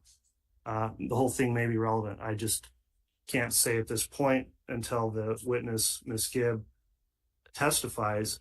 I would state that to the extent anything comes up within those messages that may well be proper on cross-examination as impeachment if the witness begins contradicting things that were previously said to the prosecutor or vice versa, or on other factual allegations that may come up during cross or direct. So the court's going to deny the motion as it relates to a motion to eliminate, to just exclude Exhibit 113. Just have to see how the trial develops with the testimony of that witness. However, I will state that I'll be watching very carefully as to whether or not there really is any relevance to the testimony of Ms. Gibb, because attorneys are entitled to talk to witnesses, help them get ready for trial, not to change their testimony or not tell the truth. However, if it's just simply matters of, what time should I be there, that kind of thing, if it's not relevant, then I'm going to watch. And if an objection comes up about relevance on any of these prior communications, despite 9201, I can simply determine if I think it's appropriate that the jurors shouldn't be hearing about these communications if it does nothing to help them assess the credibility of the witness. So ultimately, it has to be an assessment of the witness's credibility. Quite frankly, I don't think a taint hearing is necessary or required at this point. If during the course of that testimony, we start going right into this, and it looks like there may well be an issue if that were to come up with credibility relating to Exhibit 113, I do agree that that should be done either in camera or at least outside of the presence of the jurors to avoid any unnecessary confusion the jurors may have sorting out what that would mean if it doesn't go directly to the credibility of that testimony. As it relates to Mr. Wood potentially being called as a witness, there's been a representation to the court today. That's not what the defense intends to do. This court's previously ruled that that was not going to happen. I still don't intend to have that happen. I can't say that could never happen because anything is possible. Particularly, it seems in this case. I'm not going to predict what may or may not come out, but I don't see much of a path forward given how strict the analysis is to permit that. So absent some really surprising or extenuating development, Mr. Wood's not going to be called as a witness and would not be permitted to under the controlling law. And finally, on that invited error doctrine, again, as I mentioned, to the extent this would be some sort of invited error, I would watch for any objection to stave that off if we started getting into an issue that could potentially bring a motion for a mistrial. So the ruling at this time then is on those matters, Mr. Wood's not going to be called as a witness. The Exhibit 113 is not excluded, but the court will watch for any relevance objections if the state believes it's not relevant. And that's the ruling on the motion. Thank you, Judge. All right, Ms. Blake, do you have any questions on that ruling? I do not, Your Honor. Thank you. All right. And counsel, one final thing, as I mentioned, if it becomes necessary for either an in-camera review or just argument outside the presence of the jury, please try and flag that, or I will sua sponte before a bell gets rung in front of the jurors they shouldn't be hearing. So that will conclude then the ruling on the motion. At this time, if we are ready, we'll have the jurors brought back in to continue testimony. Yes, sir.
All right, thank you, Mr. Bailiff. Please be seated.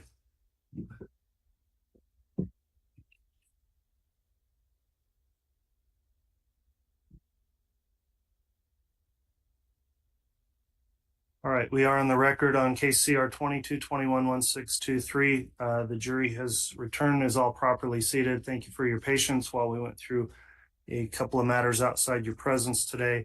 It would be the intent of the court then to go straight through till our time to end today at 3:30. Everybody on the jury okay with that plan? Okay, if anybody for whatever reason does need some break, just notify the bailiff. Otherwise, we'll intend to go through the afternoon. Ms. Blake, I believe you're still on direct examination with Detective Duncan. Is that correct? Yes, Your Honor, that is correct. All right. If you'd like to recall the witness, then we'll have them brought in. The state would call Detective Duncan.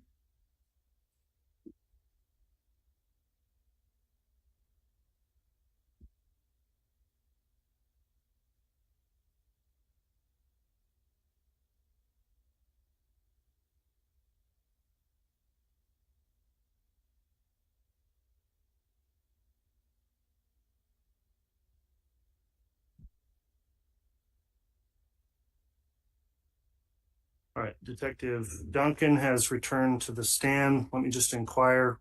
I'm not singling you out, by the way. I do this with every witness when I remember. But over this break, did you discuss your testimony with anyone else or anybody else's testimony? Okay, thank you for confirming that. Ms. Blake, if you'd like to inquire, I'll remind the witness you're still under oath and you may question. Thank you. Detective Duncan, before the break, we had just heard 2 calls that were linked to the same mortuary call. Do you recall those? I do, yes. And you recovered those as part of the investigation? Yes. And I believe you indicated the FBI had actually requested you collect those calls. Correct. And prior to today, had you heard those? I have, yes. Have you heard Chad Daybell's voice? I have. Were you able to recognize the voice on that call? Yes, I was. And who was that? Chad Daybell. And during the call, did you hear him use any other name than Chad Daybell? I heard him use a different spelling of the last name, yes. And in that call, do you recall him saying where he was hoping to send the remains to once they were cremated? I do. And where was that? Louisiana. Do you know where Charles Vallow's place of birth was? Louisiana. Do you know if he still had family living there? Yes, he did. Did you also hear Chad give a location for himself where he was currently located in that call? He indicated that he was in Iowa. Through your investigation, did you ever find anything indicating Chad was in Iowa? Did not.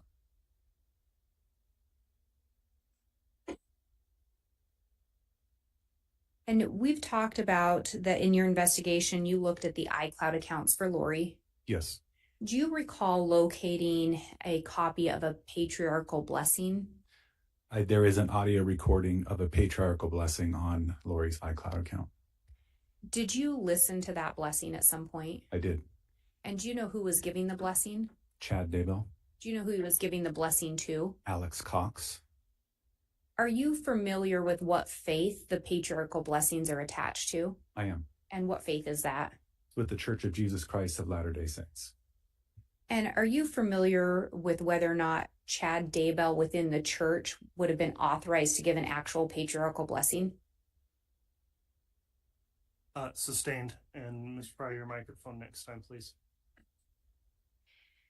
Detective, as part of the investigation, did the LDS faith come up? Yes. Did you review some things in relation to that faith? I did. And do you have some basic knowledge regarding the LDS church? Yes, I do. Do you know what a patriarchal blessing is? I do. Do you know who's authorized to give those within the LDS faith? The stake president is authorized to give those. Do you know what if Chad held the calling of a stake president at the time the blessing was given? My understanding, he did not. So he would not have been authorized within the LDS faith to give that blessing? Correct. I think it actually would correct myself. Like it's a stake patriarch that gives that blessing, not a president, but a patriarch. So it's a specific calling someone has within the LDS faith to be able to give those blessings to another person? Yes, it is. And Chad did not hold that calling? My understanding, he did not. And Your Honor, the iCloud accounts have been admitted into evidence. The state has what's been marked as State's Exhibit 50, which is the reference to recording, where those iCloud accounts are already in evidence by stipulation. The state would move for the admission of State's Exhibit 50. No objection, Judge. Okay, Exhibit 50 is entered, and counsel, again, to be clear with those accounts, et cetera, as each individual item comes in into evidence, as you just did, Ms. Blake, continue to please reference those specifically so the record remains clear.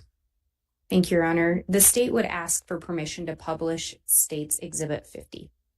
You may publish.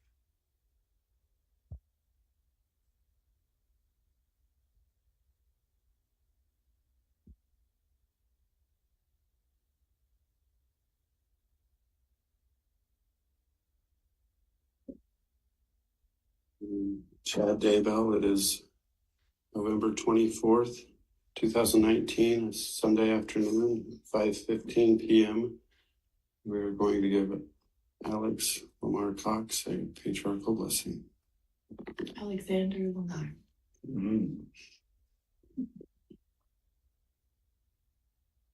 Alexander Lamar Cox. On this special day, I lay my hands upon your head to give you a patriarchal blessing. As part of the member of the Church of the Firstborn that you have earned the privilege to be a member of. I do so by the power of the Melchizedek priesthood which I hold, and in the name of Jesus Christ, our Savior, who has authorized this blessing. It is grateful that you're receiving it as you move forward in your life. You are a member of the House of Israel, of the 12 tribes, and you are a descendant of Joseph through the tribe of Ephraim, which grants you many blessings. particularly of spreading the gospel in these latter days and protecting and preserving those who seek to learn the truth. And that has been your mission on this earth, and it will now expand into ways that we will discuss further in the blessing. I want to begin by opening up the portals of time and going back to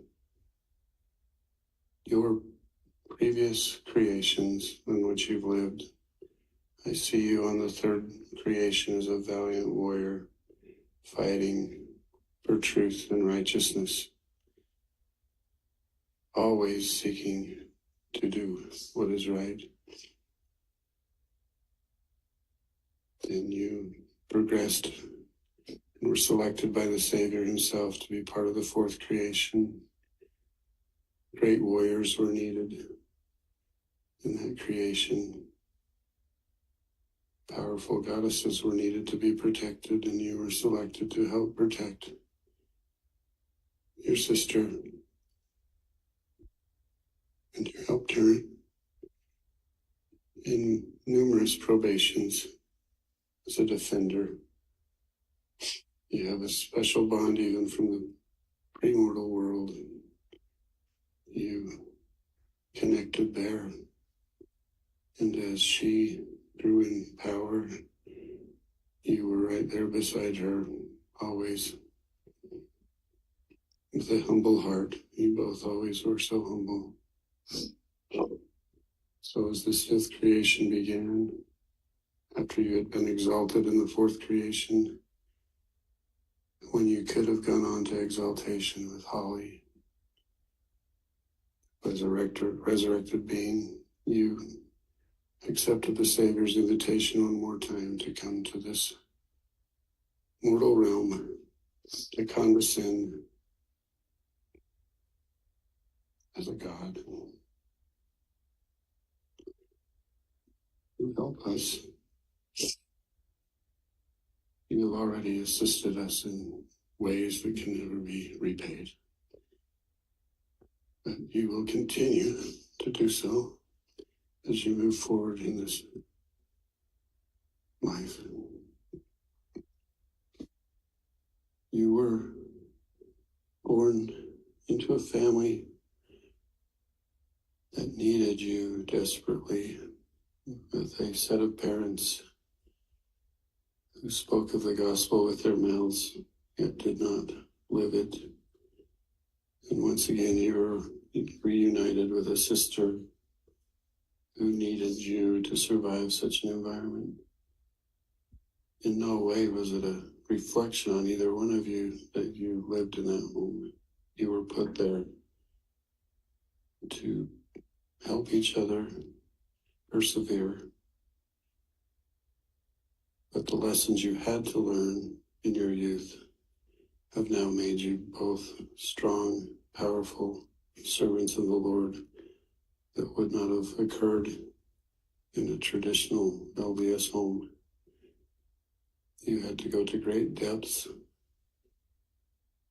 to achieve tremendous heights. And the fruits of those trials are beginning to be demonstrated. You were granted to be a member of the Church of Jesus Christ of Latter-day Saints, and that was a strength to you. You learned about your Savior and grew closer to him and rekindled in some ways the connections you've always had with him. And through adulthood, you've refined yourself. And I just want you to know that at this time the Savior is saying unto me, well done. Thy soul is cleansed. All is well.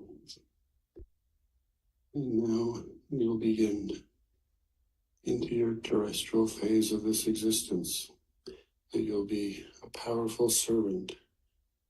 I bless you with that knowledge that you will now move forward as a true warrior in ways that can be demonstrated through not only physical action, but through spiritual power that is coming to you and will be bestowed upon you. I bless you with the knowledge that through marriage, you'll be united with a partner who will match your powers and complement your strengths. You'll be known throughout the world for your good-heartedness, your willingness to save souls all over the world through portals, and you will begin to gather the souls that come unto Christ. I see you in New Jerusalem, but more importantly, I see you as a messenger of the Lord. Surrounding New Jerusalem will be many small communities where people will come who aren't quite ready to enter those heavenly gates, those terrestrial gates. And one of your missions will be to go among the people and testify as a prophet that they can make it. You'll share your own experiences of overcoming adversity, and through your example, they will rise up. You will give tremendous blessings to them, raise their vibrations, and be like a brother to many of these fathers who may have had doubts, but through your strength, they will look to you as a hero, and you'll bring entire families that have been sanctified to the gates of New Jerusalem, and they will be allowed in on your word.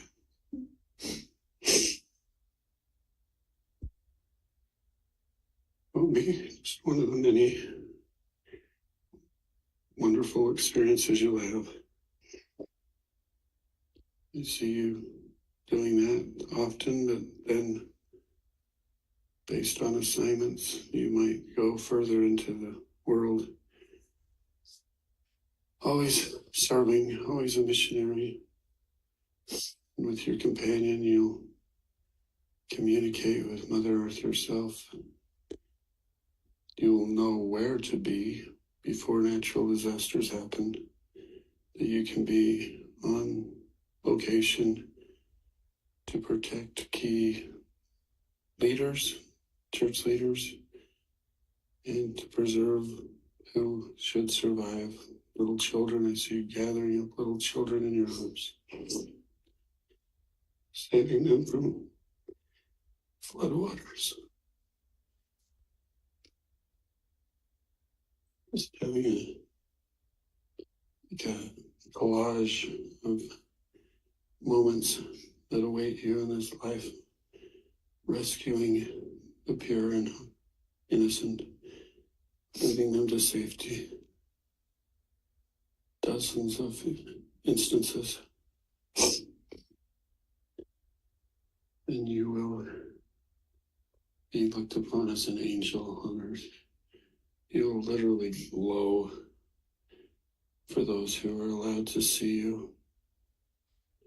And those mortals who aren't allowed to see that will know through the spirit of the great power you possess.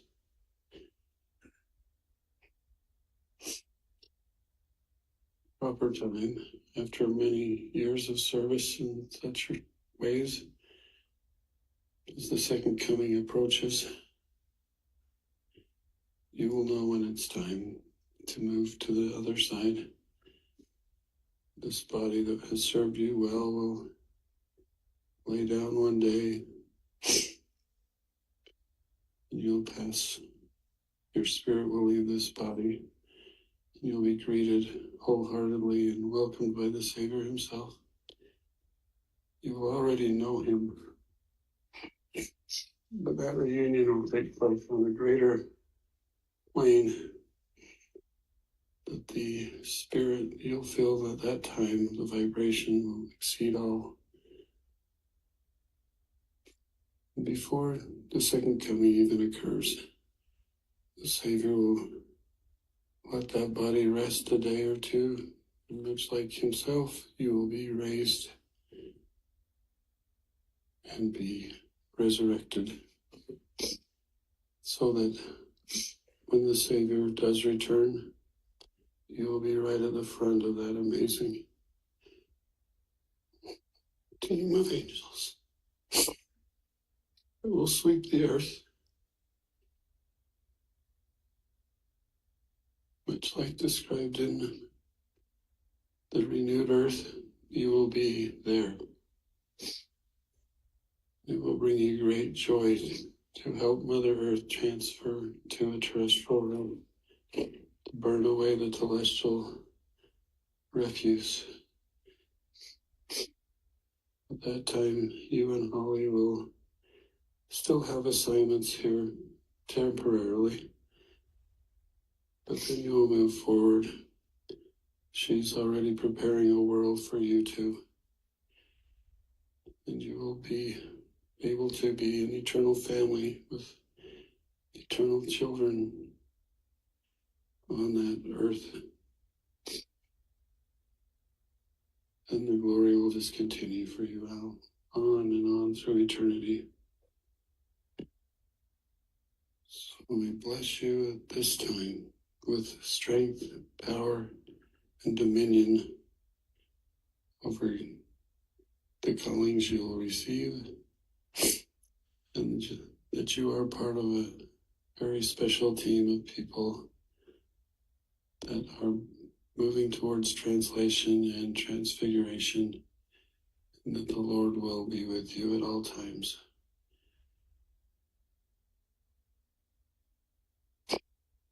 You will be a patriarch in your own home. You will give blessings similar to this. Your veil will be essentially gone. You will be able to see into the past and into the future for these individuals and share with them the same type of knowledge and truth. I bless you with protection throughout your mortal life, that angels will now be assigned to you as you've reached this vibration. You have 9 angels assigned to you now to watch you from all through your faithfulness. I know you will stay faithful. You have a great mission. I protect you. I bless you with a strong protection against Satan and his followers, Lucifer, Cain, anyone else who seeks to oppose you. You will feel a new vitality and strength against them, and to use your priesthood to defend against them. I close this patriarchal blessing by assuring you that you will rise to an eternal glory, and that you will have an eternal family, and that your exaltation is assured through your faithfulness. In the name of Jesus Christ, amen. Amen.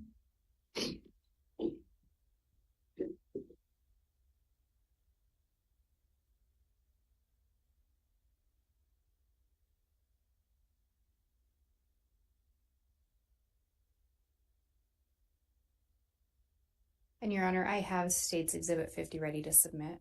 Very well.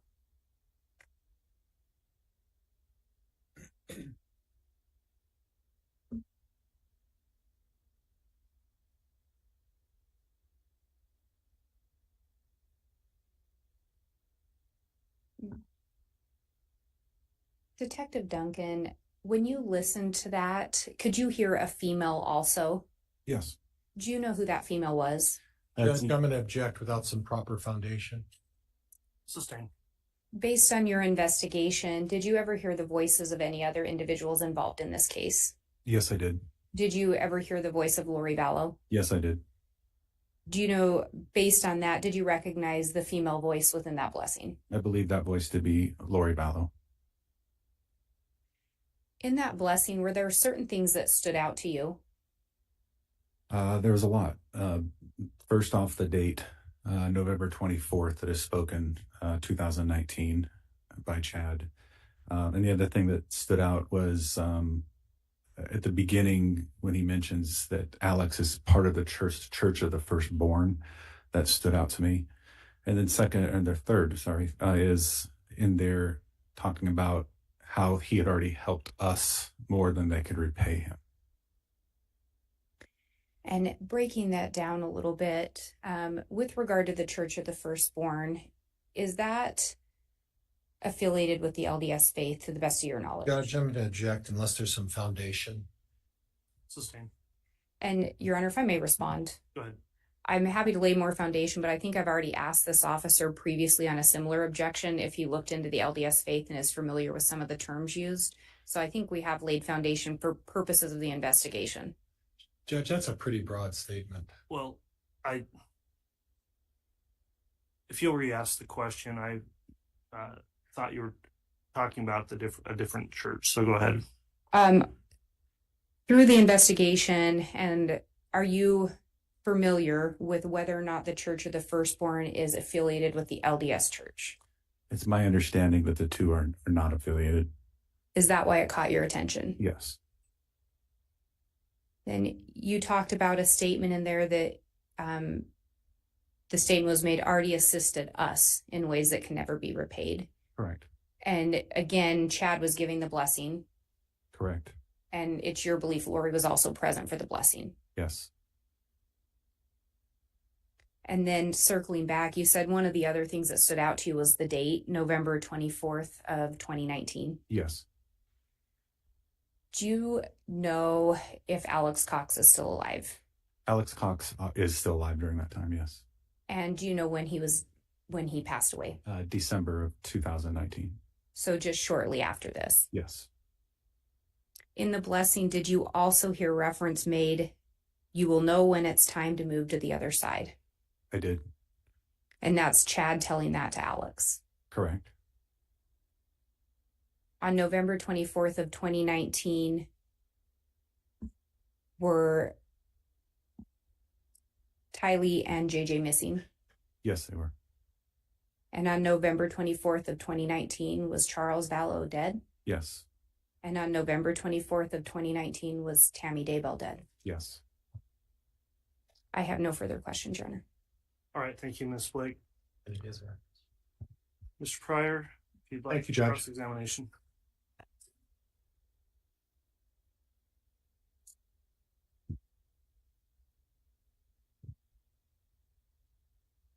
Back on. Thank you. Okay.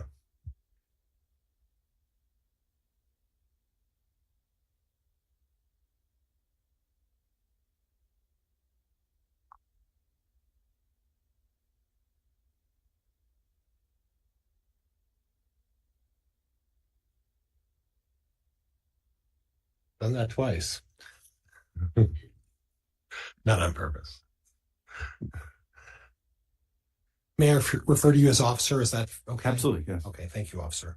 So you made mention of the fact that you familiarized yourself with the LDS faith. Is that right? I was born and raised in the LDS faith, yes. Okay, so maybe you can enlighten me because this has been a learning experience for me. It has me as well. Okay, but you're obviously have a hand up. Is that you were at least part of that faith for a while? I don't have that.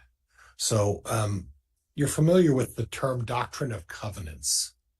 Yes. Okay, and in the doctrine of covenants, it talks about the Church of the Firstborn as part of the LDS faith. You remember that?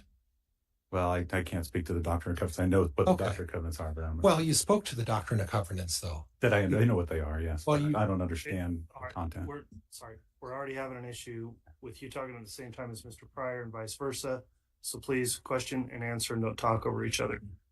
And Your Honor, I'm going to object as beyond the scope. Overruled at this point. Ms. Blake talked to you about the Church of the First, and you said that it wasn't part of the LDS faith. Is that right? My understanding that the two were separate is what I said. Okay. But the Doctrine of the Covenants talks about the Church of the Firstborn as part of the LDS faith. So where did you get your information from? Basically, I talked to other investigators that were part of the LDS Church, and we had heard through this investigation earlier the mention of the Church of the Firstborn, not understanding what. So you really don't know whether it's part of the LDS faith or not, the Doctrine of Covenants, even though the Doctrine of Covenants discusses Church of the Firstborn being part of it, right? Yeah, so like I said, other than I don't, based on my knowledge, yes. Now, and I'm going to go off topic a little bit, but some of the other stuff that I saw, Zulema Pastenes talking about light and dark. Correct. And light and dark is part of the LDS faith too, right? I have no idea. Okay. Well, you said you familiarized yourself with it. Did you familiarize yourself with light and dark? Not totally, no. What about death and death percentages and things like that? Is that part of the LDS faith? I've never heard of that. Okay. But you don't know whether it is or not, right? Correct. Okay. And then we heard about some vibrations. I heard the word vibrations a couple of times. Are you familiar with that term within the LDS faith about vibrations? I am not. What about being possessed by spirits and praying for the removal from your body? Have you heard about that? I have not. Okay. But you don't know whether any of these theories are part of the LDS faith, right? Right. Okay. Are you aware that in the LDS faith, that if someone is possessed, that if you pray for them, you can have them removed from their body? Are you aware of that? I am not. Okay. Now, we talked a little bit about the frequency with which, on a specific day where Lori Vallow texted Chad Daybell 3 times in the morning, right? Yes. And that was with Charles Vallow, right? That was the day that Charles died, yes. And you made a point of bringing that up, that there were 3 messages that day in the morning, or at least there appeared to be some communication. We really don't know what they said, though, right? That's correct. Okay. Now, when you go over the phone records, 3 calls in a day was not uncommon for them when I looked at the records, was it? No. In fact, it was frequently more than that in the morning, more than that in the evening, and more than that in the afternoon, right? Correct.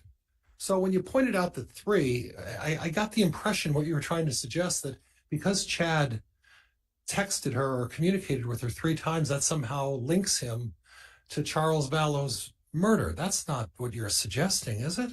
No, I didn't suggest that. I made comment that that those show up in her CDR records, but they do not show up. Those contacts do not show up in her iCloud records. Okay, so just because there were differences, but it wasn't unusual for them to communicate several times a day at various times of the day. Correct. Right. After all, they were having a relationship with each other, weren't they? My understanding, yes. Yeah. Okay. Now, Maricopa County, is that the county that you're in down there? Yes, sir. Okay. Do you know the prosecutor down there? I know many prosecutors there, but are you referring to Alistair Adele? Hold on, Mr. Pryor, he wasn't done answering. Oh, I'm sorry. I thought he was, Judge. Go ahead. I do know Alistair Adele, the prosecutor, but I don't know her personally, but I know who she is. So you talked in great detail about the Charles Vallow case, right? Correct. Okay. And you're aware that Mr. Daybell is not criminally accused in the Charles Vallow case, right? Correct. You're also aware that in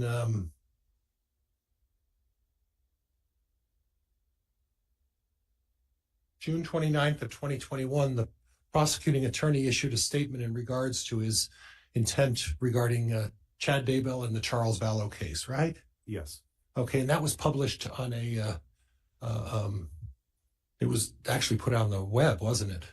I'm not sure where it was, but okay. I know we received something as part of our case file. Right, and you're aware of what this prosecutor, after reviewing all of the information, made a determination, right? Correct. Your Honor, I'm going to object. The defense counsel's clearly headed into hearsay. Well, it's already asked and answered without a timely objection, so overruled. Okay. So did you happen to review what the prosecuting attorney's ruling was in regards to Chad Daybell and the death of Charles Vallow? I am not privy to the ruling or the basically the discussion of why a decision is made, other than the decision has been made. But obviously, and I'm doing it again, and I'll slow down, Judge. I'm sorry. A lot in my head, and I'm trying to get it out to talk to you. That's because there's different functions. Your function is to investigate a situation, correct? Yes. Gather evidence. Yes. Make a determination through the interview of witnesses. Correct. And then at the conclusion of your investigation, you're to submit that information to a prosecuting attorney. Yes. The prosecuting attorney is not to get involved typically in helping you interview witnesses, right? I don't agree 100% with that, because on all of our homicides, we do have an attorney that responds to our scenes and is aware of the circumstances surrounding that, because that attorney would have to speak at a hearing later on. So they need to know about the case. Would they be participating in the interview of the witnesses? No. That's unusual, isn't it? Yes. Okay. And it's unusual to encourage or tell witnesses what they should say and not say. Would that be fair as well? For the attorney to tell witnesses? Yeah, how to testify, what to testify to. Yeah. That's unusual as well, isn't it? Well,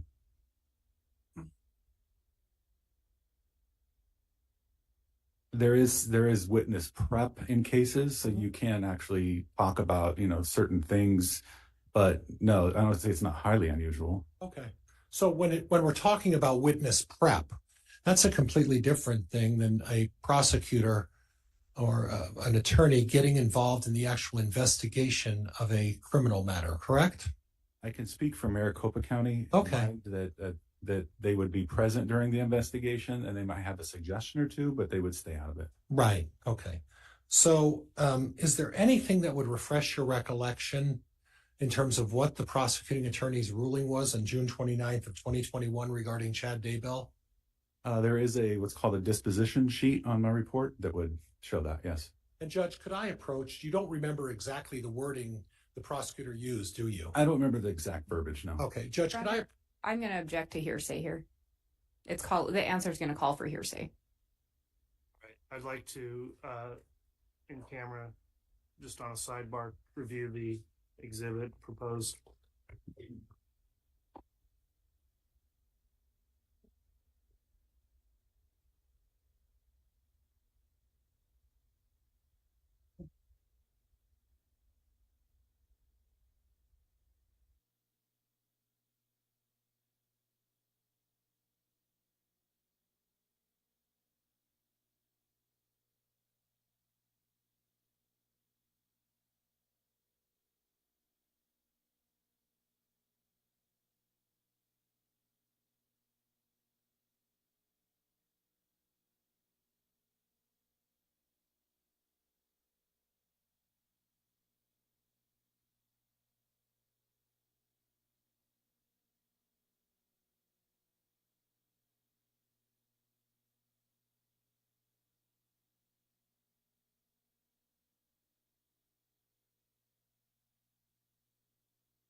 All right, Mr. Pryor, you can continue.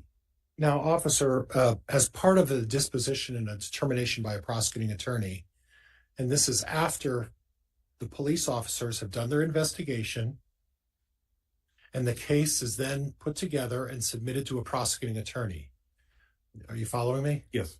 Okay, at that point, a prosecuting attorney makes a determination after they review all the evidence independently and make a determination as to whether or not they're going to proceed with charges against a particular defendant. Would that be fair? That's fair.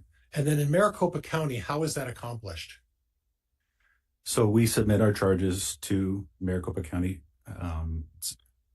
the courts, and then they review the case, and then they send us back their decision. So it's, like I said, it's been in the form of a disposition form.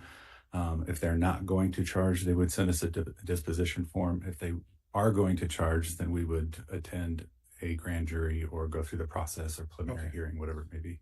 And is that disposition form public record? I believe so. Okay.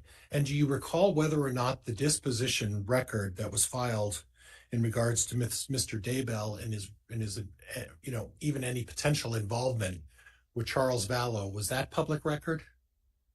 If it is in the report, then that would be public record, yes. Okay. And is that published anywhere that you're aware of? What do you mean? Is it published? Is it published on the internet? Is it published on any sort of media? No, the report wouldn't be published. You'd have to request that report. Okay. So in addition, there would also be a reason or an explanation for why they didn't prosecute. Is that correct? Like I said, I wouldn't know that information other than just get the disposition. I wouldn't understand their rationale for charging or not charging. Okay, but they would give you some explanation in the reason on the disposition sheet, right? Yes. Okay. And did you receive a copy of the disposition determination by the prosecutor in regards to Chad Daybell in any potential involvement with Charles Vallow? Yes, I did. Did you review that? I did, and I scanned it to the report. Okay, and do you have an independent recollection of what the reason was that they didn't charge Chad Daybell in the Charles Vallow matter? I do not. Okay, is there something that could refresh your recollection? Sure. Would the disposition sheet refresh your recollection? Yes. Judge, may I approach this witness? You may. Well, let's have the bailiff carry that over. Approach this witness.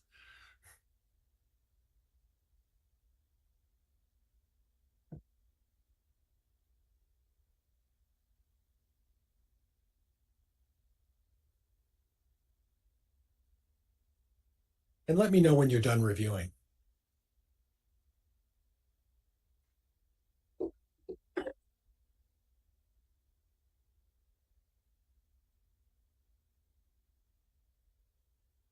Okay. Are you done? Yes. Was there a reason stated in this document as to why they would not prosecute Chad Daybell in the Charles Vallow case? Yes. Can you tell me what that reason is? The reason they provided was no reasonable likelihood of conviction. So I'm going to repeat that and make sure I said that and heard you correctly. At my age, I don't always hear clearly. No reasonable likelihood of conviction. Is that what it says? Yes. And to your knowledge, they're not pursuing this in any other way in the future against Chad Daybell. Is that correct? That is never taken off the table. No. Okay. But at this point, you don't have an active investigation against Chad Daybell, do you? There are records that I would like to look at that other agencies have, but like I said, there's no statute of limitations on the side. So well, yeah, there's I could never a always. statute. I'm sorry. Yeah, I could always look at additional records, and if additional evidence came forward, then it could be charged. But based on the evidence that you presented and the evidence you presented today, that was all provided to the prosecuting attorney, right? And this is based on evidence as of 2021, yes. Right. So it's all, they have all the current evidence, right? I'm not sure if they have other jurisdictions' evidence. Okay. They clearly have ours. Okay. Well, other jurisdictions' evidence, they have evidence relating to the killing by Alex Cox and Lori Vallow of Charles Vallow, right? Yes. And at this point, according to this prosecutor, and that's what, 3 years ago? There's no reasonable likelihood of conviction of Chad Daybell in that matter, correct? Correct. Okay. And I could have that back, Mr. Bailiff.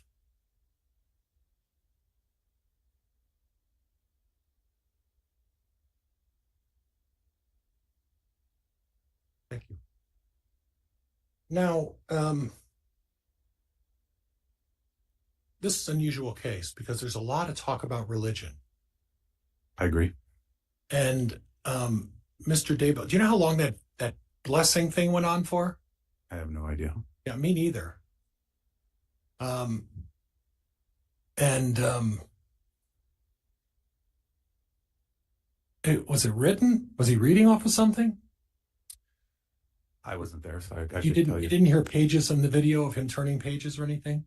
I thought I heard some pages turning. I heard a garage door open. Okay, I didn't hear that. Yes. Well, all right. Well, you got better ears than I do. We talked about that before. You know what Chad Daybell did for a living, right? I know he was an author. I don't know other Wrote than that, books. yeah. And as I was listening to that, it sounded like someone was writing a book. Would you agree with that? Objection, Your Honor. I'm going to ask that the narrative be stricken. I think counsel can ask questions, but there's narrative being added. Well, that I'm going to make a ruling, Mr. Pryor. So on the last question, I'll overrule that, but to the extent it does become more narrative, Ms. Blake, you can object again. Okay. Now, you know the name's Melanie Gibb. Yes, Did you ever interview her? I did. Okay. And David Warwick. I know the name, but I never interviewed him. And I could represent to you that she was dating Melanie Gibb, eventually married Melanie Gibb. So does that recall? Sounds about right. Okay. And then Zulema Pastenes. Yes. Okay. All of these folks, members of the LDS faith. It's my understanding, yes. Okay. And all of them have made numerous references to some, at least what I would consider unusual beliefs. True. Talking about, as members of the LDS faith, they talk about vibrations. We've heard that, right? Correct. They talk about probationary periods. I've heard that term, yes. Right. And that deals with what you did in your life before in that particular faith, what your role was in life before, right? If you say so. Well, I'm asking you because you don't know about that? I don't know. Okay. And then there's some references to God and goddesses. You've heard about that, right? I have heard that, yes. Okay. And in the reference to God and goddesses, are you aware that in the LDS faith that as you move forward, you become a god and a goddess in their faith? I'm not, no. Okay. And are you aware that in the LDS faith that when you their God lives on a planet and then angels are brought down to communicate with us? I'm not familiar with that, no. Not familiar. How long were you involved in that faith? Until I was 18. Okay. So is it because you're not aware of it, or is it because you don't believe it was part of the faith? No, I chose to practice a different religion. Okay. So you're not aware. You're just telling me you don't know whether it's true or not. Correct. Okay. Thank you.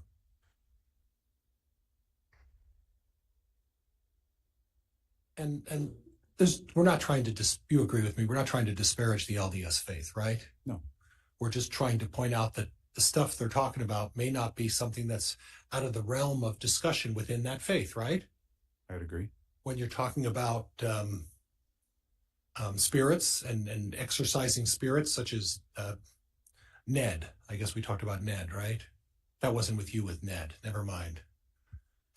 But that's all of this stuff, because these folks were all actively involved in the LDS faith. These are things that came up as. Your Honor, objection. Counsel stating facts, not in evidence. And again, this is a narrative. Sustained.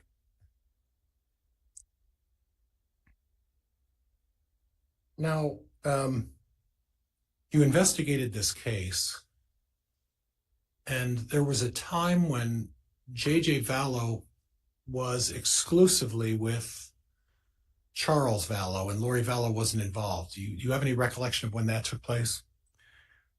I'm not sure the time frame on that, but I know that JJ was with Charles in Texas, yes. Right. And at that time, Lori Vallow, and it's in this time period, right? I'm not sure. I wouldn't be able to speak to the exact time period. Okay. So Do you know where Lori Vallow was living at that time during that 2 or 3 month period? I don't recall. Okay. All right. You don't have any recollection of that? Correct. Okay.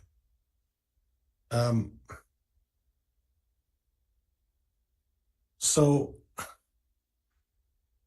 you're not suggesting, because Chad Daybell gave Alex Cox a patriarchal prayer, that in some way he was involved in the killing of Charles Vallow, are you? I didn't say that, no. Okay. And from what I understand, and please correct me, you have 18 years more experience than I do. I have 0. Giving a patriarchal prayer to someone, regardless of whether you can do it or not, is that a crime in Maricopa County? No. Okay, you wouldn't think that's a crime anywhere, right? Correct. Okay. It may not be the best religious practice. There may be other issues, but it's not a crime anywhere, right? Correct. And you would agree with me that just because you give someone a patriarchal prayer, a very, very long patriarchal prayer, that isn't to insinuate that you've committed any kind of a crime, right? Correct. Okay.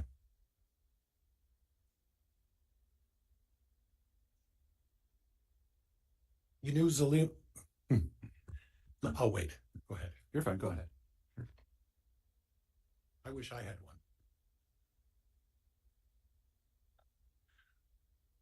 one. You know about Zulema Pastenes? Yes, I do. Okay, and tell me who she is again. So Zulema is the wife of Alex Cox and also a friend of Lori Vallow. Okay. Now, the friend of Lori Vallow, do you have a recollection of when that friendship with Lori Vallow started approximately? I do not. Okay. But the friendship with Lori Vallow predated the marriage to Alex Cox. Yes, it did. And you would agree with me that the relationship between Lori Vallow and Alex Cox was close. I would agree, yes. Oddly close? I don't know much about the relationship as far as the intimacy or how close it was. But yeah, I've heard it described as such, but I have no when you say that it was, when you say that you've heard that it was described as how, what type of adjective close? I just heard that other people thought they were oddly close. Okay. But I have no understanding of that. Okay. All right. Okay. Thank you. I want to go back to the date of Charles Vallow's unfortunate death. Okay. And you talked about that Alex Cox was there and there was some sort of an altercation. Correct. That's what was told to us. Okay. And you got that through a 911 call or how? So it came through obvious 911 call and then a subsequent interview with Alex Cox. Okay. And at that point, who was present at the time? My understanding is that was Lori Vallow's house. Yes. She has two children. She had JJ Vallow. Yes. And Tylee Ryan. Correct. And at that point, both of those kids were living in the house. Yes. And at the time of this incident, both of those kids were present.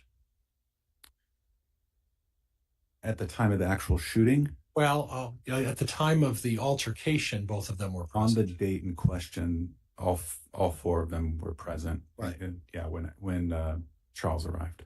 Right. And at that point, something with Tylee and a bat? Yes. Okay, tell me about that. So what was explained to us through Alex Cox was there was an altercation, an argument between Lori and Charles regarding Lori taking Charles's phone from him, demanding the password to look into the phone. During that time, the argument continued. Tylee reportedly came out of her bedroom with a bat, and it was grabbed by Charles and pulled away from Tylee. It was that bat that Alex claimed that he was hit in the head with during this altercation. And then during this time, Lori had left the house with Tylee and JJ. So Lori left the house with Tylee and JJ and she was outside or something like that, right? That's my understanding, yes. Right. And at that point, Alex Cox took out a gun and, in your assessment, murdered Charles Vallow. Yes. Okay. And there's no indication that Mr. Daybell had any text messages or communication with Lori Vallow or Alex saying, let's kill Charles Vallow, right? Not in those words, no. Well, not in any words. Correct. So why'd you say not in those words? Through this investigation, 2 days prior, I uncovered some messages between Lori and Melanie. Melanie? I believe it was Melanie Boudreau. Okay. And during that time, Lori had sent Melanie a message saying to give her 5 minutes. She's trying to find out what to do. Okay. And That's a very generic term. That doesn't really imply anything, does it? correct. Okay. Now, one of the things I noted on your exhibits,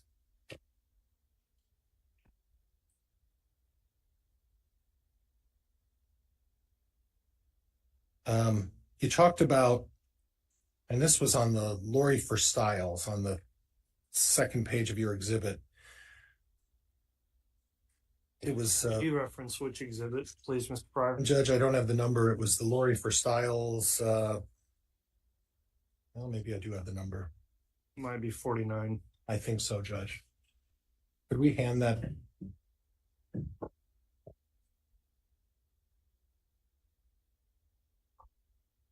Well, so the exhibit's actually the PowerPoint. I don't mind the witness being handed a print-off version as long as we clearly state which exhibit that's coming from. Judge, I could actually see if he can remember it because it's really actually a very short question. If I may, I, Judge? Yes. So there was some discussion where you read off the exhibit, and this was in the Lori for Styles, where you said, it's not Ned, it's a new one.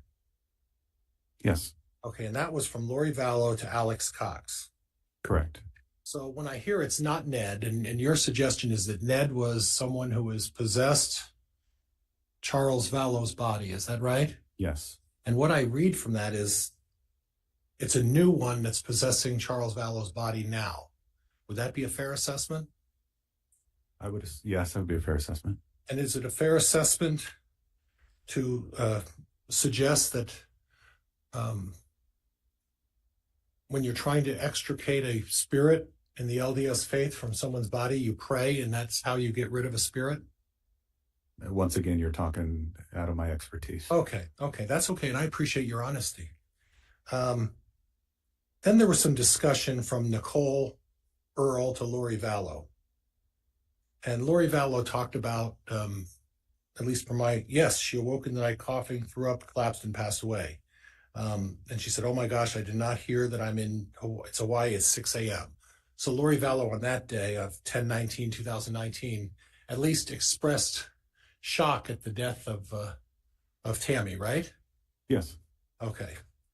And then subsequent to that, she's talking to some Melanie, and that's Melanie Gibb.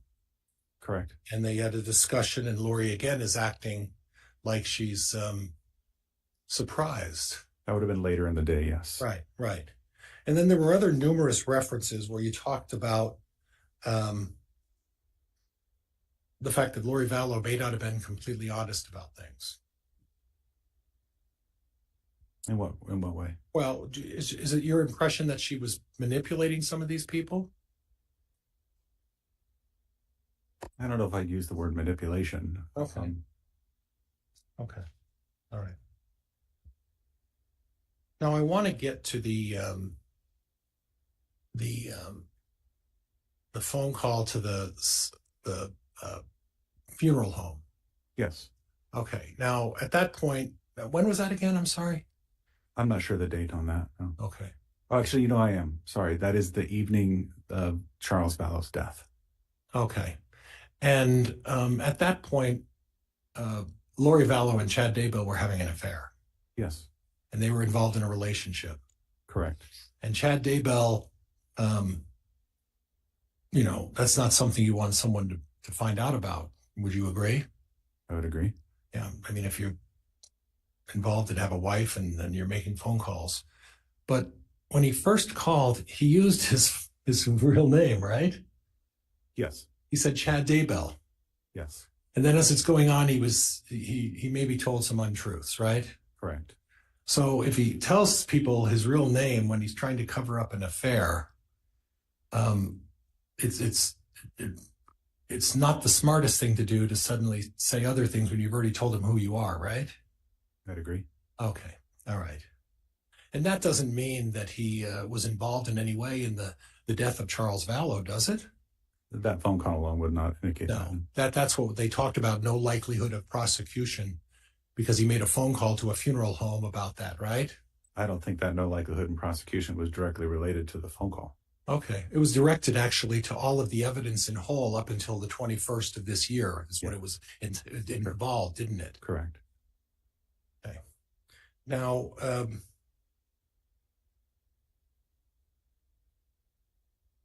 I want to go back and then we're done. I promise we're done. Okay. I want to go back to the parochial prayer. Did you have an occasion to look into Alex Cox's background a little bit? I did not know. Okay. Were you aware that this parochial prayer was approximately 2 weeks before Alex Cox passed away? That sounds about right, given the date. And Alex Cox, his death was ruled and determined after an investigation to be natural causes. Correct. So there was no funny business with Alex Cox, right? That we know of, yes. Well, they did an independent investigation, right? Okay. Were you aware that prior to the parochial prayer that Alex had been seeking medical treatment for a number of medical maladies? I was not. Were you aware that Alex traveled to Mexico to get You're on. Actually, I'll withdraw. Go ahead. You can continue, Mr. Pryor. Are you aware that Alex Cox traveled to Mexico before that to seek cheap medical prescriptive drugs to treat medical maladies that he was suffering from? I am aware of that, yes. Okay. And you were aware that because of Alex Cox's illness, that Chad Daybell, at the request of Lori Vallow, gave Alex Cox a parochial prayer? I don't know if that's the reason why I gave it. Okay. All right. Judge, I have nothing else. Thank you, Your Honor. All right, that'll conclude Ross. It's time we can have the states redirect.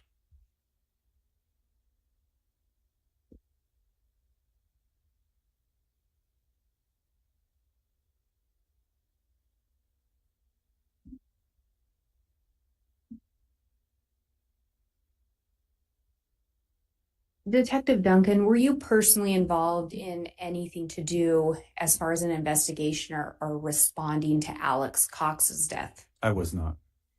And you indicated you were aware that he'd gone to Mexico. I was aware that he went to Mexico. That's all that I knew.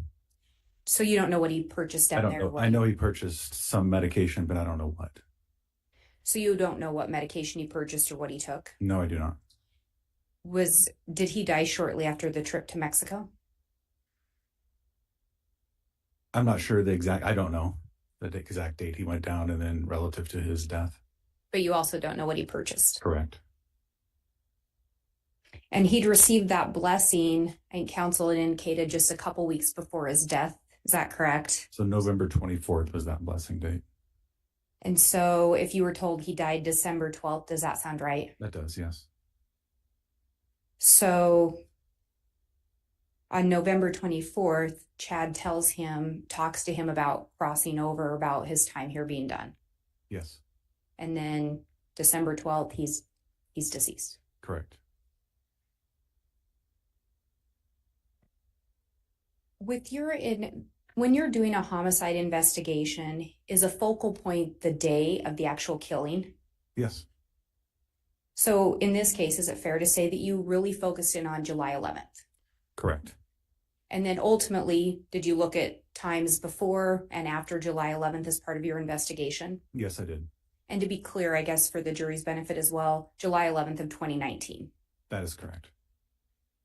So you were asked about these messages that were deleted from between Chad and Lori. Yes. Is that why you included those and focused in on them? Absolutely. And the content was missing? Correct. But they were in fact sent in close proximity to the time Charles was killed? Yes. And I think counsel had asked you, or you had started to answer a question from counsel about some messages between Lori and Melanie around the time of that July 11th date. Counsel cut you off. Yes. Did you finish what you were saying there? Yes, as I indicated that on the 9th of July, there was some conversation or text message that Lori sent to Melanie to give her 5 minutes that she was trying to figure out what to do. At that time, she was talking to Chad Daybell on the phone. You were also asked about a couple of assessments that you made. And one of them counsel asked, was it your assessment that Alex murdered Charles? Yes. In your assessment, did he act alone? I don't think he did, no. You were asked a lot about what the prosecutor recommended in relation to Chad Daybell and Charles killing. Yes. Was something submitted to them to review in relation to Chad Daybell? Yes. And you were also asked if the text messages alone made you think Chad Daybell was involved. Correct. And you were asked if the blessing alone made you think he was involved. Correct. And you were asked, I think, about some other things to say, and I think your response was not alone. Correct. That alone didn't. Counsel asked about your assessment. In your assessment, did you recommend charges for Chad Daybell? I did. I have no further questions. All right. Thank you, Ms. Blake. Any Judge, recross? Recross? If you may, yes. Your Honor, I would object to recross. I don't think I went outside the scope. Oh, he went in. If we're outside on recross, raise an objection. Otherwise, I'll permit it.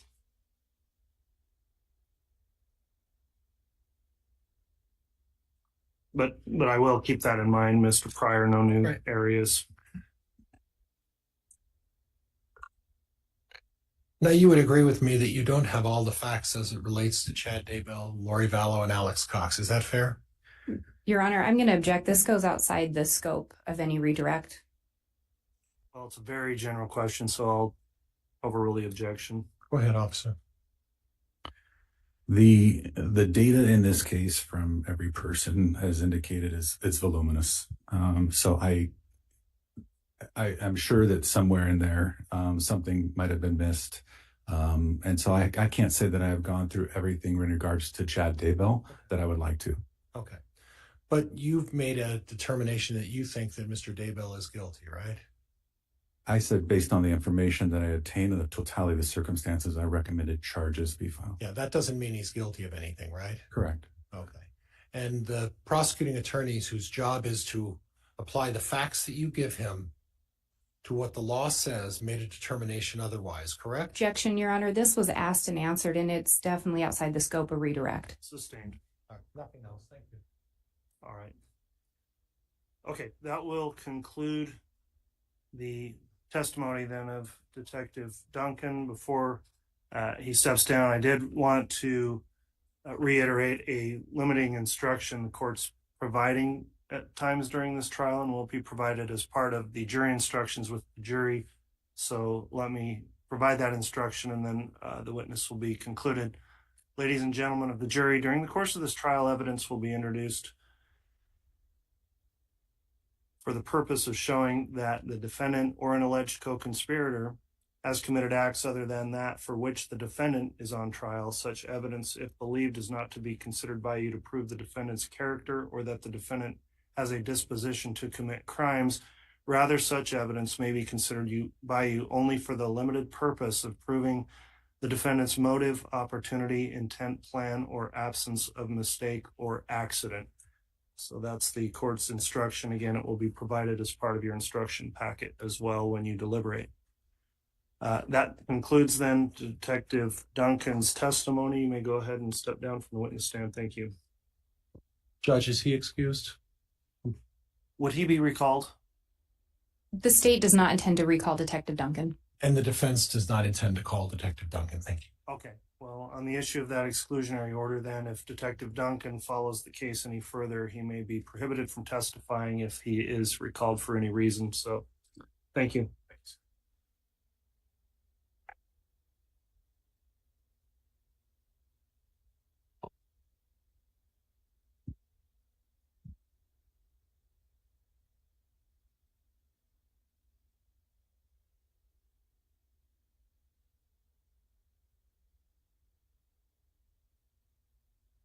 All right, counsel, I wanted to continue on to 3:30 if we could today. Does the state have another witness they'd like to start with, or do you want to discuss scheduling? Your Honor, the state would call Mark sorry.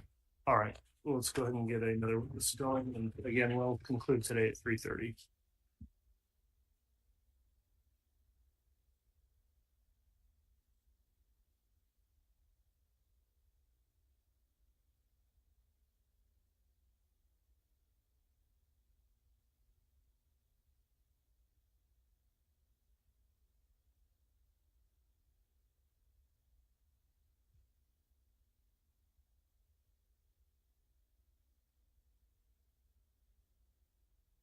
Solemnly swear or affirm the testimony you're about to give will be the truth, the whole truth, and nothing but the truth, so help you God.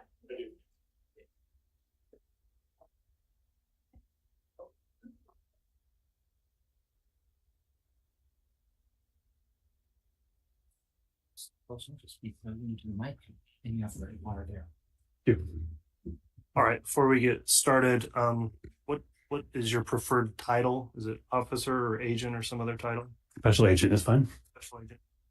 All right, special agent, before you testify, let me just ask, now that you're under oath, have you reviewed any of the previous testimony offered in this case?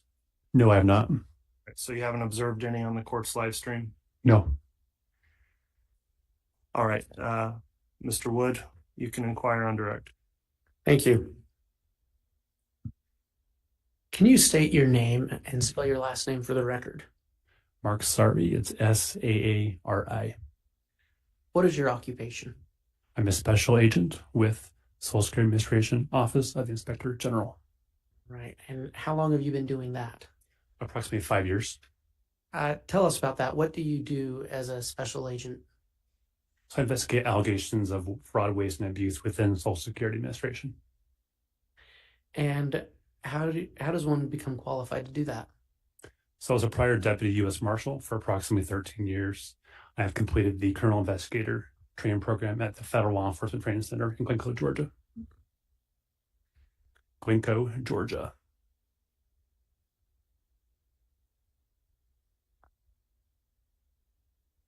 How did you become involved in the investigation regarding Tylee Ryan and J.J. Vallow? So in or about January of 2020, the FBI out of Phoenix, Arizona contacted our office and to locate the whereabouts of JJ as well as Tylee Ryan. So you were referred to it by the FBI? Correct. And I'm sorry, when did you say that was? In or about January of 2020. What was the purpose of your investigation? To determine if the whereabouts of the children were to be located, as well as if there's any kind of Social Security fraud involved. What did you do in furtherance of your investigation? So I met with local law enforcement, met with the FBI, as well as had several subpoenas issued as well. I want to talk to you about Tylee Ryan. Did Tylee Ryan receive Social Security benefits? She did. Why did she receive Social Security benefits? She received survivor benefits based upon her father, Joe Ryan, who died on April 3rd, 2018. And how much did she receive a month? Approximately $18.59 per month.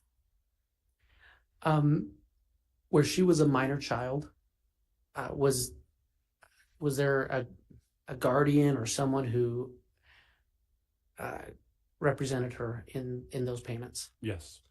Is there a name for that individual? Lori Vallow. And is there a specific, is it fair to call her a representative payee? Correct. Right.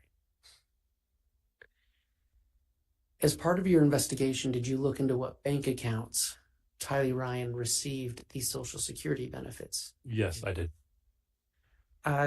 Do you know what bank account she received those benefits in? It was to a JP Morgan Chase account.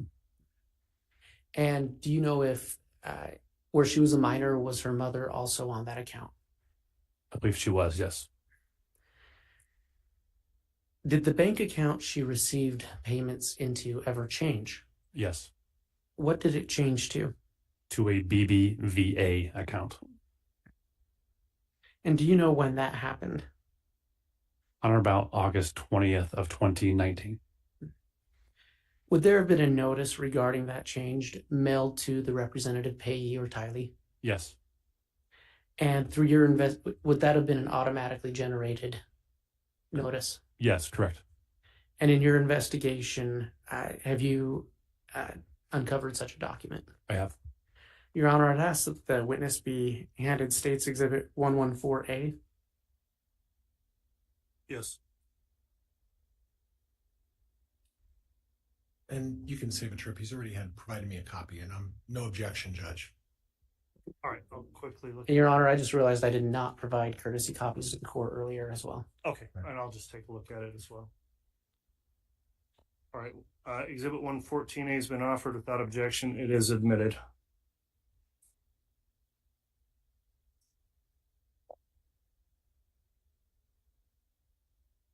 Detective, what is Exhibit 114A?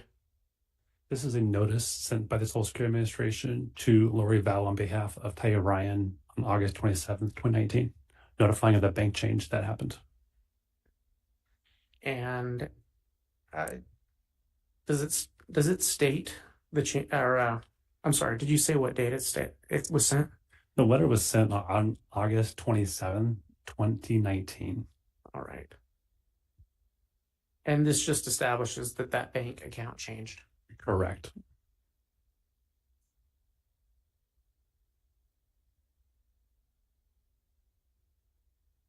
Did Tylee Ryan stop receiving Social Security benefits? She did. When was the stop date? In or about January of 2020. And do you know why, through your investigation, those payments stopped? Due to her whereabouts being unknown, our agency turned off the benefits. And are you aware of a last known sighting of Tylee Ryan? Judge, I'm going to object. It's calling for him to make a determination based on hearsay. The way that question's worded, I'll sustain that. I'll retract the question. Thank you. I want to talk to you really quickly about J.J. Vallow. Pursuant to your investigation, did J.J. Vallow receive Social Security benefits? Yes. Why did J.J. Vallow start receiving Social Security benefits? Due to his father, Charles Vallow, dying on July 11th of 2019. And do you know how much he received? $19.51 per month. And do you know when those payments began? It's in September 18th, I believe, of 2019. Did he also have a representative payee? He did. Who was his representative payee? Lori Vallow. Okay, so the same as Tylee's. Correct. Do you know when J.J. Vallow, or did J.J. Vallow's payments stop? They did. Why did they stop? Due to his whereabouts being unknown. And now I want to ask you a couple questions about Lori Vallow. Did Lori Vallow receive Social Security benefits pursuant to your investigation? Yes, she did. What kind of benefits did she receive? It was called Mother, Child, and Care.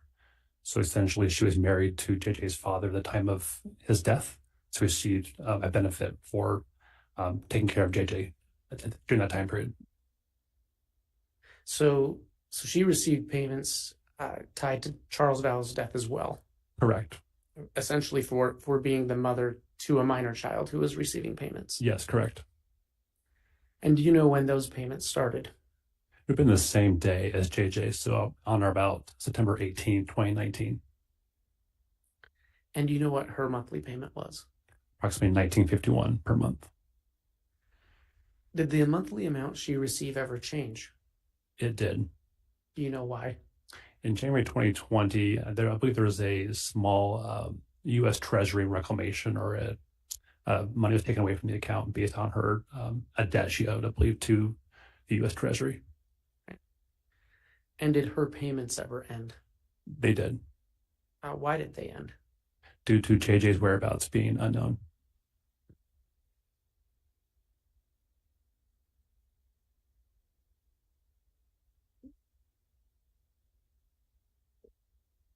When a person receives Social Security benefits, pursuant to your knowledge as a special agent and through your investigations, if they have certain changes in circumstances, are they required to notify the Social Security Administration? Yes, they are. What are some of those circumstances? If the recipient or child moves from the address, if the person dies, if the custody of the child or person changes, that kind of thing. In fact, and are individuals who receive Social Security benefits, are they notified that they are required to give that notice to the Social Security Administration? They are. Your Honor, I'd ask that the witness be handed State's Exhibit 114B. There won't be an objection to that either, Judge. Okay, I'll just briefly review that before it's admitted.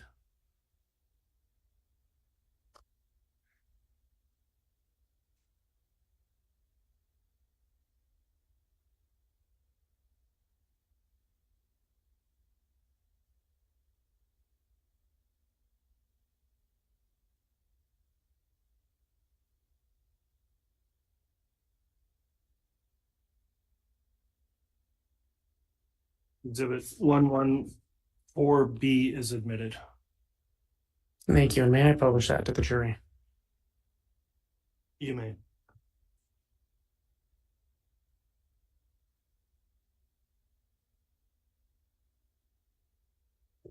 And Your Honor, may the witness have another copy of that while No I publish? objection, Judge. If we have one. I do. I have it. Okay. So, and to be, I don't know if it matters, Mr. Wood, but what should be published is the exhibit, not the copy. Right. What Okay. I have is the exhibit will be published. Okay, and then I will allow the copy to be provided for reference to the witness.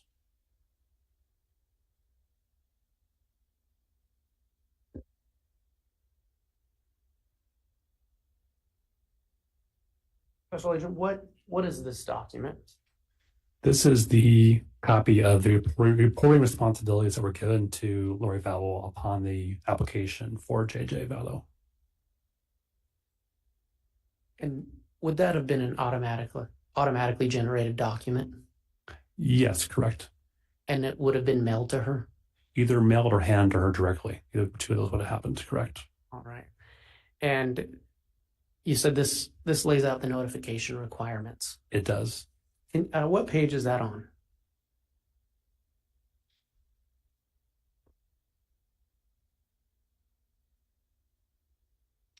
Page 1, I believe. It starts there. Page 5 of this document, but yes. Okay. And so what are, again, you stated before, but what are some of the requirements that require notification for a change in circumstance? On here, and notes any beneficiary dies or becomes unable to handle benefits. That would be one item on this document. And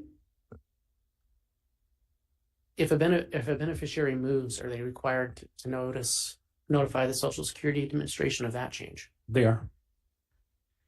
And you stated earlier, if one of the child beneficiary dies, they're required to report that? Yes, correct.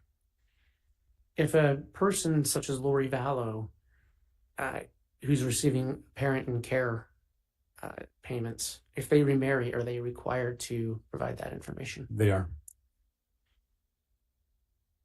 Special Agent, pursuant to your investigation, did Lori Vallow ever report to the Social Security Administration that Tylee Ryan died or was missing? No. Did Lori Vallow ever report to the Social Security Administration that JJ Vallow died or was missing? No. Did Lori Vallow ever report that Tylee and JJ had moved from Arizona to Rexburg? No. Did Lori Vallow ever report to the Social Security Administration that she married Chad Daybell on November 5th, 2019? She did not. And did Lori Vallow ever report to the Social Security Administration that she moved to Hawaii in November or December of 2019? She did not. Special Agent, the funds from Social Security, before they're paid out, who do they belong to? They belong to the U.S. Treasury, which is part of the U.S. government. Just one moment, Your Honor.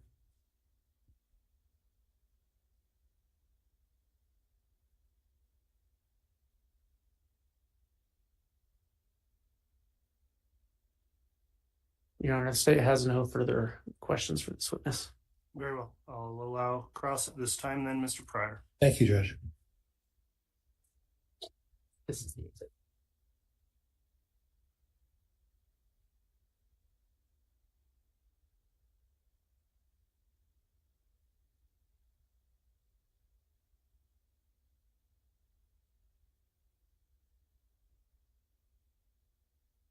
Good afternoon, Special Agent. Good afternoon.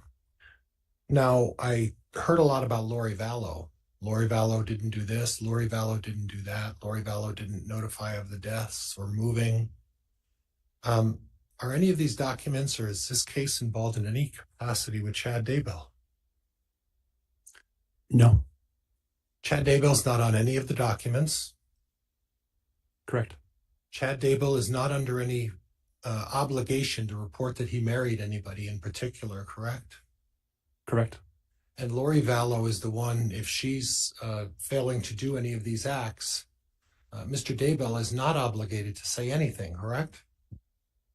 Sorry, repeat that question. Well, Lori married Chad Daybell. At that point, is Mr. Daybell obligated under the Treasury laws to report that to the Treasury Department for Lori Vallow's SSA payments?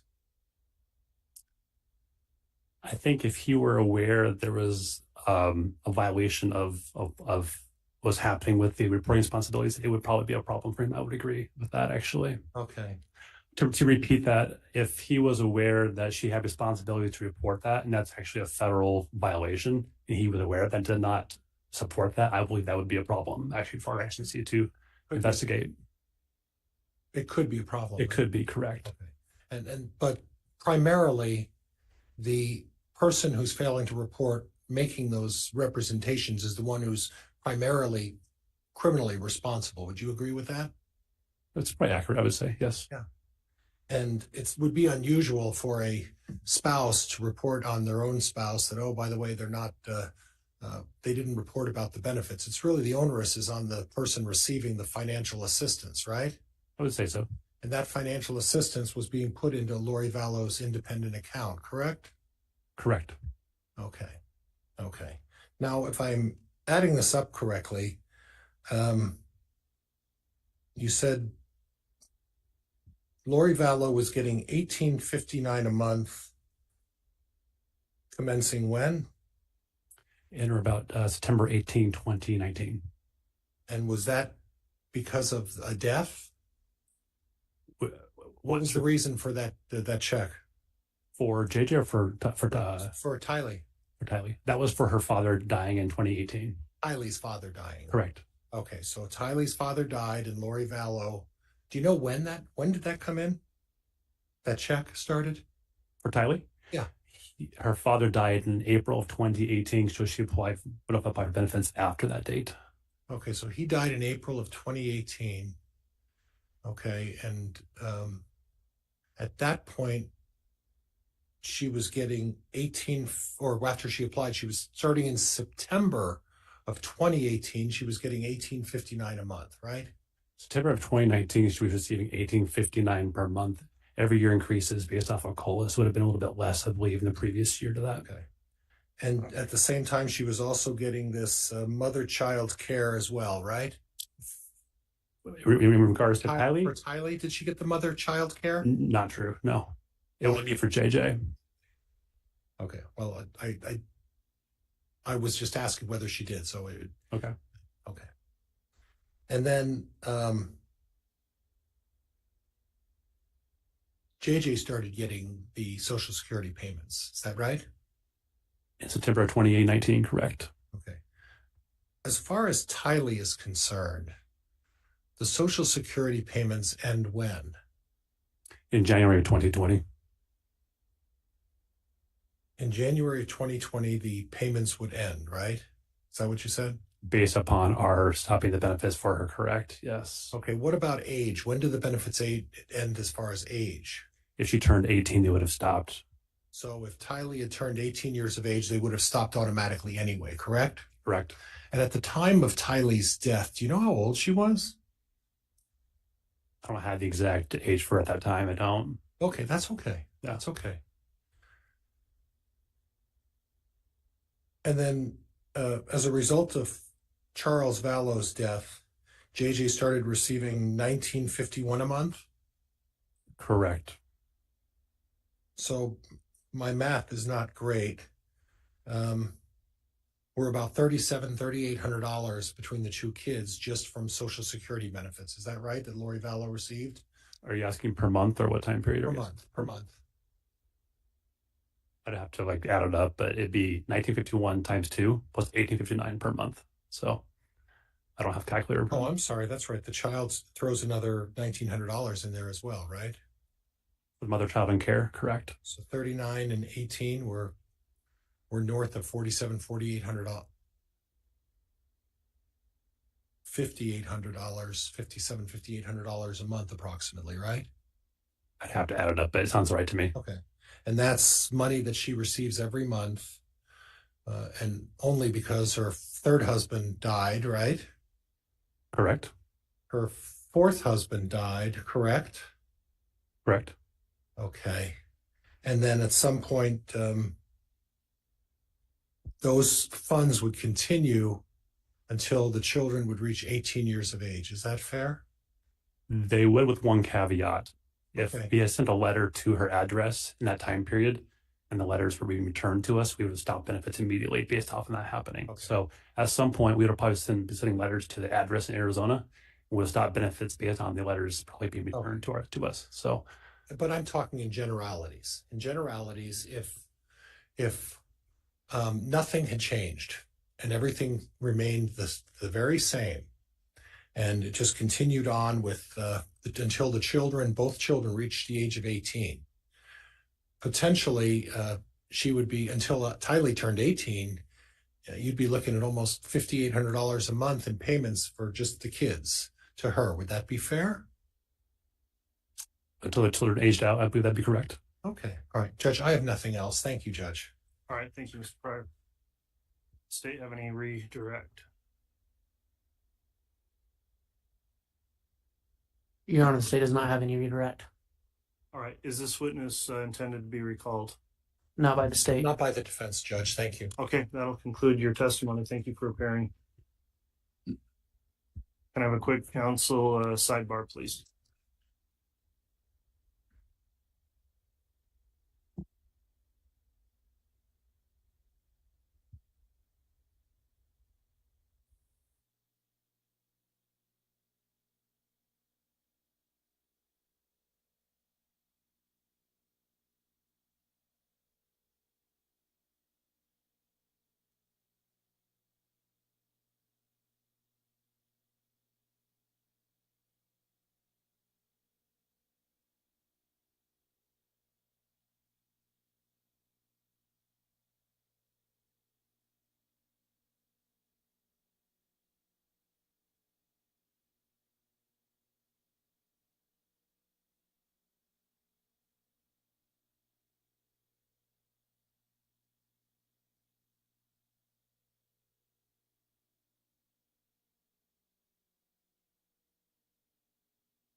All right, thank you, counsel. Given the timing, court suggested maybe we break for the day before starting with the new witness and just breaking that up immediately.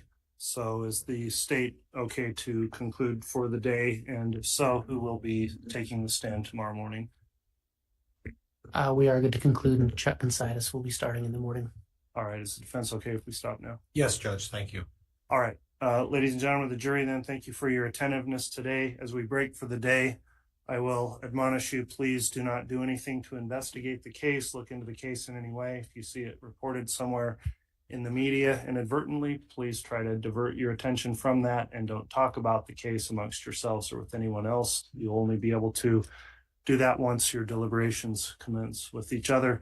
So with that in mind, we will go ahead and conclude for the evening, and thank you all in attendance in the courtroom today for abiding by the court's order in relation to courtroom conduct. With that in mind, then we're in recess until tomorrow. We'll start again at 8:30. All right.